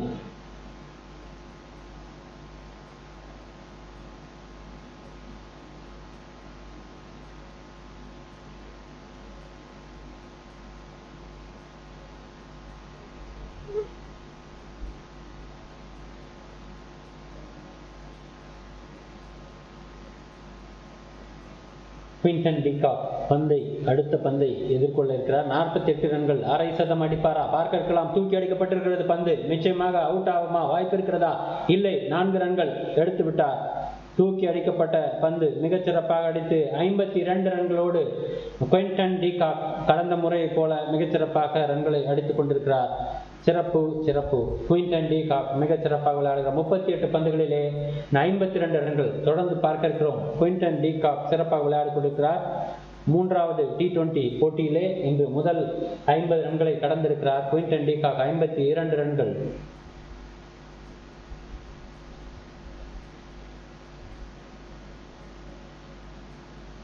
அடுத்த பந்து ரித்திக் பாண்டியா மீண்டும் பின்புறமாக சென்ற நிலையில் விக்கெட் எதுவும் இல்லை, ரன் எதுவும் இல்லை. 2 ஓவர்களை வீசிய குணால் பாண்டியா 17 ரன்களை கொடுத்திருக்கிறார். தற்பொழுது ரித்திக் பாண்டியா ஒரு விக்கெட்டோடு தற்போது களத்தில் இருக்கிறார். நீங்கள் பார்த்து கொண்டிருப்பது எஸ்டிவி தமிழ் சேனல். இந்த இன்னும் 54 பந்துகள் 49 ரன்கள். மிகவும் குறைவான ரன்கள் மட்டுமே எடுக்க வேண்டும்.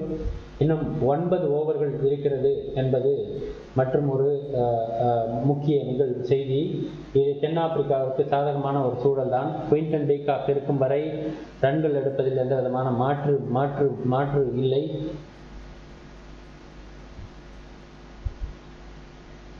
அந்த கேட்சை பிடித்த பிறகு அவர் கீழே விழுந்ததன் காரணமாக அவரால் முடியவில்லை என்றுதான் தெரிகிறது. அவருக்கு பேக் பெயின் ஏற்பட்டிருக்கிறது. பாண்டே தற்பொழுது அங்கே வந்திருக்கிறார்.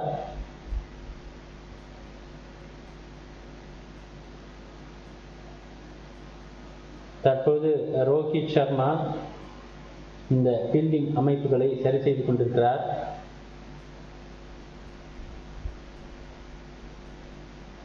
ரோஹித் சர்மா தற்போது இந்த ஃபீல்டிங் அமைப்புகளை செய்து கொண்டிருக்கிறார்.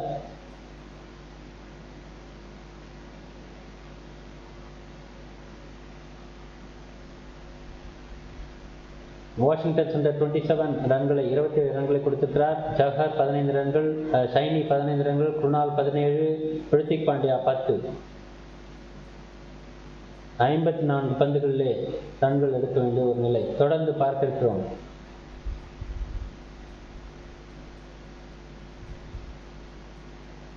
சிறப்பாக எதிர்கொண்ட பந்து அவரிடமே திரும்பி வந்தது. ஆகவே ரன் எதுவும் இல்லை.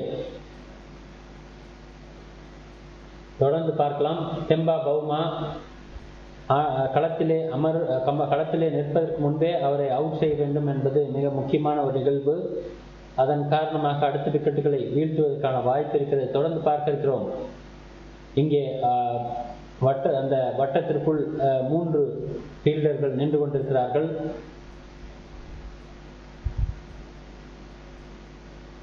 சிறப்பாக தடுத்து நிறுத்தியிருக்கிறார் ரோஹித் சர்மா ஸ்லிப் ஏரியாவில்.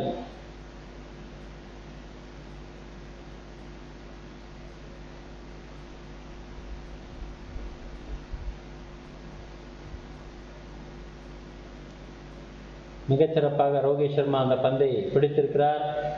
சிறப்பு சிறப்பு.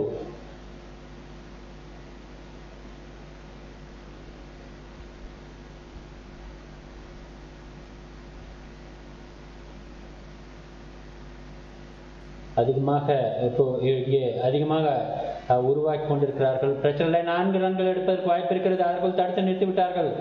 ஒரு ரன் மட்டும் 2 ரன் மட்டும் எடுத்திருக்கிறார். தற்பொழுது பவுமா 3 ரன்கள். மீண்டும் பார்க்க இருக்கிறோம் என்ன நடக்க இருக்கிறது என்பதை. பவுமா 3 ரன்களை எடுத்திருக்கிறார். அதற்குள் ஓடி சென்றிருக்கிறார்கள். பந்து செல்வதற்குள் 3 ரன்கள். 88 ரன்கள், 1 விக்கெட் இழந்திருக்கிறார்கள். 47 ரன்கள் இன்னும் எடுக்க வேண்டும் 51 பந்துகளில். இங்கே ஃபீல்டிங் அமைப்புகள் இங்கே மிகவும் குறுகிய வட்டத்திற்குள் நிற்க வைத்திருக்கிறார்கள். பார்க்கலாம் என்ன நடக்கும். தூக்கி அடிக்கப்படுகிறது. கேட்ச் பிடிக்கப்படவில்லை. மேலே செல்கிறது. 4 ரன்கள். இந்த முறை வாய்ப்பில்லை. தற்பொழுது 7 ரன்கள். தெம்பா பவுமா 7 ரன்களோடு களத்தில் இருக்கிறார். இன்னும் ரன்கள் குறைவாகத்தான் இருந்து கொண்டிருக்கிறது. 50 பந்துகள் 43 ரன்கள் எடுத்தால் போதும் என்ற நிலையில் மிகவும் உயரம் அதிகமாக இருந்ததன் காரணமாக ஃபீல்டர் பிடிக்க முடிய வாய்ப்பில்லை என்பதுதான் தற்போது நாம் பார்க்கிறோம். அடுத்த பந்து அடுத்தடுத்த நிலையில்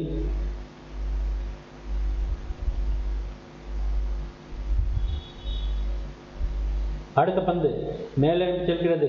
ஸ்கொயர் லெக் ஏரியாவில் 4 ரன்கள். மீண்டும்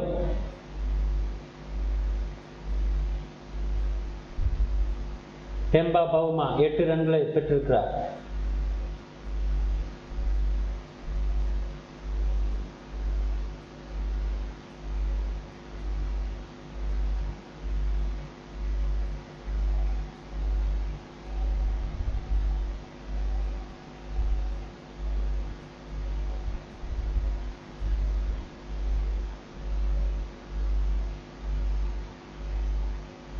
பவுமா சிறப்பாக பந்துகளை எதிர்கொள்கிறார் என்பதில் மாற்று கருத்து இல்லை. 96 ரன்கள் எடுத்திருக்கிறார்கள். 1 விக்கெட் இழப்புக்கு என்ற நிலையில் 12 ஓவர் முடிந்திருக்கிறது. இன்னும் 4.88 என்ற நிலைதான் தேவையான ரன்கள் உடைய நிலை. ஆனால் இங்கே 8 ரன்கள் ஒரு ஓவருக்கு எடுக்கப்பட்டு கொண்டிருக்கிறது. இதுதான் தற்போதைய நிகழ்வாக இருக்கிறது. இன்னும் 48 பந்துகளில் 39 ரன்கள் நிச்சயமாக எடுக்க வாய்ப்பு இருக்கிறது.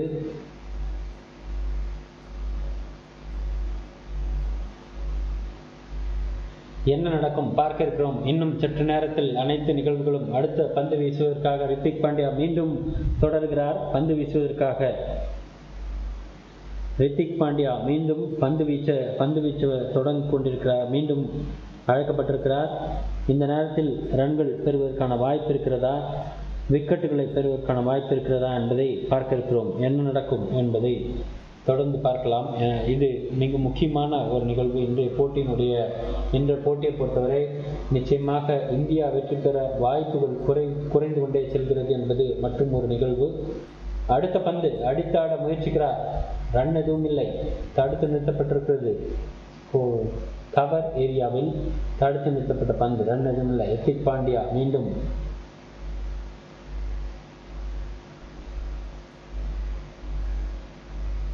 தற்போது ஹர்திக் பாண்டியா பந்து வீசிக் கொண்டிருக்கிறார்.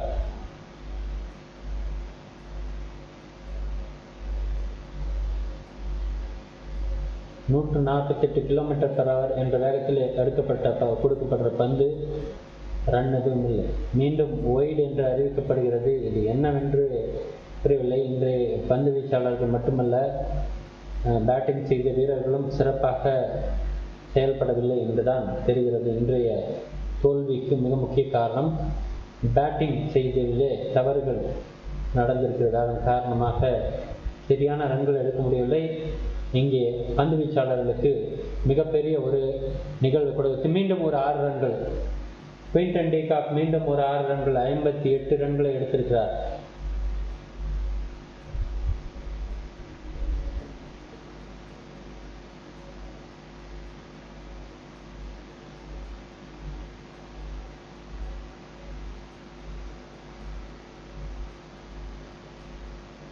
இதுவும் ஷார்ட் பால் போன்ற ஒரு நிகழ்வு. மிகச்சிறப்பாக தூக்கி அடிக்கப்பட்ட பந்து.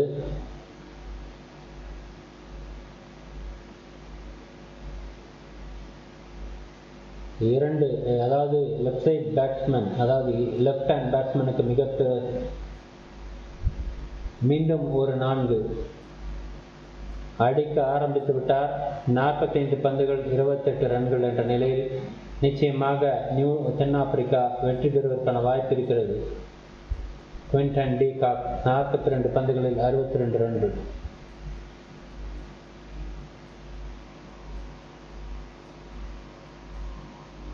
குவிண்டன் டி காக் மிகவும் அழுத்தமான ஃபார்மில் இருக்கிறார். சிறப்பாக விளையாடி கொண்டிருக்கிறார். ரன்களை குறைக்கவே இல்லை, ரன்கள் அடித்துக் கொண்டே இருக்கிறார். ஒவ்வொரு பந்தையும் 4 அல்லது 6 அடித்து விளாசி கொண்டிருக்கிறார். ஹர்திக் பாண்டியா, குறிப்பாக ஹர்திக் பாண்டியாவுடைய பந்து இந்த முறை தடுத்து நிறுத்தப்பட்டிருக்கிறது.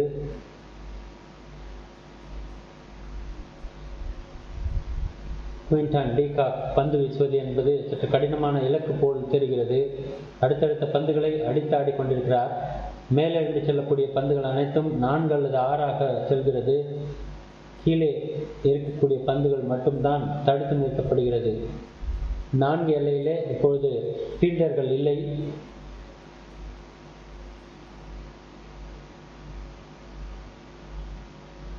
தூக்கி அடிக்கப்படுகிறது மீண்டும், இந்த முறையும். ஆனால் 1 ரன் மட்டும் எடுக்கிறார்கள். நீங்கள் பார்த்து கொண்டிருப்பது எஸ்டிவி தமிழ் சேனல். ஹர்திக் பாண்டியா ஒரு ஓவர், 2வது ஓவரை வீசிக்கொண்டிருக்கிறார். 5 பந்துகளை வீசியிருக்கிறார். இறுதி பந்தை வீசியிருக்கிறார்.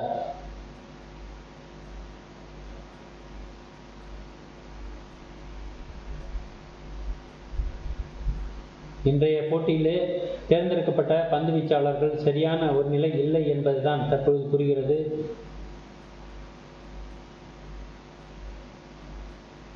இன்னும் கூட சரியான ஒரு நிகழ்வு நடக்கப்படவில்லை. நீங்கள் பார்த்து கொண்டிருப்பது எஸ்டிவி தமிழ் சேனல். தொடர்ந்து இணைந்தீர்கள் எஸ்டிவி தமிழ் சேனலோடு. இதுவரை தென்னாப்பிரிக்கா 109 ரன்கள், 1 விக்கெட் இழப்பிற்கு என்ற நிலை தொடர்ந்து விளையாடி கொண்டிருக்கிறார்கள். இன்னும் 7 ஓவர்கள் மீதம் இருக்கிறது. 3.71 தேவையான ரன்கள். ஆனால் விக்கெட்டுகள் 9 விக்கெட்டுகள் மீதம் இருக்கிறது. இன்னும் கூட அவர்கள் அடித்தாட முயற்சித்தாலும் கூட, விக்கெட்டுகள் போனாலும் கூட எடுக்கக்கூடிய 26 ரன்களை நிச்சயமாக எடுத்துவிட முடியும். 42 ரன்கள் மீதம் இருக்கிறது. பார்க்கலாம் என்ன நடக்கிறது. தற்போது ரவீந்திர ஜடேஜா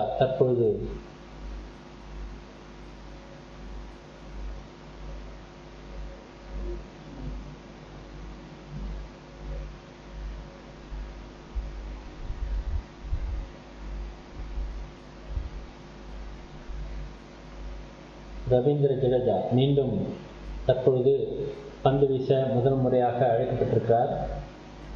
ரவீந்திர ஜடேஜா.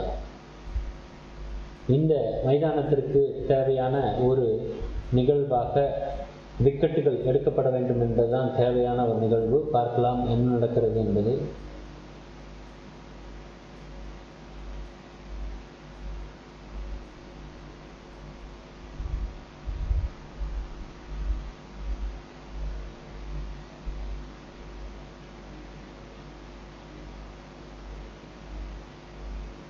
அங்கே எந்த விதமான வேகமும் தேவையில்லை தென்னாப்பிரிக்காவை பொறுத்தவரை. ஆனால் நிச்சயமாக அவர்கள் அடுத்தடுத்து விளையாட முயற்சிப்பார்கள். ஒரு ரன் எடுத்தாலும் கூட அவர்கள் நிச்சயமாக வெற்றி பெறுவதற்கான இலக்கு மிகவும் அதிகம்.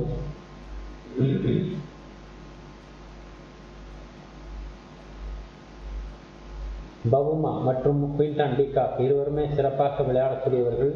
குறிப்பாக குயின்டன் டிகாக் இன்றைய போட்டியிலே அடித்தாடிய அத்தனை ரன்களுமே மிகச்சிறப்பு. சொல்லி அடித்தது போன்று ஒவ்வொரு பந்தையுமே அடித்து ஆடிக்கொண்டிருந்தார்.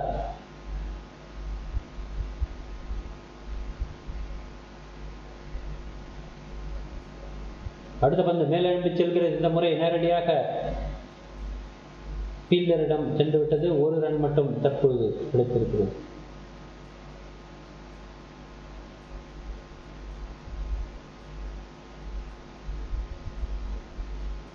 முப்பத்தி 8 பந்துகளிலே 22 ரன்கள் எடுக்க வேண்டும்.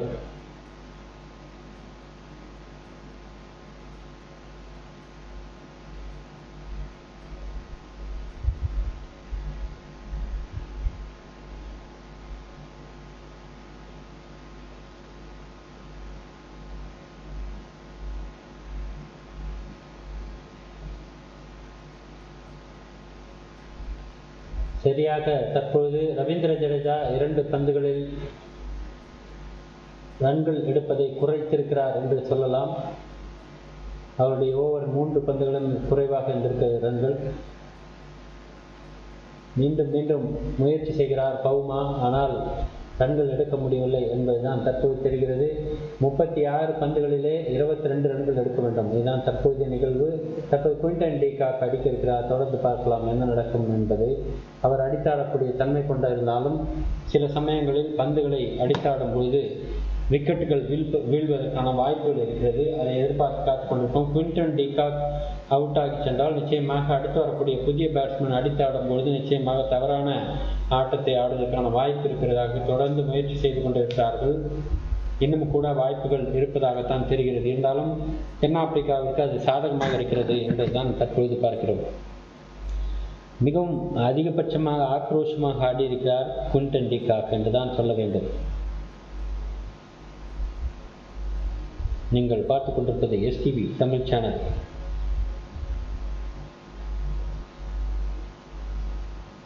அடுத்த பந்து அடித்தாடுகிறார். இந்த முறை நேரடியாக சென்றதால் 4 ரன்கள் நிச்சயமாக வாய்ப்பு. மிட் விக்கெட் மற்றும் லாங் ஆனுக்கு இடையில் சென்ற பந்து 4 ரன்கள்.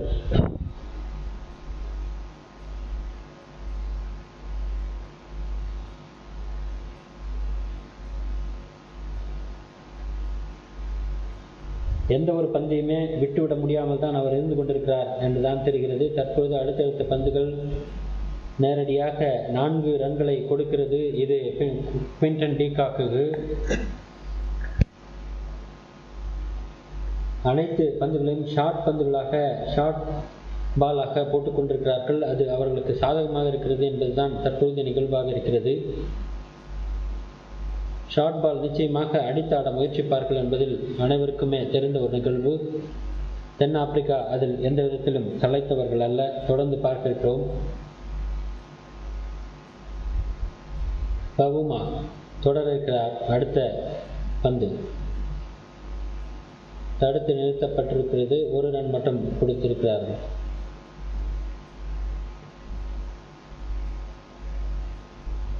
குயின்டன் டிகாக் இதற்கு முன் பேசிக் கொண்டிருந்தார். ஆகவே 1 ரன்னை எடுத்துவிட்டு எதிர்ப்புறம் வந்து விடுமாறு சொல்லியிருந்தாரா என்று தெரியவில்லை. ஆகவே அடிக்க முயற்சித்த பொழுது 1 ரன் மட்டும் எடுத்துவிட்டு வந்துவிட்டார். அடுத்த பந்து மிகப்பெரிய ரன்கள். அழுத்தமாக 6 ரன்.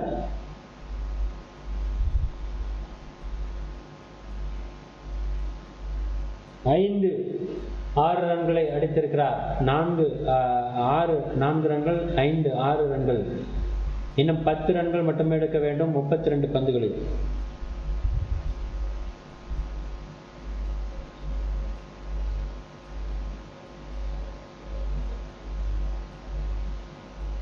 அடுத்த பந்து அடித்து அடிக்கிறார். 1 ரன் மட்டுமே கொடுத்திருக்கிறார்கள். நீங்கள் பார்த்து கொண்டிருப்பது எஸ்டிவி தமிழ் சேனல். இன்றைய போட்டி நிச்சயமாக தென்னாப்பிரிக்காவுக்கு சாதகமாக செல்கிறது என்பதில் மாற்று கருத்தில்லை. 9 ரன்கள் மட்டுமே இன்னும் எடுக்க வேண்டும். அந்த நிலையில் குவிண்டன் டி காக் மிகச்சிறப்பாக விளையாடி கொண்டிருக்கிறார். 76 ரன்களை அடித்திருக்கிறார் Quinton de Kock. 16 ரன்களோடு Thamba Bavuma. தொடர்ந்து பார்க்கலாம் என்ன நடக்கும் என்பதை. இணைந்திருங்கள். இன்னும் 1 ரன்னை அடித்துவிட்டு எதிர்ப்புறம் சென்று விட்டார் பவுமா. தற்போது குவிண்டன் டி காக். மீண்டும் பார்க்க இருக்கிறோம். 15 ஓவர் முடிந்திருக்கிறது. இன்னும் 5 ஓவர் மீதம் இருக்கிறது. அதற்குள் 8 ரன்கள் மட்டுமே தேவை இருக்கிறது என்ற நிலையில் தம்பா பவுமா மீண்டும் எதிர்முனையில் 8 ரன்களை எடுக்க வேண்டும். நிச்சயமாக எடுத்து விடுவார்கள் என்றுதான் தெரிகிறது. இன்று போட்டி நிச்சயமாக தென்னாப்பிரிக்கா வெற்றி பெறுவதற்கான வாய்ப்புகள் மிகவும் பிரகாசமாக இருக்கிறது என்பதுதான் இதை வெளிப்படுத்துகிறது. தொடர்ந்து இணைந்திருங்கள் எஸ்டிவி தமிழ் சேனலோடு.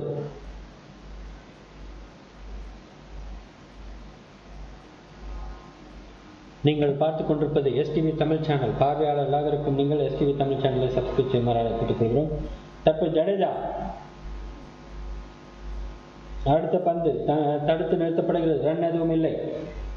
ரவீந்திர ஜடேஜா விக்கெட்டை எடுப்பாரா என்பதை பார்க்கலாம். நிச்சயமாக வாய்ப்பு இருக்கலாம். ஆனால் பவுமா அதற்காக ரிவர்சல் ஸ்வீப் எல்லாம் செய்து கொண்டிருக்கிறார். வாய்ப்பு இருக்கிறதா என்பதை பார்க்க இருக்கிறோம். அடுத்த பந்து மீண்டும் விக்கெட் கீப்பரிடம். ரவீந்திர ஜடேஜாவை முன்னரே இறக்கி இருந்திருக்கலாம். ரித்திக் பாண்டியாவும் ரவீந்திர ஜடேஜாவும் சிறப்பானதாக இருந்திருக்கலாம். ஆனால் அதை செய்யவில்லை என்பதுதான் தற்பொழுது வருத்தமான ஒரு நிலையாக இருக்கிறது. அடுத்த பந்து அடித்தாடப்படுகிறது. 4 ரன்களா?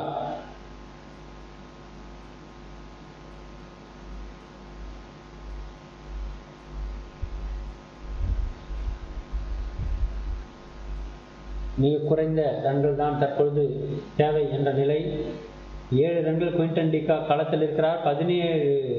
27 பந்துகளில் 7 ரன்கள் மட்டுமே தேவை. அனைவரும் 4 எல்லையில் நிற்கிறார்களா? இல்லை.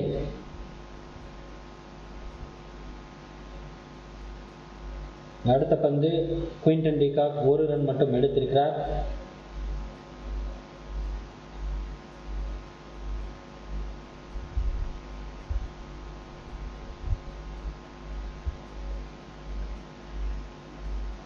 இன்றைய போட்டியை பொறுத்தவரை மிகச்சிறப்பாக விளையாடி கொண்டிருக்கிறார்கள் தென்னாப்பிரிக்கா. இந்தியா பந்து வீச்சிலும் சரி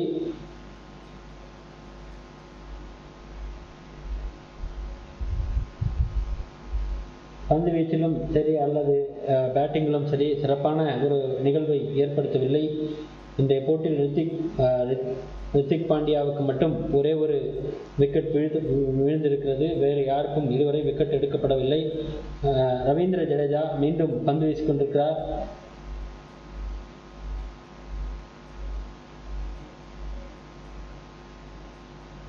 இருக்கும் ரன்கள், எடுக்க வேண்டிய ரன்கள் இன்னும் மிக குறைவு. 4 ரன்கள் மட்டுமே தேவை. 24 பந்துகள் இருக்கிறது. 16 ஓவர் முடிந்திருக்கிறது. இன்னும் 4 ஓவர் மீதம் இருக்கிறது. தேவையான ரன்கள் ஒரே 1. ஆனால் 24 பந்துகள் இருக்கிறது. நிச்சயமாக மன்னிக்க வேண்டும். 4 ஓவர்களில் ஒரு ஓவருக்கு 1 ரன் என்று எடுத்தாலும் கூட விக்கெட்டுகள் விழாமல் விழுந்து எடுத்தாலோ நிச்சயமாக ஒரு 4 ரன்கள் அடித்து விடுவார். குவிண்டன் டி காக் இந்த ஓவரிலே முதல் பந்திலே முடித்து விடுவார் என்றுதான் எதிர்பார்க்கப்படுகிறது. பார்க்கலாம். குணால் பாண்டியா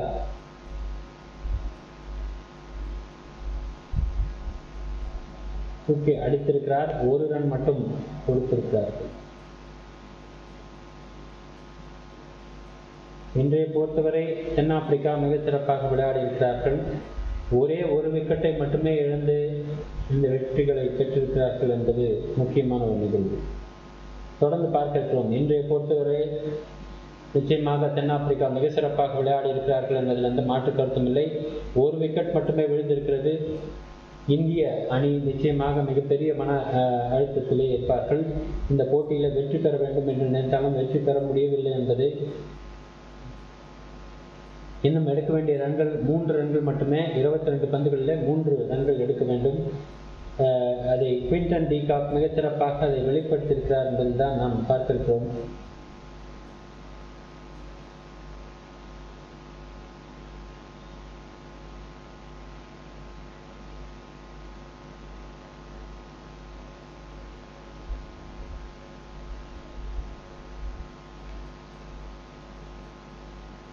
அனைவரும் அங்கே பேசிக்கொண்டிருக்கிறார்கள். ஆனாலும் கூட ரன்கள் எடுப்பதற்கான வாய்ப்புகள் எழுதி என்பதுதான் தெரிகிறது. பார்க்கலாம் என்ன நடக்கிறது என்று. 2 ரன்கள் எடுத்துவிட வாய்ப்பு இருக்கிறது. இன்னும் 1 ரன் மட்டுமே எடுக்க வேண்டும். வெற்றி பெறுவதற்காக ஒரே 1 ரன் மட்டுமே தேவை. பார்க்கலாம் என்ன நடக்கிறது என்று. இன்றைய போட்டிகளை பொறுத்தவரை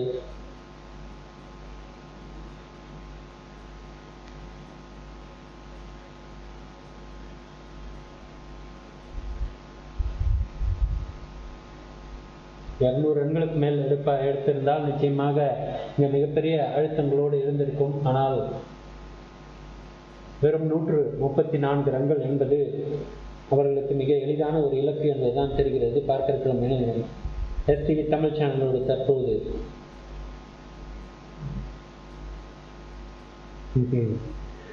மீண்டும் இங்கே ஒரு ரன் அவுட்டுக்கான வாய்ப்பாக இருந்தது. ஆனால்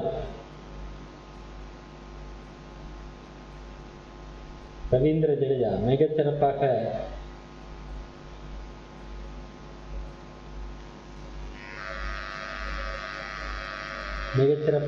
இறுதி பந்திலே அதாவது இறுதி ரன் எடுக்கும் நிலையிலே அங்கே ஒரு விக்கெட்டை வீழ்த்த முயற்சி இருந்தது.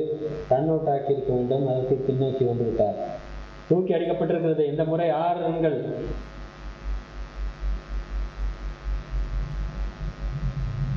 தென்னாப்பிரிக்கா வெற்றி பெற்றிருக்கிறது. மிகச்சிறப்பான ஒரு வெற்றி. தென்னாப்பிரிக்கா மிகச்சிறப்பான ஒரு வெற்றியை பெற்றிருக்கிறார்கள் என்பது மாற்று கருத்தில்லை.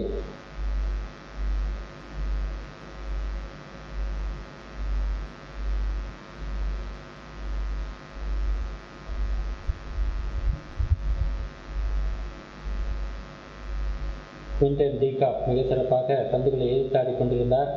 மிகச்சிறப்பாக 79 ரன்களை பெற்றிருக்கிறார். இதான் இன்றைய நிகழ்வாக இருக்கிறது. 140 ரன்களை 16.5 ஓவரிலே எடுத்து முடித்து விட்டார்கள். ஆகவே தொடர்ந்து அவர்கள் வெற்றி பெற்றது என்பது 9 விக்கெட் வித்தியாசத்திலே தென்னாப்பிரிக்கா அணி வெற்றி பெற்றிருக்கிறது என்பது மிகச் சிறப்பான ஒரு நிகழ்வு. இந்தியா ஒரு போட்டியிலும் தென்னாப்பிரிக்கா ஒரு போட்டியிலும் வெற்றி பெற்றிருக்கிறது. 27 ரன்கள் சம்பா பூமா, அதுபோல குவிண்டன் டீகாக் 79 ரன்கள்.